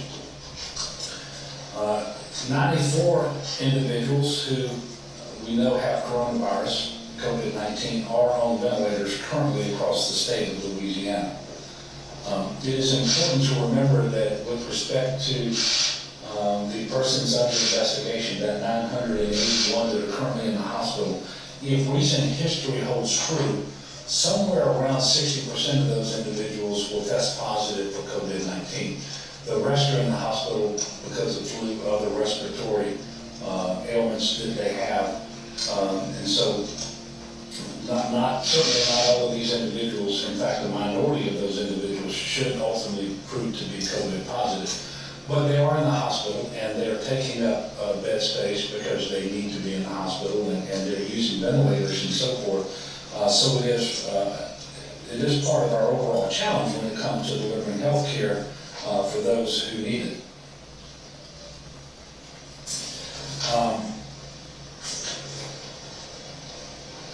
It's critical, and I've been saying this for some time now, and I know a lot of people are probably getting tired of me saying it, but it remains our number one priority. This is what we're calling upon every individual in the state of Louisiana. It is critical that we do our part immediately. You can't fix what you didn't do yesterday or the day before, but starting right now and going forward, everyone has to do their part to reduce the spread of this particular virus. Everyone has a role to play, and I mean everyone. If we can preserve our precious healthcare resources so that they're able to provide care for each of us when we need hospital care, then that is clearly what we're trying to do. We have a critical window of time in order to flatten the curve, and that's why the stay-home order, which went into effect yesterday at 5 p.m., is so necessary. We must minimize social contact and slow the spread of the virus. Obviously, it was not a decision that I made lightly. I know that it is hard on people. I know that it's hard on businesses, on employees. I know that this is not what we're accustomed to. And I, like you, look forward to the day when we are past this. When that comes, I don't know. I can't give you a time frame on that. But what is essential now is that we do our part, flatten the curve, so that we extend the duration of this event and not have it peak all at one time and people who are ill are presenting themselves to the hospitals, and we don't have the capacity to render the care that they're going to need. And in order to make this decision, I've done the very best that I could to look at what the science is telling us and to rely on authoritative sources like the Centers for Disease Control. And looking into the information that's being provided from the folks here on the ground, the Department of Health, the Office of Public Health, talking to our hospital CEOs and so forth. But I also have had the opportunity, and I thank them for it, to have personal conversations with individuals such as Dr. Brett Giroir, an admiral in the U.S. Public Health Service, but also the Surgeon General, Dr. Jerome Adams, and even had a conversation the other night with Dr. Anthony Fauci. When we maximize the use of science to inform our decisions, we minimize the role of politics in the decision, and that's what we're trying to do here. There simply isn't any room for politics in this. So I need for people to take the order seriously. So far, I've actually been encouraged by what I have seen. The mitigation measures that we are taking now will pay off down the road when we see that curve begin to flatten and the demands placed on our healthcare system reduced. So I ask everyone, before you leave your house, is the trip that you're about to make important? Is it essential? Is this the second trip to the grocery store today? Can you wait till tomorrow, the next day, to go? And certainly this doesn't mean that you can't go outside at all. You can. You can go out, you can exercise, spend some time outdoors in your yard, take your dog for a walk, and so forth. And I understand that if you're an essential worker, we identified those in the order, that you're not going to be able to stay home. And I want you to know that we're grateful for everything that you're doing, even as you travel to and from work and what you're doing at work in order to practice social distancing and minimize contact and the spread of this particular virus. I also appreciate all of the employers, private and public, who have instituted large numbers of telework, people who are working from home, off of their computers and otherwise. That is very, very helpful. Right now, I think it's just imperative that we change our mindset on what it means to be a good neighbor. Being a good neighbor right now means staying at home, stopping the spread, and saving lives. Doesn't mean you don't check up on your family and friends and your neighbors. Give them a call. Get on FaceTime with them, Skype with them. I also want to remind you that we're placing all of our updates on the COVID-19 situation on our website. We have a dedicated page at gov.la.gov/coronavirus. gov.la.gov/coronavirus. Having and sharing accurate information is important for all of us right now. There are a few other ways that you can also be a good neighbor. The first is to donate blood. Our blood banks are in desperate need of donations. If you are healthy with no symptoms, I urge you to consider donating blood and giving that gift of life. And please understand that it is both safe to give and to receive blood. The second way you can help is by donating to a local food bank. Food banks are in dire need right now as well, and they need money most of all. And you can do that from home. Every dollar can provide up to 4 meals. This is something you can do from your couch without leaving the house. It also allows the food banks the flexibility to get the items they need without impacting the supply chain. I know that many people do not have the means right now to give, and that's understandable. But if you do have the ability to donate without causing a hardship on yourself and your family, please consider making a monetary donation to your local food bank. And these donations can be made through Feeding Louisiana at bit.ly/LA-COVID-donate. And we'll have that information up on the website for people too. Finally, while everyone is spending more time at home and And some people are going to be looking for some things to do. I'd encourage you to go ahead and get on the computer and fill out your census. Let's get that information turned in. Obviously, it's not the most important priority, but it is important. And I'm reminding people, the notices from the Census Bureau went out a couple of 3 weeks ago. Most families should have them if you have the opportunity to complete your census. Please go ahead and do that. Before I open up the floor for questions, I want to remind everyone that today, for me at least, and for like-minded individuals, is a day of fasting and prayer. I've told you quite often I believe in the awesome power of prayer. And I want to thank everyone who has joined in on doing this along with me today. And my prayer is for the healing of those who are ill, protection for those who are on the front lines of our healthcare system, and guidance for all of our nation's leaders, that we can navigate this crisis together for the good of all our people. And I want to thank everyone again for being here today, and I'm ready to take your questions. Yes, sir. Governor, last week you said the New Orleans area was 7 to 10 days away from running out of capacity to deliver health care. The disaster declaration request, I think you used the date April 4th. Can you talk about what's changed in that time frame? What's better for us right now? I assume there's updated modeling. Well, first of all, better is very, very relative. And if you remember last week when I said that, it was the first effort at modeling that we had, and much of it was based on data that was relatively new, and that it was a worst case scenario. So as we see the growth rates, as we see the number of COVID positive patients who have to be hospitalized, as we get a better idea of the percentage of people hospitalized who are going to need an intensive care bed and a ventilator, as we get a chance to see what the average stay in the hospital is going to be, then we're able to refine our estimates through the updated model.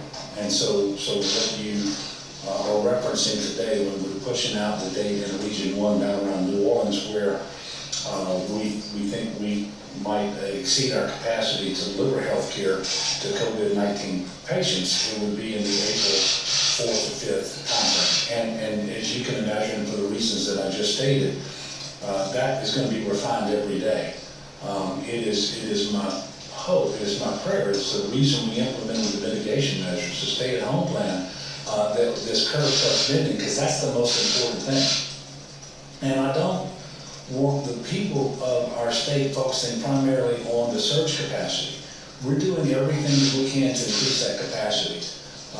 But what I want people focusing on are the things that they can control, and that is themselves. And whether they fully comply with the mitigation measures that we have in place around social distancing, stay at home, and so forth. That is the most important thing for people to focus on. This is two parts. We have to flatten the curve so we don't put the demand on our healthcare system all at once, and we have to increase our capacity within that healthcare delivery system.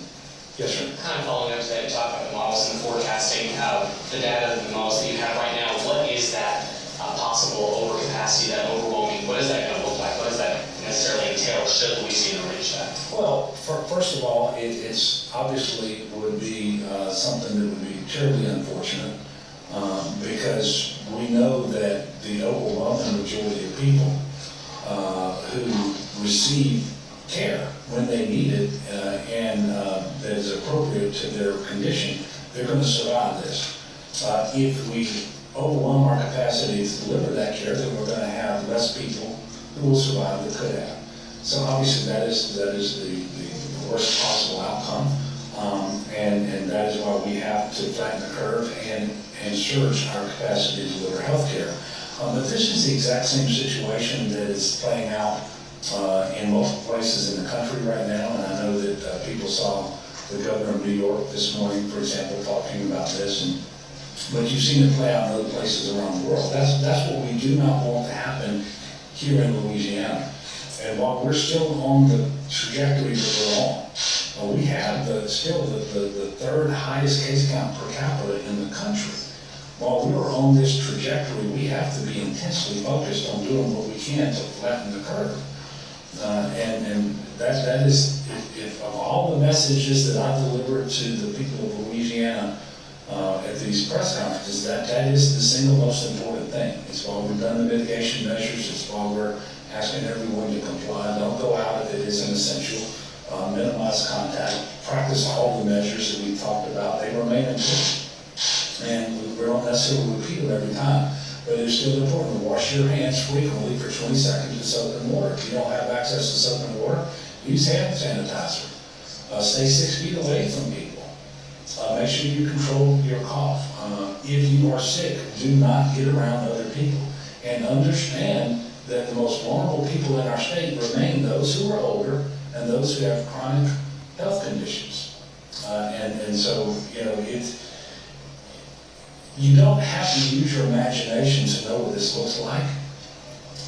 You can see what's going on in Italy. That's what it looks like. And nobody should say, well, that's Italy, it won't happen here. Well, for what reason? Would anybody believe that if we don't flatten the curve? Yes, ma'am, in the back. We saw that there were short lines at the drive-through testing center today in Baton Rouge. What are your thoughts on that, and do you think that's a good sign of what's to come next? Well, first of all, I don't have any thought relative to whether it's a good sign to what comes next. Until the curve starts to flatten, I am not going to draw an easy route. It is just that simple. But I can tell you our testing has ramped up across the state in multiple locations. I think we have over 8,500 tests, I think it's 8,603 test results total that are informing our case count today. That's up from 6,000 yesterday. This is a good thing, because you never want to be in the blind about what you're dealing with. The more testing that we have, the more results that come into our data, the better the decisions that we can make about what we're facing. I really appreciate the efforts that have been made here in Baton Rouge, but also all around the state of Louisiana. We're seeing many more entities like hospitals doing their own testing in-house. We're seeing drop-through testing in New Orleans at 2 stations and 1 in Jefferson Parish, but it's also opening in Lafayette at the Cajun Dome, and it's going to be open soon in Charles. And so the more testing the better. This is the one thing that South Korea did that really helped them to flatten the curve. They had much more testing capacity early on, and the throughput lab capacity to get those results out and get people into isolation, get people into quarantine, and do the contact tracing. Why is this important? Because people who become symptomatic today might have been exposed a week ago, 2 weeks ago, 3 weeks ago. And that's why it's going to take some time for us to know what that curve is doing. Even if everyone is practicing perfect social distancing today, it's going to take a while. And so we have to be patient with this. We have to stick with it until we know exactly what's playing out. Yes, sir. You talked about Louisiana having the fastest growth in the world, third highest per capita in the country. Have you been given any reason or maybe list of factors that have contributed to it being much worse here than in other parts of the country and the world? No, I will share with you a theory. I'm not an epidemiologist, and the studies haven't been done, obviously. But the first confirmed case in the state of Louisiana, the first person who tested positive did so 13 days after that Tuesday, and did so in the New Orleans area. And if you look at how long it takes from exposure before people becoming symptomatic and starting testing positive, that's the period you're talking about, between 2 and 3 weeks. I happen to believe with people coming from all over the country and all over the world into New Orleans, that a fair amount of coronavirus was seeded in that area, if that's the right word. But that is a theory at this point. It may or may not prove correct. But what isn't a theory, what is fact, is what's actually happening on the ground.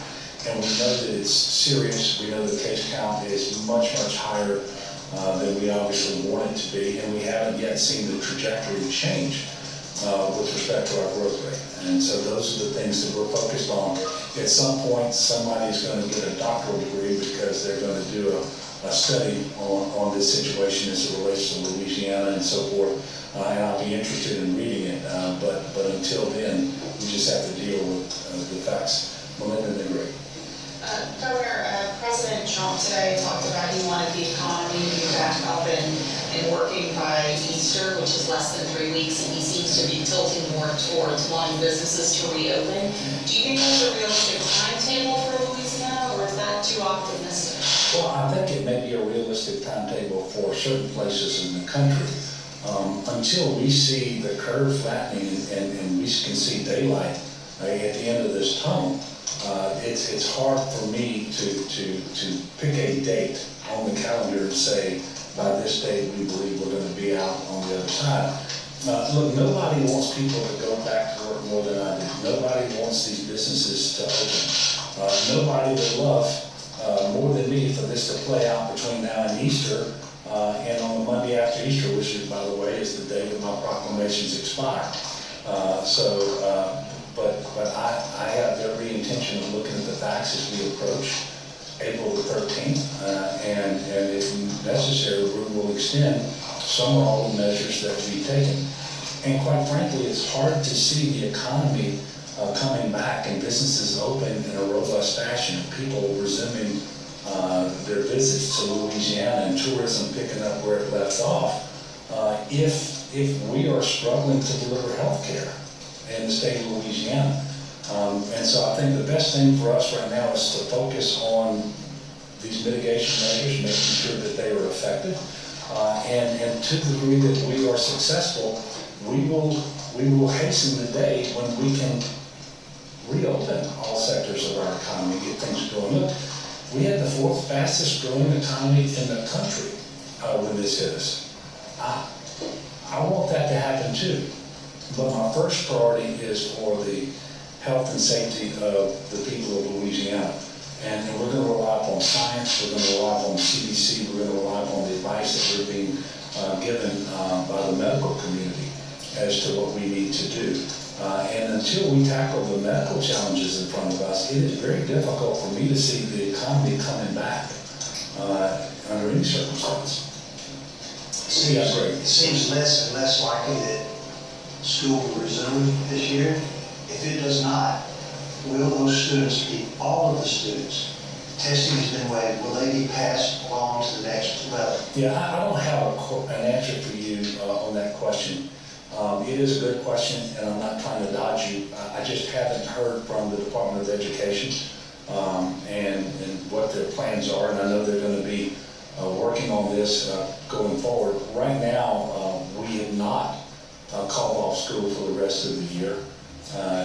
They're scheduled to reopen on April the 13th. That may or may not be possible for the reasons that we've been talking about here this morning. And I know that Betsy Eno, the interim commissioner the interim superintendent for education in Louisiana, she's working right now with her staff and with the Betsy board, with all of our district superintendents and so forth, to figure out what happens under 2 or 3 different contingencies. One is school resumes on April the 13th.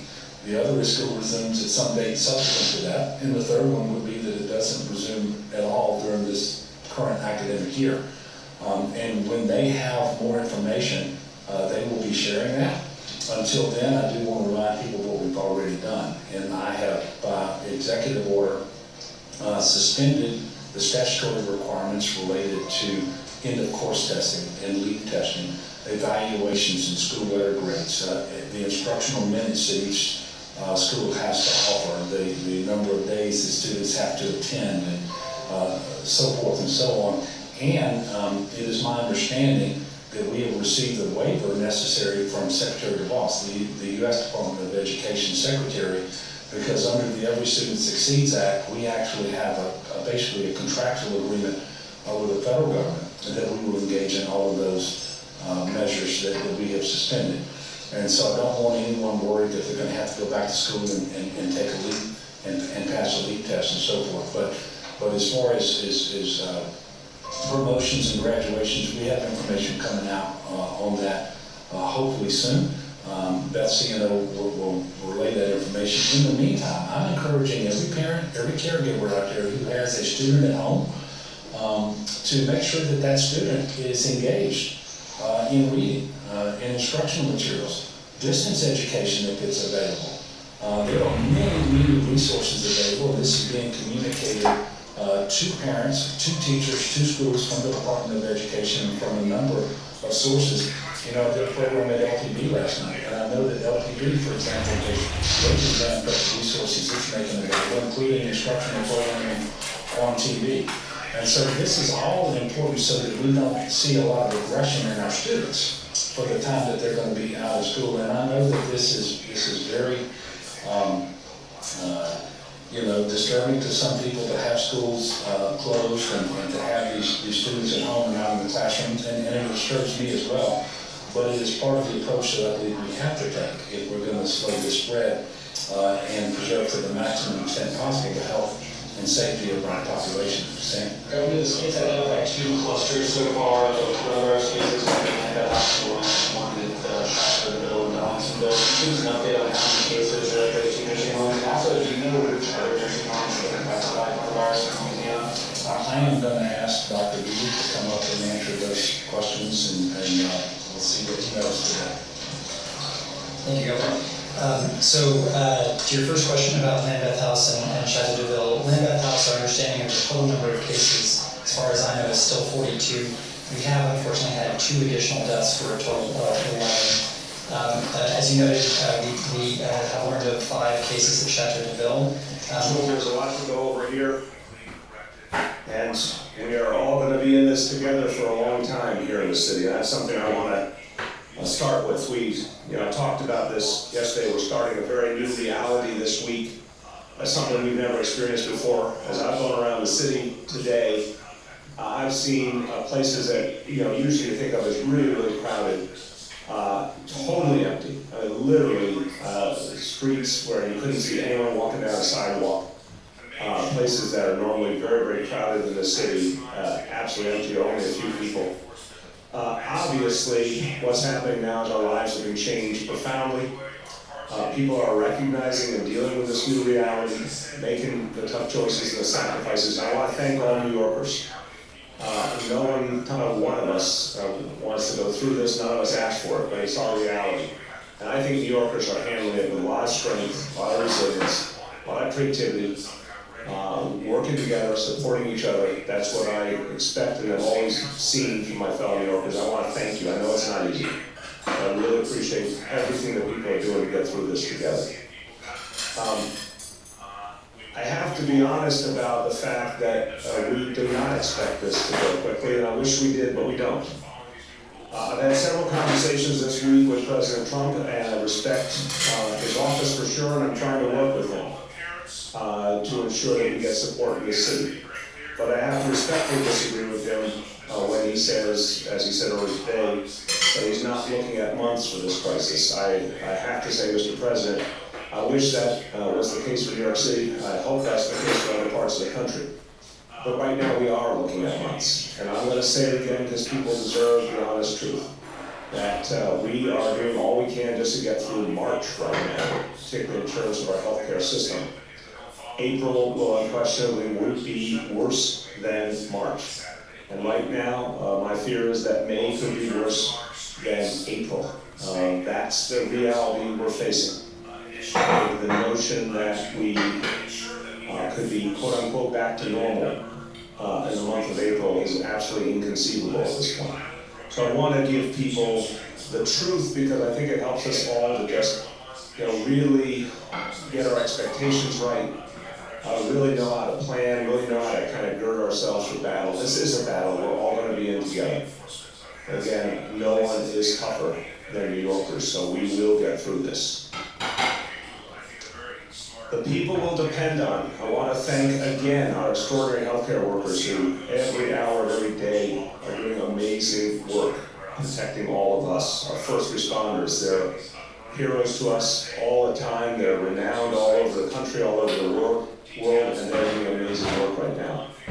Our educators are so proud of the amazing work that's been done just over days to create an online learning, distance learning program for hundreds of thousands of kids, never been done before in the city. It's amazing what's been started already, as well as those learning centers for the children of essential workers.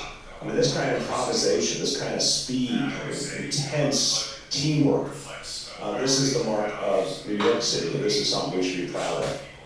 But I also want to thank other heroes. I'll keep mentioning different people each day, but there's some unsung heroes out there that really deserve our thanks because they're keeping this whole place running in the most basic ways. When you think of you turn on that faucet, you turn on the tap and you get water, let's thank our Department of Environmental Protection workers for getting us clean water, the best water in the nation every single day despite this crisis, for making sure our water system, our sewer system works.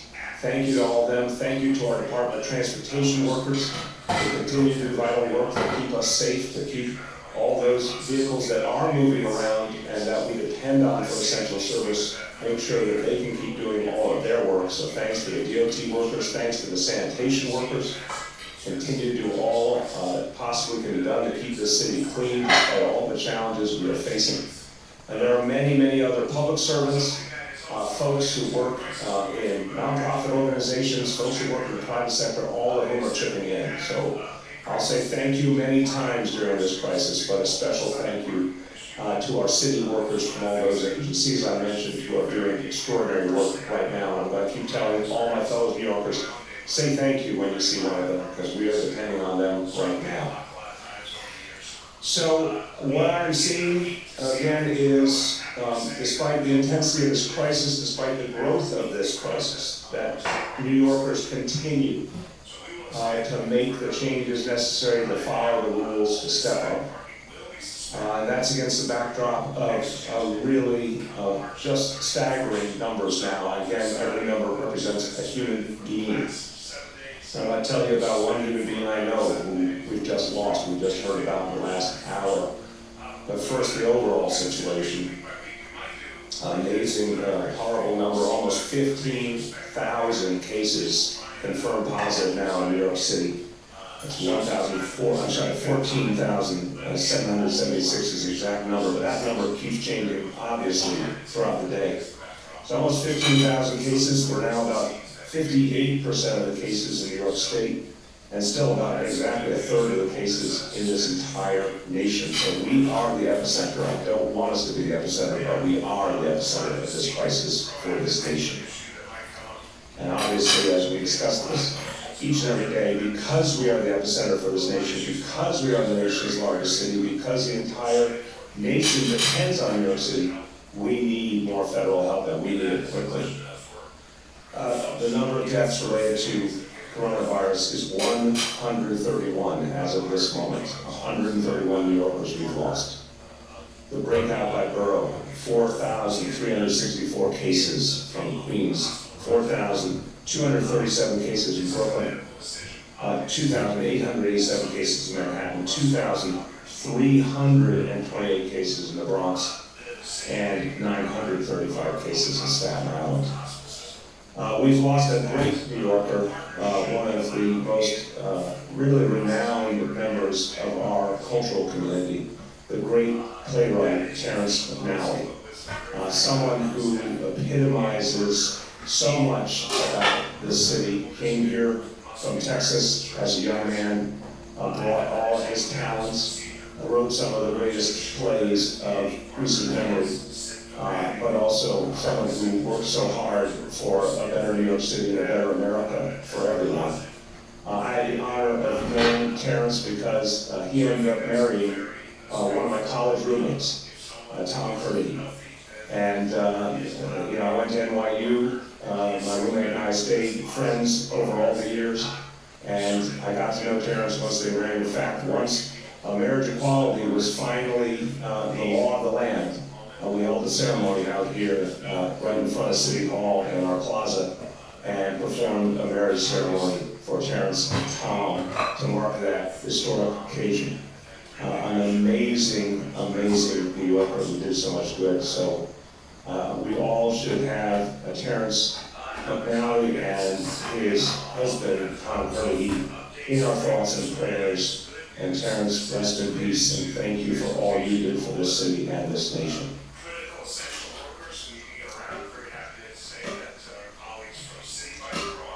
And you can see this crisis again, it's not just numbers, it's not just something happening somewhere else or to somebody else. This is going to be something we all will feel very directly in our lives before it's over. Our job is to do everything we can to save lives, to protect lives in this moment. It's going to take everything we've got. This morning, I spoke with Governor Cuomo. We agreed on the most central fact, the most central need, and that is ventilators. That right now, in our efforts to save lives, this city must have the ventilators we need. They are all over this country. We've got to get them here. We have to be the priority for this nation because we're the epicenter of the crisis.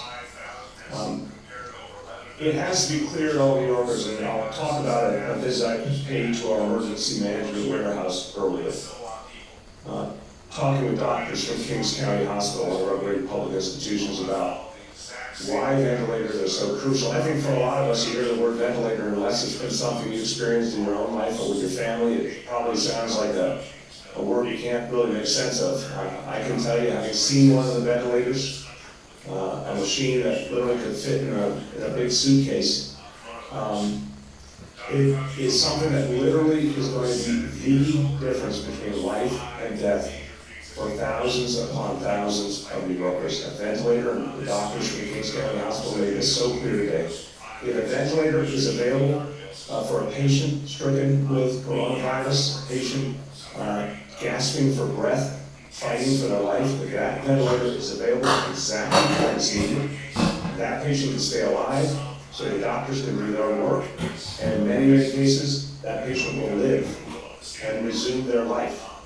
But it's as plain as this: if a doctor cannot get a ventilator to that patient literally the minute they need it, if too many minutes pass, that patient will suffocate. That patient will die a horrible death, and they'll be gone forever. That is what a ventilator should mean. It's not a technical term anymore. It means life or death. And we need as many ventilators as we possibly can get right now in this city. At our warehouse, our emergency management warehouse in Brooklyn, I saw 400 ventilators that arrived from FEMA, from the federal government. I am thankful for those. But I have to be clear, so long as there is a single ventilator sitting in a federal warehouse that could be here in New York City saving lives, something's wrong.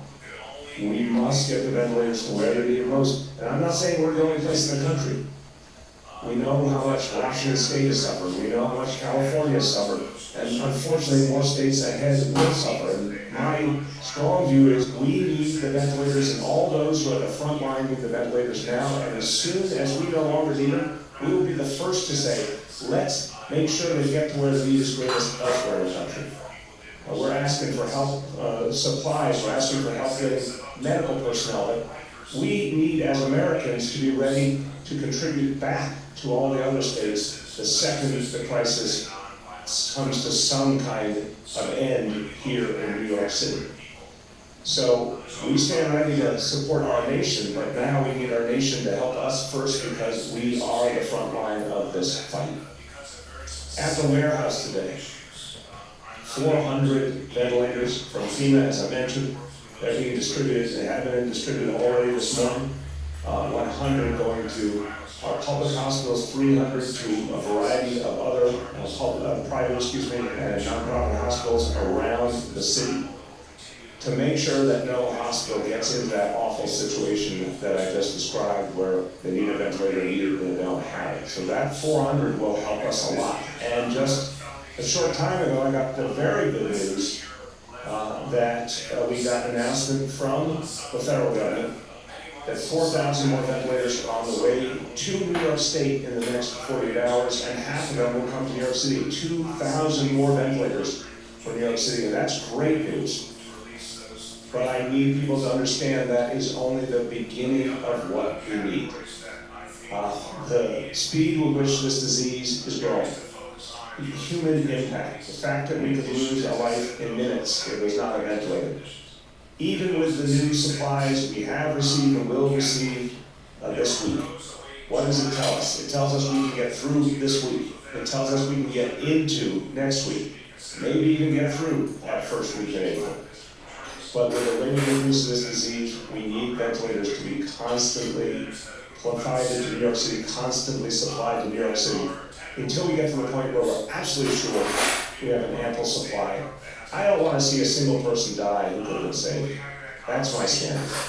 And that's why we're going to need many more ventilators. We asked the federal government days and days ago, we made the formal request for 15,000 ventilators. Again, I'm very appreciative of the progress. I want to thank the administration for what has begun to happen, but I need everyone in Washington to understand that'll just get us to the first week of April, and I'm very worried about the first week of April. Even with this new supply, it doesn't guarantee we'll get through April that first week.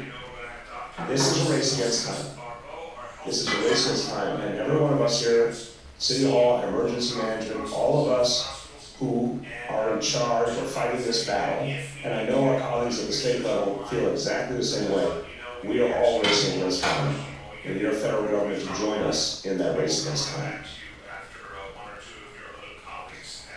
Again, I'll always tell you when I think there's progress, and I'll tell you when I think there's setbacks. There is another act of progress today. We heard it from FEMA. I'm very appreciative of all FEMA is doing. They have been a difference maker in the days that they've been on the playing field since the president signed the emergency declaration. FEMA is making a huge difference already with a lot more to come.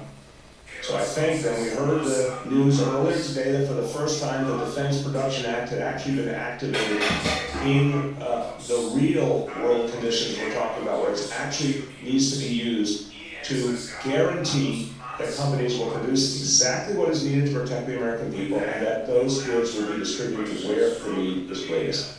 We are finally beginning to see the Defense Production Act being implemented. It will have to be used on a much bigger scale to produce not only what New York City and New York State are going to need. I am trying to tell people all over this country, it's coming to you next. This will be a national crisis. All 50 states, we must get to maximum production immediately. So I am pleased to see progress, but we have a long way to go, and the Defense Production Act needs to be used to the maximum. I will say, in addition to the good work of FEMA, the good work we're seeing from the federal administration getting us some new supplies, the good work, of course, from the state of New York, which has done extraordinary work to help us. We are seeing more and more private corporations step up. We're seeing more and more individuals come forward, philanthropies come forward, a lot of people are helping. Last night I had a very encouraging conversation with the CEO of the 3M Corporation in Minnesota, which is in a position to give us some of our most crucially necessary supplies, including N95 masks, which are those very high-quality masks we need a lot more of, to the tune of millions. CEO Mike Roman and I spoke at length. It was quite clear he's very committed to New York City. I want to say thanks to Mike and your entire team. We talked about a very large order we need help with, and he was ready to help. So thank you to everyone at the 3M Corporation, and we're going to be having that conversation with a lot of other CEOs, a lot of other people who are in a position to help real quickly, because we're going to need it all. I want to make clear to everyone who wants to help, especially if you have even a single ventilator that you can get to New York City, or if you have a supply, even more, a bigger supply of ventilator. If you have surgical masks, if you have N95 masks, if you have face shields, gloves, gowns, anything that can help us, we need it. And the simplest way to let us know about what you have and your willingness to help is to go to nyc.gov. It's right there on the homepage. It's got a long title for this section. It says, produce or donate supplies to fight coronavirus. I assure you we will come up with a simpler title, but right now anyone who can help us can go to nyc.gov, that homepage. It's really clear where you click to let us know about what you can give to help. And we need it, and I am so grateful to all who are helping. And I assure you, I guarantee you, we will return the favor to our fellow Americans and other states and cities as soon as our crisis abates. We have to really say thank you and mobilize to help the rest of our fellow Americans. Now I want to talk to you about some of the issues we're dealing with today out on the streets of our city in terms of our parks and playgrounds. Places that we are concerned, obviously, to make sure that people practice social distancing, that people don't congregate, don't live the way we used to just weeks ago, but live in this new reality. And I spoke several times with Police Commissioner Dermot Shea. He has been out checking, I've been out checking, he has patrols out all over the city getting constant feedback. And what we're seeing in many, many places is that people are truly abiding by these rules. A lot of our parks and playgrounds actually have had very limited activity today. Obviously, we might have more, but we are seeing broad adherence to the rules, and we're going to make it clear through NYPD enforcement and enforcement by many other city agencies that we must have real respect for these rules. And anyone who is not following the rules will be quickly corrected, they'll be warned, they'll be educated. NYPD will be out making very clear to people using our patrol officers and with messages that will be electronically transmitted all over parks, as well as all the person-to-person contact, that we need people to deal with this new reality of social distancing. We've been working closely with the state of New York and the city council to make sure that we are able to maximize the education, maximize the enforcement, maximize the chance that people can continue to enjoy our parks and in particular our playgrounds. But it's also clear, as I said just a few days ago, that if that is not working out, if people are not abiding by the rules and are not listening to the warnings, we may get to the point in just days where we have to close the playgrounds for the duration of this crisis. It's not something I want to do, but it's something I'm ready to do if needed. And we agreed with the state of New York and the city council that we will give this process until Saturday evening. So we'll have some more days coming up. We'll have a chance to see if people got the message. We will be doing all the enforcement, but if by the end of Saturday it is not sufficiently clear that New Yorkers will follow these new rules, at that point we'll be prepared to shut down playgrounds for the foreseeable future. So for everyone out there, all the parents with kids, and again, I've made very clear, if you're living under the same roof, social distancing is different for you. Obviously, people live under the same roof, whether you're in close proximity all day, all night. You don't need to do the 6 feet apart out on the playground because a mother with her child, for example. But you do need to keep your distance from everybody else, and the child does as well. So the rules are pretty straightforward. If people follow those rules, I hope that the playgrounds stay open. If they don't follow the rules, most assuredly the playgrounds will be shut. We will make that decision by Saturday evening. Also, in terms of our streets, we worked with the state and the city council on an initial effort to ensure that we can enforce a limited number of streets that will be opened up. This will be a pilot program. We'll do up to 2 streets per borough. And everyone wants to make sure that there are spaces for folks to get their exercise and to get fresh air. We also are quite clear there must be enforcement. So it has to be places that the NYPD and the other agencies can enforce effectively. We came to, I think, a very smart, workable agreement to do a limited number of sites around the 5 boroughs. See how it goes, see if the enforcement works, while we're trying, of course, to do the enforcement everywhere else. We're going to, goal is to get these up and running by Thursday. Again, up to 2 sites per borough. Details are going to be announced. But one thing for sure, every site can and will be enforced by NYPD and other agencies. That's obviously underlies our entire approach. So you'll see that up and running in the next couple of days. Let me turn now to something that is just, I have to be very clear, there's no big news at all when it comes to the topic of our budget, our city budget. And I always say, a budget reflects priorities and values, and the budget really means what we can do to serve people, what we can do to employ our public servants to do so much good for everybody else, how we make sure people get what they need. Well, as I said yesterday, unfortunately I've had to instruct our Office of Management Budget to immediately initiate a savings program. It's called a PEG program, which requires agencies to have to, in a mandatory fashion, come up with savings.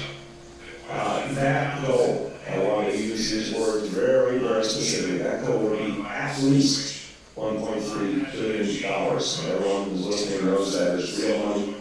That's a huge amount of money. That process has been done today with city agencies. And I say at least because that number may have to grow in the near future as we continue to lose revenue It's massively expensive because of this crisis. I want to give you an update. It's an unfortunate update, but it's the truth.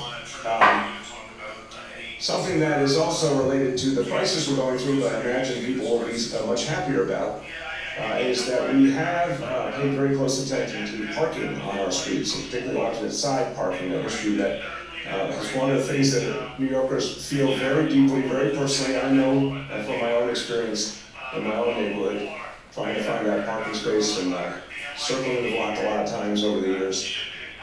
We gave it a week to see how things would go. I'm happy to say that the results were very good. Even after a week, we found that our city remains sufficiently clean. So we will extend for another week. And now alternate side parking will be suspended through next Tuesday, March 31st. So alternate side, which has been suspended for the last 7 days, will be suspended for another 7 days through Tuesday, March 31st. We're going to look at the situation week by week. We might do more extensive time periods depending on what we see, but I think the thing to expect right now is we'll try and deal with alternate side in chunks of time, at least a week at a time.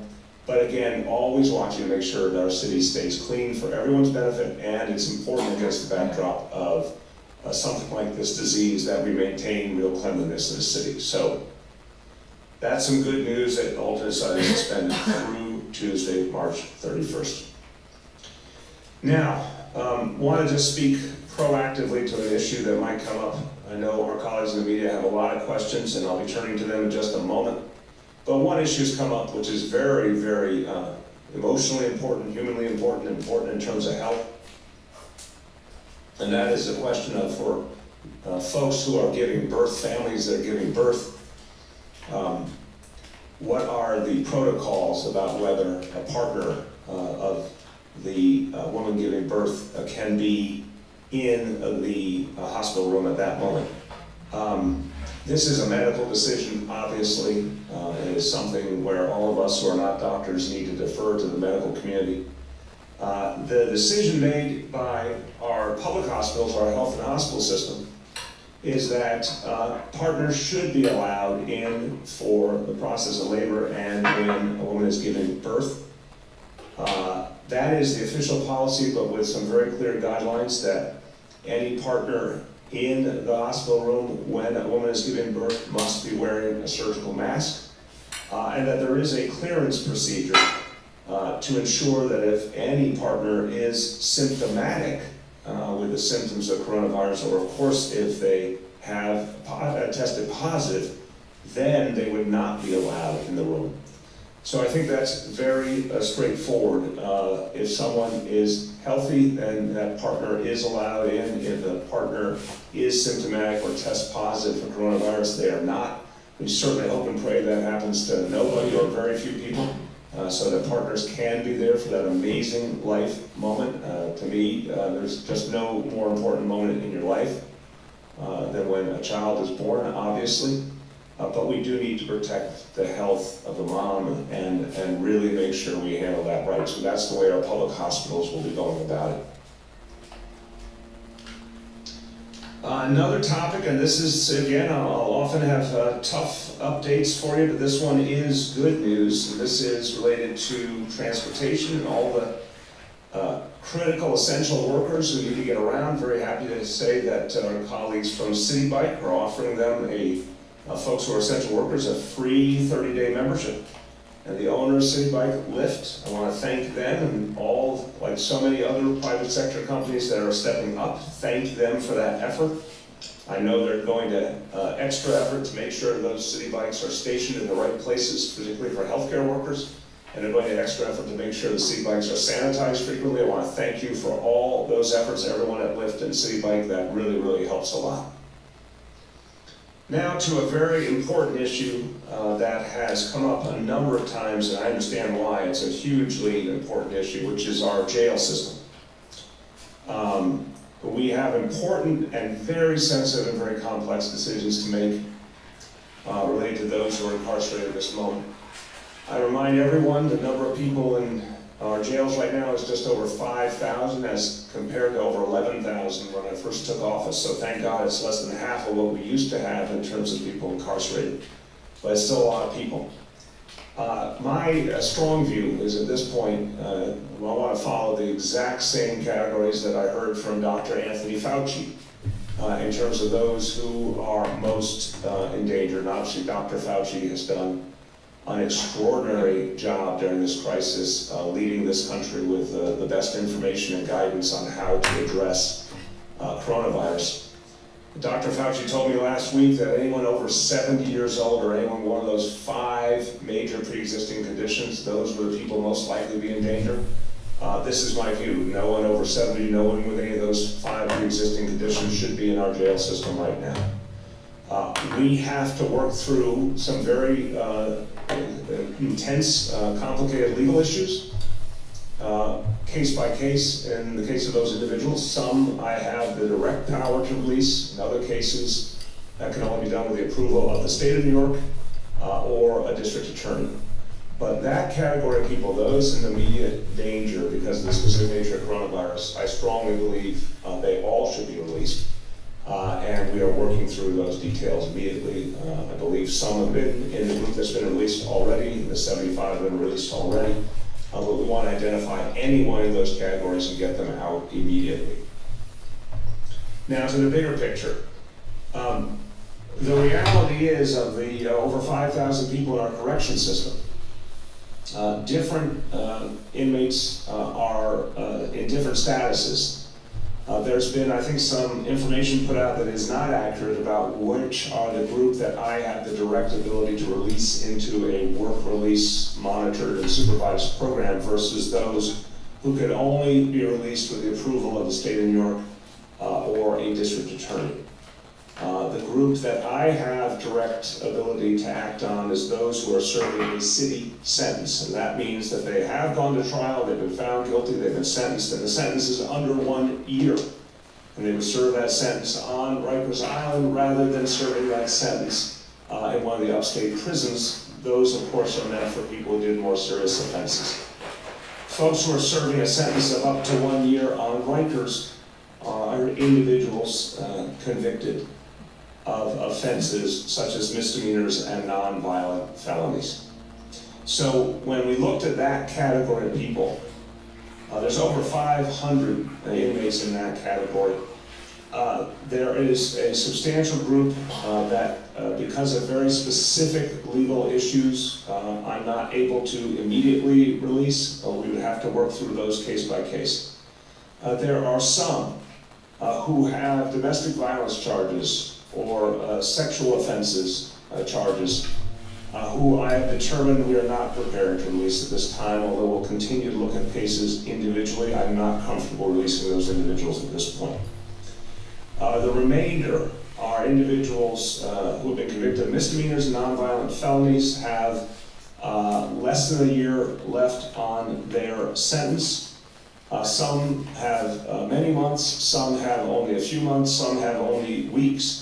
But I'm going to treat this category across the board as approximately 300 inmates, and we will move to release those 300 inmates immediately.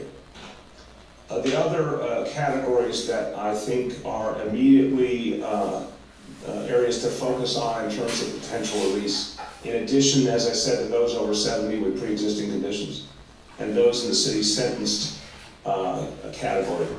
There are those awaiting trial. There's a particular group of them, about 100, who should be considered immediately, but that will require actions by the district attorneys. We will work with them to determine the proper outcome quickly.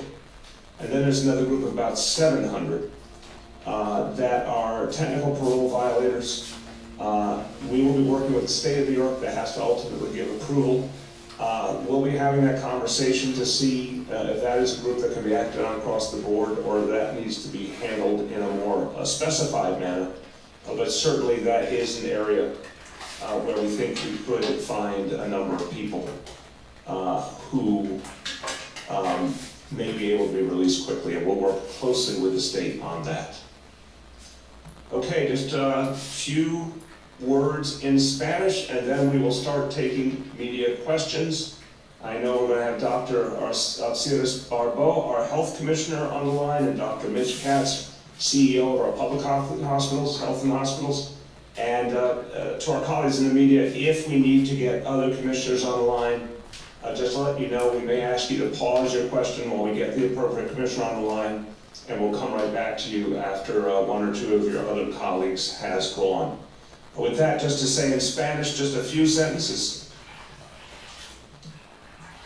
Sé que la vida es muy diferente para los neoyorquinos comparado con hace unas semanas.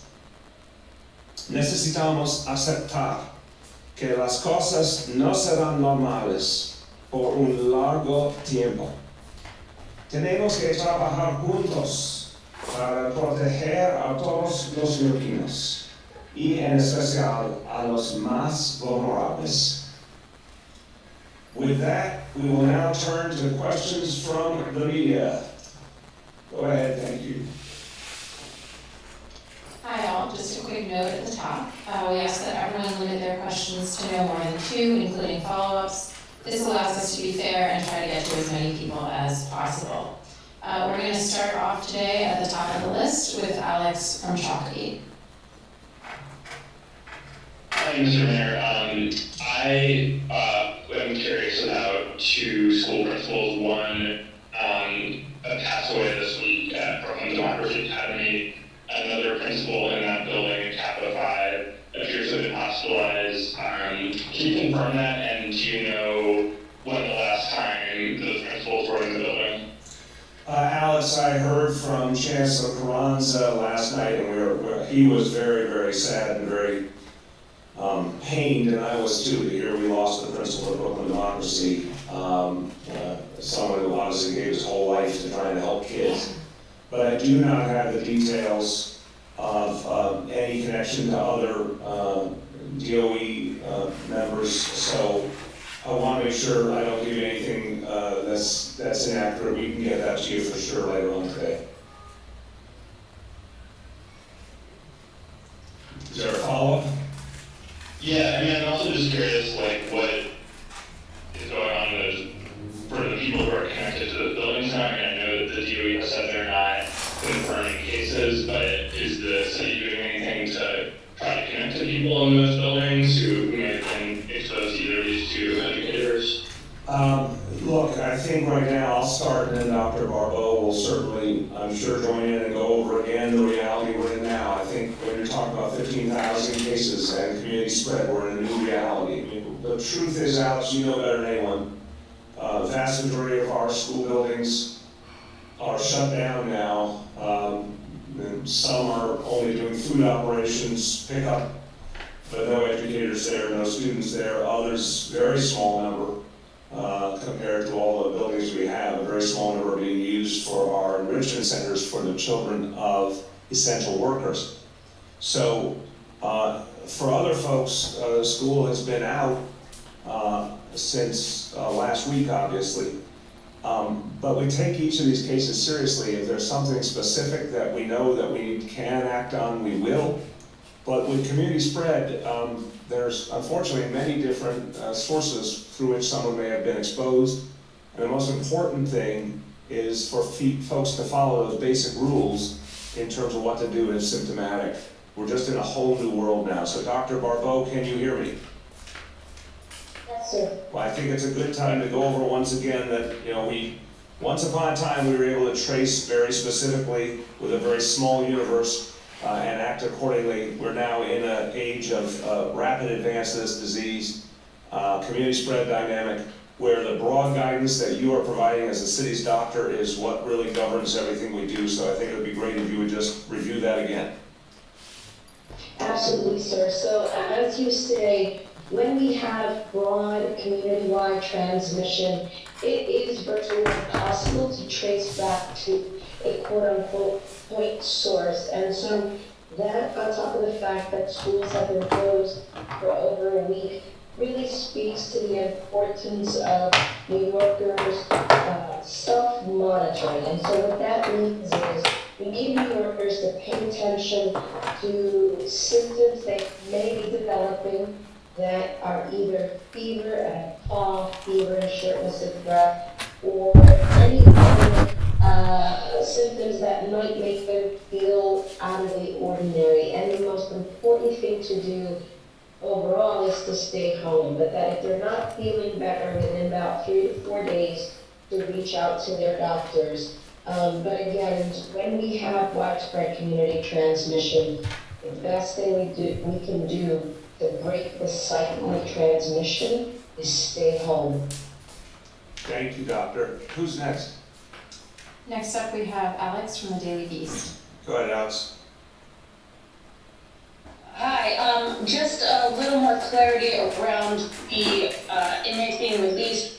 But as far as the 100 people that are awaiting trial, what exactly is the process with those people? What is this process that you mean by the DAs? Because it's been a few days now, and I'm just curious, what exactly do they have to do to release them? Yeah, Alex, I'll always tell you when I have the chapter and verse in something and when I don't. I don't know the exact technical and legal approach. Our team can get you that right after this.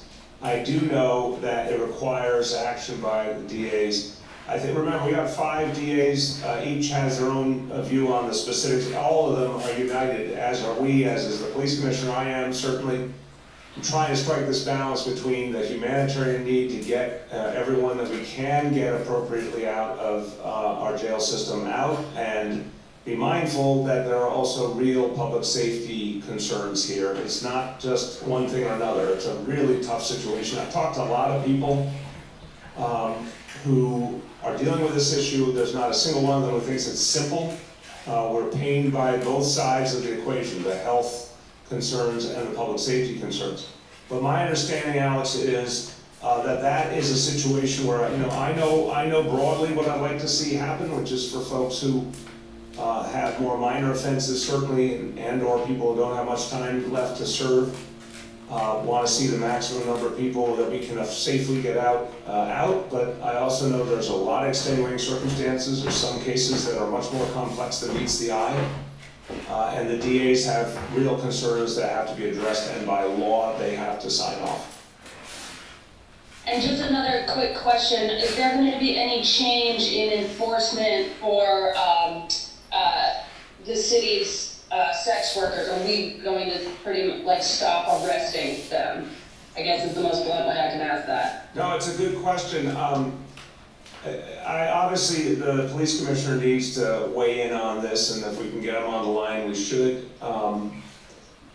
I think we've said very clearly now over the last few years, our goal is never to focus on the worker, but to focus on those who are profiting off that worker and exploiting that worker, and sometimes trafficking in that human being.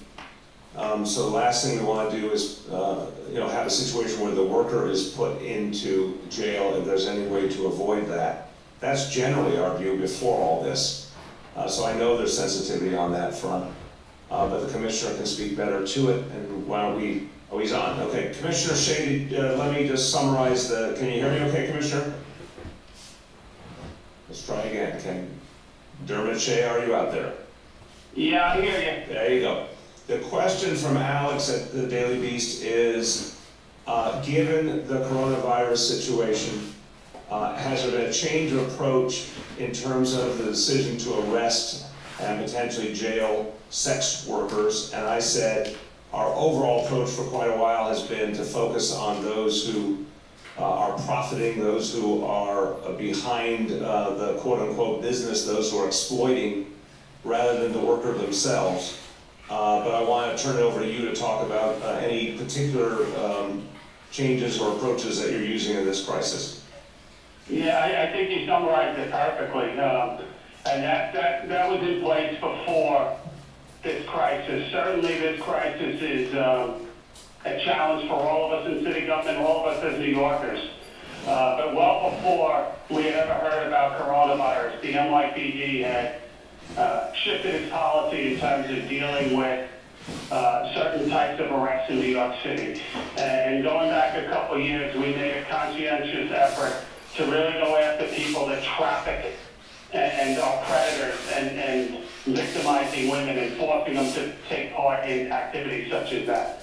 Our arrests for people that are forced many times to partake in these types of activities has plummeted over recent years. We continue to work with non-government organizations and our partners and our vice unit to really work with and go after really the source, people that traffic, whether it's from state to state into this country or homegrown here. So I am comfortable where we are.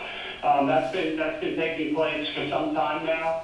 And I think that with the prior question, I would be shocked if you found any people currently on Rikers Island that are on Rikers Island for prostitution. I just don't think that's accurate. Okay, I appreciate that, Commissioner. And Commissioner, if you can bear with us for a little while, you may get other questions, so stick around if you can. Let's go to the next question. Next, we have Yasmin from WNYC. Go ahead, Yasmin. Can you hear me okay? Indeed. Okay, great. I do have two different questions, if I'm allowed. One Yes. about jails. Aside from releasing inmates, I'm wondering, are there more aggressive measures that the DOC can be taking to prevent the spread of the virus in jails? I feel like yesterday in your opening statement you alluded to perhaps more social distancing measures. I'm not sure. I don't know if there's any talk of potential widespread testing soon of a contained population like a jail population. Are there other measures that they can be taking? Yeah, Yasmin, best of my knowledge, I think Dr. Mitch Katz is on. I'll get him in this answer in a second. Look, here's the reality. We've said, again, thank God we have, we've got a jail system that was built out for over 20,000 inmates. That's where we were in the 1980s. And some pieces have been closed down, but a lot of our jail system remains intact, even though we went from, as I said, over 11,000 inmates when I took office. We're now just around 5,000. So we have space, and we're using the space we have to create some distancing in general, to certainly be able to isolate anyone who needs to be isolated purposefully. And there's a much stronger health provision in the jails now because of the role of health in the hospitals than what used to be there some years ago. So there's really intense focus to keep making adjustments and keep protecting people, and anyone who needs special care, there's ways to provide it. We're going to keep refining that. Obviously, now that we're talking about starting to release hundreds of people, that will open up even more space. And we'll see how far we can appropriately take that. Dr. Katz, do you want to talk about the health strategy in the correction system and any changes that you're making, adjustments you're making?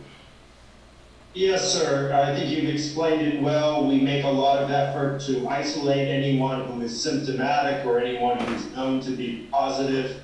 We've opened up additional spaces so that we can do it. We encourage social distancing throughout the jail, and most importantly for this disease, our clinicians are alert to people who may get sick quickly. This is a disease where people can deteriorate in a matter of hours, and anyone who gets sick, we are able to swiftly reach them and take them to one of our hospitals.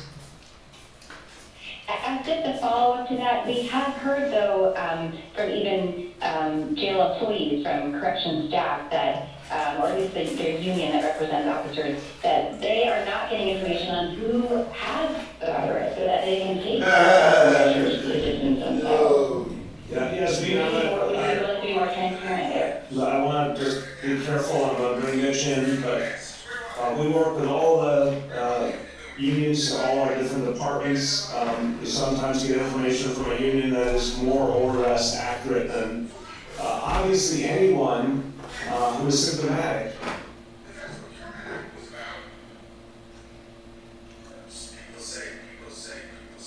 Politicians say, I look at actions, not words. They're doing this in lies. Here's my question. Where are they? Where are the ventilators? Where are the gowns? Where's the PPEs? Where are the masks? Where are they? Where are they if they're doing it? And by the way, Peter Navarro, well, we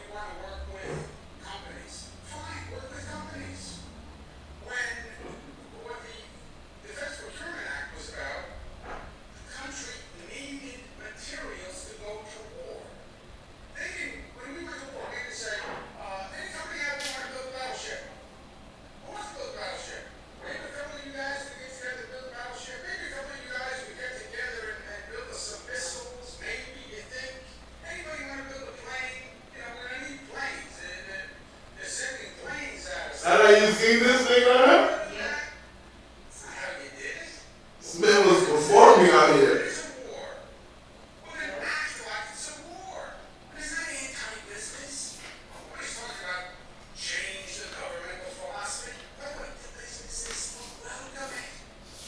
I speak to the businesses. You know what they say? I'll do it. But I need startup capital.